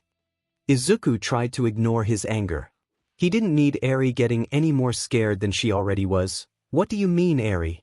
What did you have to help Overhaul with? She tugged at the bandages on her arms and Izuku's eyes widened at the deep lacerations underneath. My sickness makes other people not sick anymore, so Overhaul takes the sickness from my blood so he can put in other people so they're not sick. Izuku's eyes widened. The quirk eraser he'd stolen was made from Eri's blood. Izuku wanted to march back to Overhaul's body and somehow bring him back to life so he could torture him to death all over again. What kind of monster tortures a little girl to get his hands on her quirk? Izuku looked at her softly. You don't have to help Overhaul any. Hey, Eri. Overhaul's gone. Eri looked Izuku up and down, wide eyes taking in the blood, and her lips started to tremble. Izuku panicked, worrying he'd said the exact wrong thing. What if Overhaul had somehow convinced Eri that he loved her and he had just killed the one person she thought meant the world to her? Why was he so stupid? Suddenly, Eri's arms wrapped around his waist and she started sobbing. Thank you, she sniffled quietly, either not noticing or not caring that she was getting blood all over her hair and nightgown. Izuku awkwardly patted her on the back as he waited for her tears to pass. This poor girl had been through too much already. That brought him to the question of what was he going to do with her. He couldn't just bring her home. His mother and the cops would ask where he'd gotten her and it could reveal his identity all too quickly if they linked Eri back to Overhaul. Even if that wasn't an issue, Izuku wasn't ready for the responsibility that would come with raising a traumatized child. He wasn't about to entrust her to another villain group either. They would just use her for her quirk the way Overhaul had. Izuku sighed. There was only one option left. He gently grabbed Eri's shoulders and pushed her back so that he could look into her eyes. Hey, Eri. Are you ready to leave? Eri nodded eagerly, eyes bright with hope, and Izuku knew that if she still knew how, she'd probably be smiling. Izuku lifted her up so that she was clinging to his back before making his way outside. He wished that he'd left a path cleared of bloodshed, but he hadn't exactly been planning on carrying a 5-year-old on the way out. If anything, he at least hoped Eri realized that the bodies they passed meant no one would be coming after her. It was probably a sick sort of comfort, but there was a chance it might make the whole ordeal less traumatizing. The sky was just starting to get brighter as it got closer to sunrise, and they had an excellent view as they ran across the rooftops toward Night Eye's agency. 𝐒𝐬𝐽 had figured out that Night Eye was investigating Overhaul while he was gathering his own info on him. The hero didn't know about Eri as far as he knew, but despite his serious appearance, he had a good heart. Hopefully, he'd be able to help Eri recover and find a good home that would protect her from anyone who wanted to use her. When they reached the roof of the agency, 𝐒𝐬𝐽 slowly crouched down and pulled Eri off his back so she was facing him. He cringed at how she looked like she'd just come off the set of a horror movie, but sighed when he realized that that wasn't too far from the truth. At least none of the BLD was hers. The man who works here is a hero who was investigating Overhaul. 𝐒𝐬𝐽 looked her in the eyes. He's going to take good care of you and make sure no one hurts you ever again. Eri nodded, but hesitated a moment, fiddling with the hem of her BLD-stained nightgown. Mastermind-sama. Eri's quiet voice trembled slightly. Why did you save me? 𝐒𝐬𝐽 hesitated for a moment before deciding that Eri had already been fed far too many lies in her short life. To be honest, I wasn't trying to save you. Overhaul threatened someone I care about and I couldn't let that stand. But I'm glad I was able to save you, even if it wasn't why I originally killed Overhaul. I know what it's like to have people hurt you just because they can, and it's something I wouldn't ever wish on anyone. Eri stared up at him with wide eyes. You were hurt too. 𝐒𝐬𝐽 nodded and her voice dropped to a whisper. But you're so strong. Even strong people get hurt sometimes, and sometimes the people who hurt them try to make them feel weak. That's what happened to you and me. 𝐒𝐬𝐽 smiled and ruffled her hair. We're strong people and it's not our fault that others chose to hurt us. Eri's eyes lit up. I'm strong, she asked in wonder. 𝐒𝐬𝐽 laughed. The strongest. He stood up. I'm happy I was able to meet you, Eri. Wait a few minutes after I'm gone, then knock on the door and tell them what happened. The heroes here will take good care of you. Eri looked up at him for a long moment before flinging herself over to hug his legs. Thank you so much, Mastermind-sama. Thank you. 𝐒𝐬𝐽 smiled and ruffled her hair again. No problem, Eri. Be safe. Eri nodded and let go, waving to him as he got a running start and jumped onto the next roof. He only ran a few roofs away before stopping and crouching down. Eri was still standing on the roof, looking small against the skyline. She waited another 2 minutes before walking over to the door he had shown her. She hesitated a long moment before pounding hard with both fists. Bubble Girl thought it was much too early to be dealing with anything, especially teenage pranks. And it had to be teenagers, she thought as she trudged up the stairs, coffee in hand. Who else would climb up to the roof of a hero agency just to knock on the door? If it was anyone normal, they would knock on the front door at a much more reasonable hour. She threw open the door, already mentally preparing the rant she'd give to the hooligans who had dared to disturb her this early in the morning, but stopped short when she saw a scared little girl who couldn't be more than 5 with BLD smeared all over her. Bubble Girl dropped her coffee. 𝐒𝐬𝐽 smiled as he watched one of Night Eye's sidekicks usher Eri inside. The heroes would undoubtedly set up a perimeter to try to track him down, but he should be able to avoid all that if he left right now. He headed back to his base to shower and get dressed for school, sending a text to his mom telling her that he had gone for an early morning run. Is this her? Tsukachi looked through the glass at the girl Night Eye had brought in, who he'd said was named Eri. Officers had already taken samples of the BLD covering her, but they hadn't had time to clean her off yet, so most of it had already dried to a dirty brown and was starting to flake. Recovery Girl was on her way to take a look at her, since they didn't know if Eri would be safe in a hospital because of her ties to the Yakuza.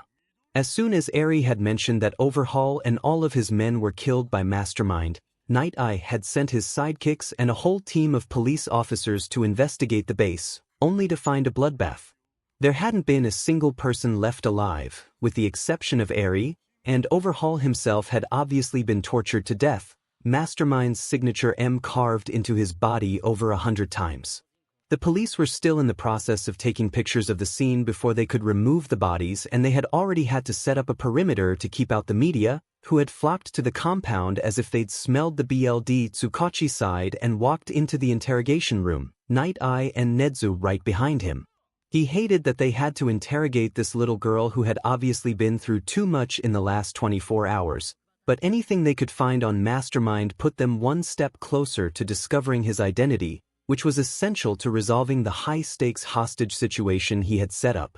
"Hello, Eri." He spoke softly, sitting down across from her and putting his files for both Mastermind and Overhaul down on the table. "My name is Detective Tsukachi, this is Nezu, and you already know Sir Night Eye. Is it alright if we ask you a few questions about how you ended up on Night Eye's roof this morning?" Eri nodded, her wide eyes scanning the room in a clear display of hypervigilance. Seriously, Tsukachi knew that Mastermind was depraved, but traumatizing a child. That was a new low. "Who left you on the roof, Eri?" he asked. He said his name was Mastermind. "True, what did he look like?" "He was short and, he had pretty green eyes. He smiled a lot too, I think. He had a mask covering his mouth, but, his eyes were smiling." True. Tsukachi looked at Nezu and Night Eye, who returned his glance and nodded. It matched what they knew of him, so it probably really was Mastermind, but why would a villain, especially one as powerful as Mastermind, drop a little girl off at a hero agency when he could have just kept her for himself or sold her off? "Do you know why Mastermind kidnapped you?" Night Eye asked with a frown. Eri looked confused. "He, didn't kidnap me. Mastermind-sama saved me." True. Night Eye's eyes widened, and Tsukachi knew that he looked much the same. Nezu seemed to be the one who maintained the most composure in light of this new revelation. "What did he save you from?" "Overhaul. He was a bad man. He told me I was sick and that's why he hurt me." True. Eri was starting to tremble, and Tsukachi realized that she was more terrified of Overhaul than she was of Mastermind.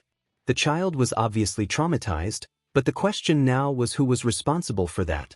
Nezu hummed, "Do you know why he saved you?" Eri nodded. "Mastermind-sama, he said that he wasn't trying to save me. He'd already killed all the bad men by the time he found me." "True. Did he tell you why he killed Overhaul and his men?" Night Eye asked. Eri frowned. I think, he said." Eri's frown deepened as she tried to remember. "Mastermind-sama said that Overhaul had, threatened someone close to him. I think he killed him so he couldn't hurt them anymore." True. Tsukachi rapidly scribbled that down in Mastermind's file. Maybe they could find people who Overhaul had threatened, and it could lead them to Mastermind's identity. It was a thin lead, since Overhaul had undoubtedly threatened a lot of people as a Yakuza boss, but it was more than they'd had in months. "Did Mastermind tell you anything else? Maybe why he decided to leave you with Sir Night Eye?" Eri fisted her hands in her dirty nightgown and bit her lip. "He said he was like me," she whispered. "True, what do you mean?" Nezu asked patiently. Eri stayed silent for a long moment, and Tsukachi was starting to worry that they'd pushed her too far when she started speaking again. "Mastermind-sama said that people hurt him too. He said that, strong people get hurt sometimes, and he said, that I was strong too, just like him." True. She looked up at them. Was he telling the truth? Do strong people get hurt sometimes too? Nezu took her hand and smiled. "Yes, even strong people sometimes get hurt by others. It wasn't your fault that Overhaul hurt you, and it doesn't mean you're weak. If people were weak simply because others chose to hurt them, I wouldn't have ever been able to become a hero, because they hurt me too." Eri's eyes brightened, and there was a knock on the door. "Is everything all right, dearies?" Recovery Girl poked her head through the door. "I'm here to take a look at that little girl." Tsukachi nodded. "I believe that we've asked all the questions we had about Mastermind." He turned to face Eri. "Although, we'll probably have to ask you more about Overhaul and his operation. But that can wait for another day." "All right then. Everyone out."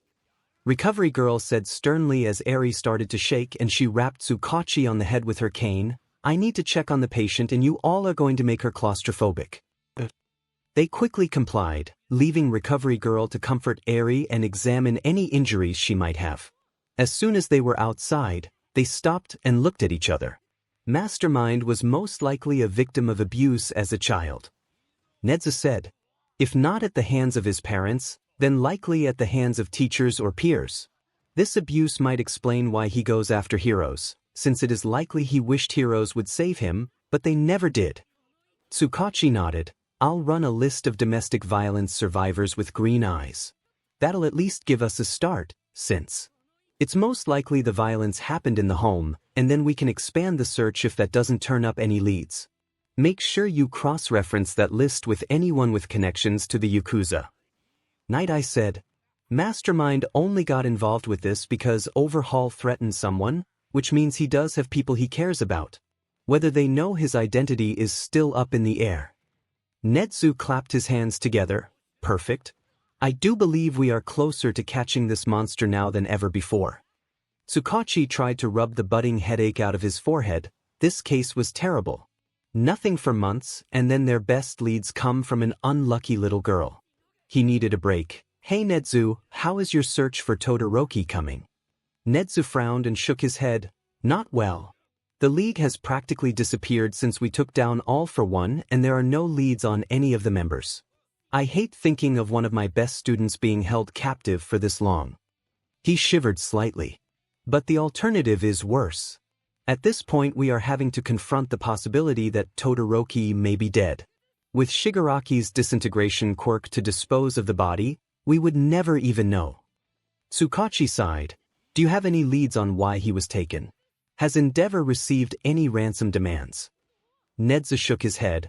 We still think that is most likely why he was taken, but perhaps they are waiting for things to calm down a bit before they enact the second part of their plan.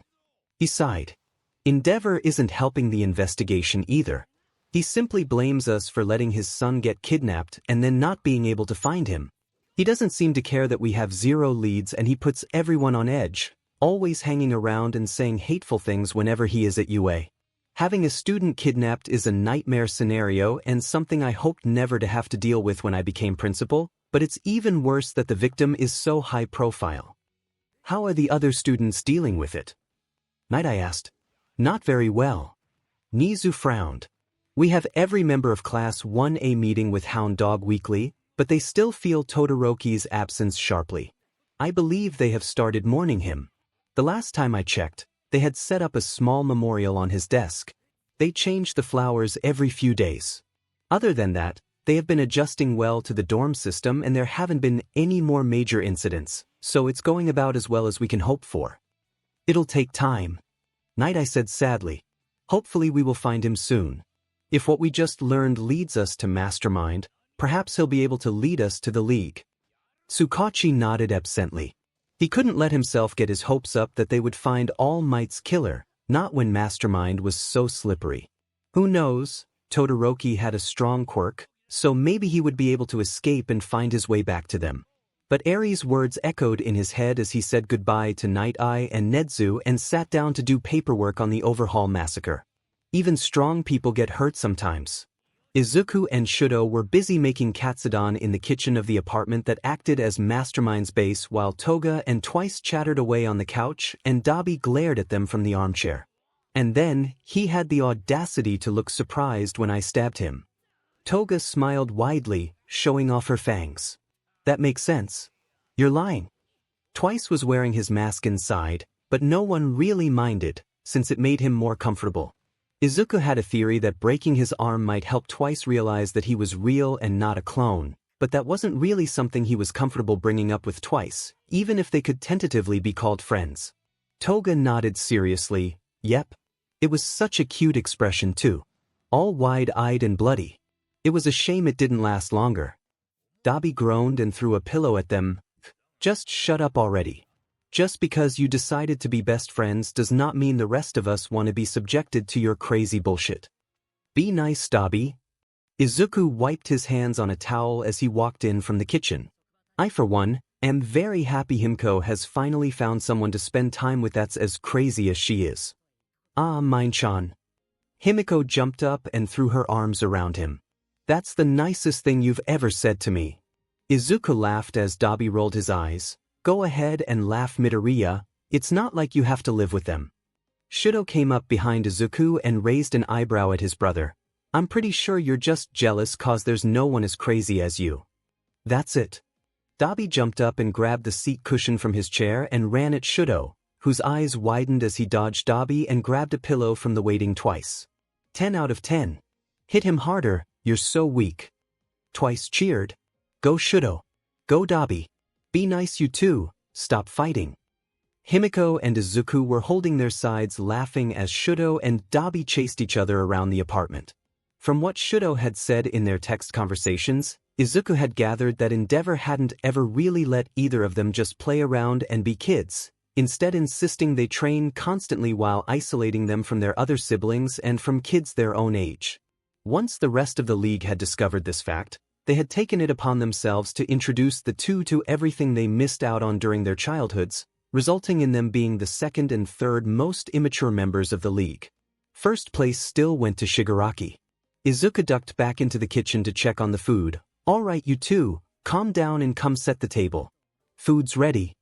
Dabi reluctantly put his cushion back and 𝐸𝐸𝐽 looked like he was about to do the same, but at the last minute hit Dabi in the face while he was unarmed. Hey, you little boys? Izuku said warningly. 𝐸𝐸𝐽 stuck his tongue out at Dabi before tossing the pillow down on the couch and walking to the kitchen. Himiko handed Dabi a stack of plates before turning to fix 𝐸𝐸𝐽's hair, which had gotten disheveled during the pillow fight. He'd cut it shortly after joining the league and it was now an undercut which he usually wore up in a pompadour style. The way he styled it made the red and white swirl together while still remaining mostly distinct. The first time Izuku had seen it was when he'd gone over to the league's new hideout about 3 weeks after the move and he'd promptly had to leave until he'd gotten his blush under control. Himiko still hadn't let him live it down. Dinner at his mother's house was always a quiet affair, just the two of them, but dinner with his friends was loud. Between Toga's laughter, Dabi's sarcasm, Twice's personalities, and 𝐸𝐸𝐽's conspiracy theories, it couldn't be called dinner so much as controlled chaos, but Izuku wouldn't have it any other way. I'm telling you, 𝐸𝐸𝐽 pointed his chopsticks at Dabi, there is an extra-governmental group constantly watching our every move through feel-good incorporated satellites. Dabi sighed and took another bite. Why in the world would a multi-billion-dollar tech company sell out to a secret organization? Maybe they were promised power. 𝐸𝐸𝐽 shrugged. But they already have power and they already have money. Izuku said. What could this hypothetical secret organization possibly have to offer that would convince a respectable company to do something so illegal? Respectable. As if. Twice said. I've never heard of a better company. Oh. Toga pounded on the table as her face lit up. What if it's not just Feel Good Incorporated? What if there's all sorts of big companies helping them and it's like the latest fashion trend for the rich? Those don't make any sense either and some of them should be illegal. 𝐸𝐸𝐽 looked at Toga, awestruck, while Dabi groaned, Toga. Don't encourage him. I like the way you think. A small smile stole across 𝐸𝐸𝐽's face and Izuku felt his heart skip a beat. He took another too-hot bite. Maybe he'd be able to pass his blush off as from the heat. By the end of dinner, the theory had somehow grown to include a worldwide conspiracy and aliens that worshipped the ancient Egyptians. Toga, along with Izuku and both of Twice's personalities, thought it was hilarious and Dabi looked exhausted. He looked at 𝐸𝐸𝐽 incredulously as he finished wrapping up a convincing argument that Officer Sansa from the police department was actually an ancient cat god in disguise and thus the reason that the aliens had chosen Japan as their home base. How are we even related? 𝐸𝐸𝐽 smiled and shrugged, gathering up the dirty dishes and heading over to the sink. Toga volunteered to dry, since she was finding 𝐸𝐸𝐽's theories too entertaining to stop. The others put away the leftovers and went to go watch the news. Toga, can I ask you a question? 𝐸𝐸𝐽 asked as he handed her a plate. Toga hummed, does it have to do with if I'm an ancient cat god too? 𝐸𝐸𝐽 chuckled, a reaction that was becoming more natural the longer he was out from under his father's thumb. No, but we should come back to that another day. He busied himself with scrubbing a pan, trying to work out exactly what he wanted to say. Why have you been spending so much time with Twice? Toga thought for a minute. I guess I didn't really think about it. We're best friends and I feel really comfortable around him, so yeah. Well, that and, she shrugged, Like Minechan said, it takes a special kind of crazy to want to spend time with me. Twice and I have that in common, so it feels like we've gotten really close because of it. She shrugged again. I don't know. But have you got your eye on someone you want to spend a lot of time with? 𝐻𝐸𝐿 took his left hand out of the water so he wouldn't accidentally boil it. No. Why would you think that? Toga cackled. Yeah, sure 𝐻𝐸𝐿, you're just bringing up romance for no reason. She winked at him. If it's any consolation, I think he likes you too. I don't have any idea what you're talking about. He denied, but knew it wasn't very convincing, considering the fact that his face was bright red. Toga laughed. Sure you don't, Himiko. We need to leave. Twice came in and hugged her from behind. We have plenty of time, there's always tomorrow. Toga gasped in excitement. Oh yeah, I saw this super cute boy earlier I want to kill. Come on Jean, let's hurry. She grabbed his hand and dragged him out the door, giving Izuku a quick hug on her way out. 𝐻𝐸𝐿 finished up the dishes, then joined Izuku and Dabi, who were sitting at the table, wiping his hands nervously on a rag as he sat down. Even though he and Dabi had spent weeks discussing this and 𝐻𝐸𝐿 was sure it was what he wanted to do, it was still nerve-wracking. Dabi looked at him and raised his eyebrows, asking for silent confirmation. When 𝐻𝐸𝐿 nodded, he turned to Izuku. Midoriya, we actually wanted to talk business for a bit, if that would be okay. Izuku looked a bit surprised, but nodded, leaning forward in his seat. What's up? 𝐻𝐸𝐿 took a deep breath. No going back. How much would you charge us for a plan to kill Endeavor? Izuku hummed and nodded. I was wondering when you two would ask. Will the rest of the league be participating as well, or will it just be the two of you? Just the two of us, if possible, Dabi said. We already cleared it with Shigaraki, since it'll probably be associated with the league whether or not the other members are there, but this is personal, so we want to do it ourselves. I'm sure you can understand that. Izuku nodded again. Yeah, I get it, it was the same for me with Overhaul. He turned to 𝐻𝐸𝐿. It's a pretty big crime for your debut, 𝐻𝐸𝐿. Are you sure you don't want to start with something smaller? 𝐻𝐸𝐿 shook his head. He'd considered it just starting off with robberies or something until he got used to being a villain, but I want my debut to have an impact. If the first thing I do as a villain is kill my father, then it sends a message not only to him, but to all of hero society that he's the one who drove me to this. It wouldn't have the same effect if I started off with any other crime. I think a hero student turning villain would have an impact either way, Izuku smiled, but I agree that doing it this way will be the most impactful. He pulled out a notebook and pencil. I'm proud of you, 𝐻𝐸𝐿. 𝐻𝐸𝐿 smiled at the praise. Thanks, Izuku. It means a lot. So, Dabi looked at Izuku. How much is this plan going to cost us? Izuku looked at him like he'd grown a second head. Oh, I wouldn't dream of charging you for this one. What? 𝐻𝐸𝐿 couldn't believe his ears. Surely Izuku wouldn't help kill the #1 hero for free. Izuku smiled. You're my friend, 𝐻𝐸𝐿, and you deserve payback for what that beast did to you. He started scribbling down ideas. No, 𝐻𝐸𝐿 said. It's too much. At least let us pay you something. Izuku laughed and shook his head. Nope.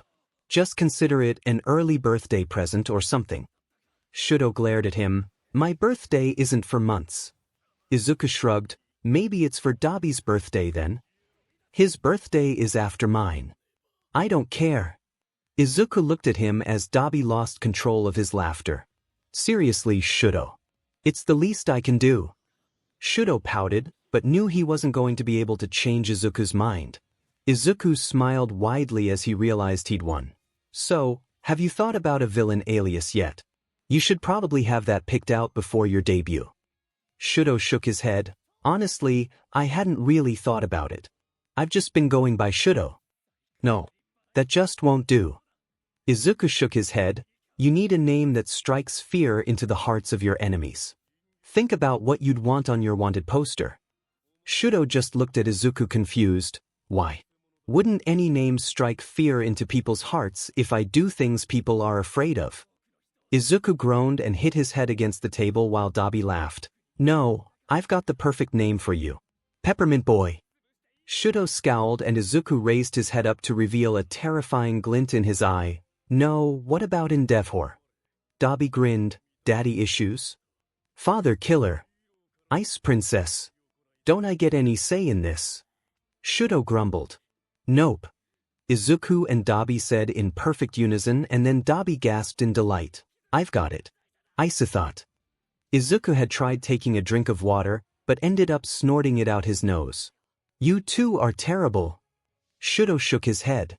We should just leave now and prevent a disaster. Besides, Shigaraki doesn't want us home too late.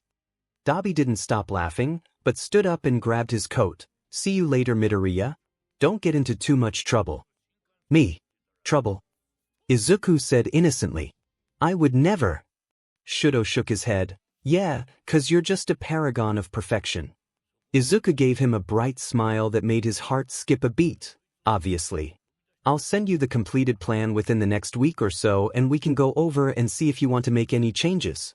And keep thinking about a villain name. Alright. I get it. Shudo said. See you later, Izuku. The door shut behind them and Shudo pulled up his hood to hide his distinctive hair. Beside him, Dabi had already pulled a medical mask over his scars. He must really like you, you know?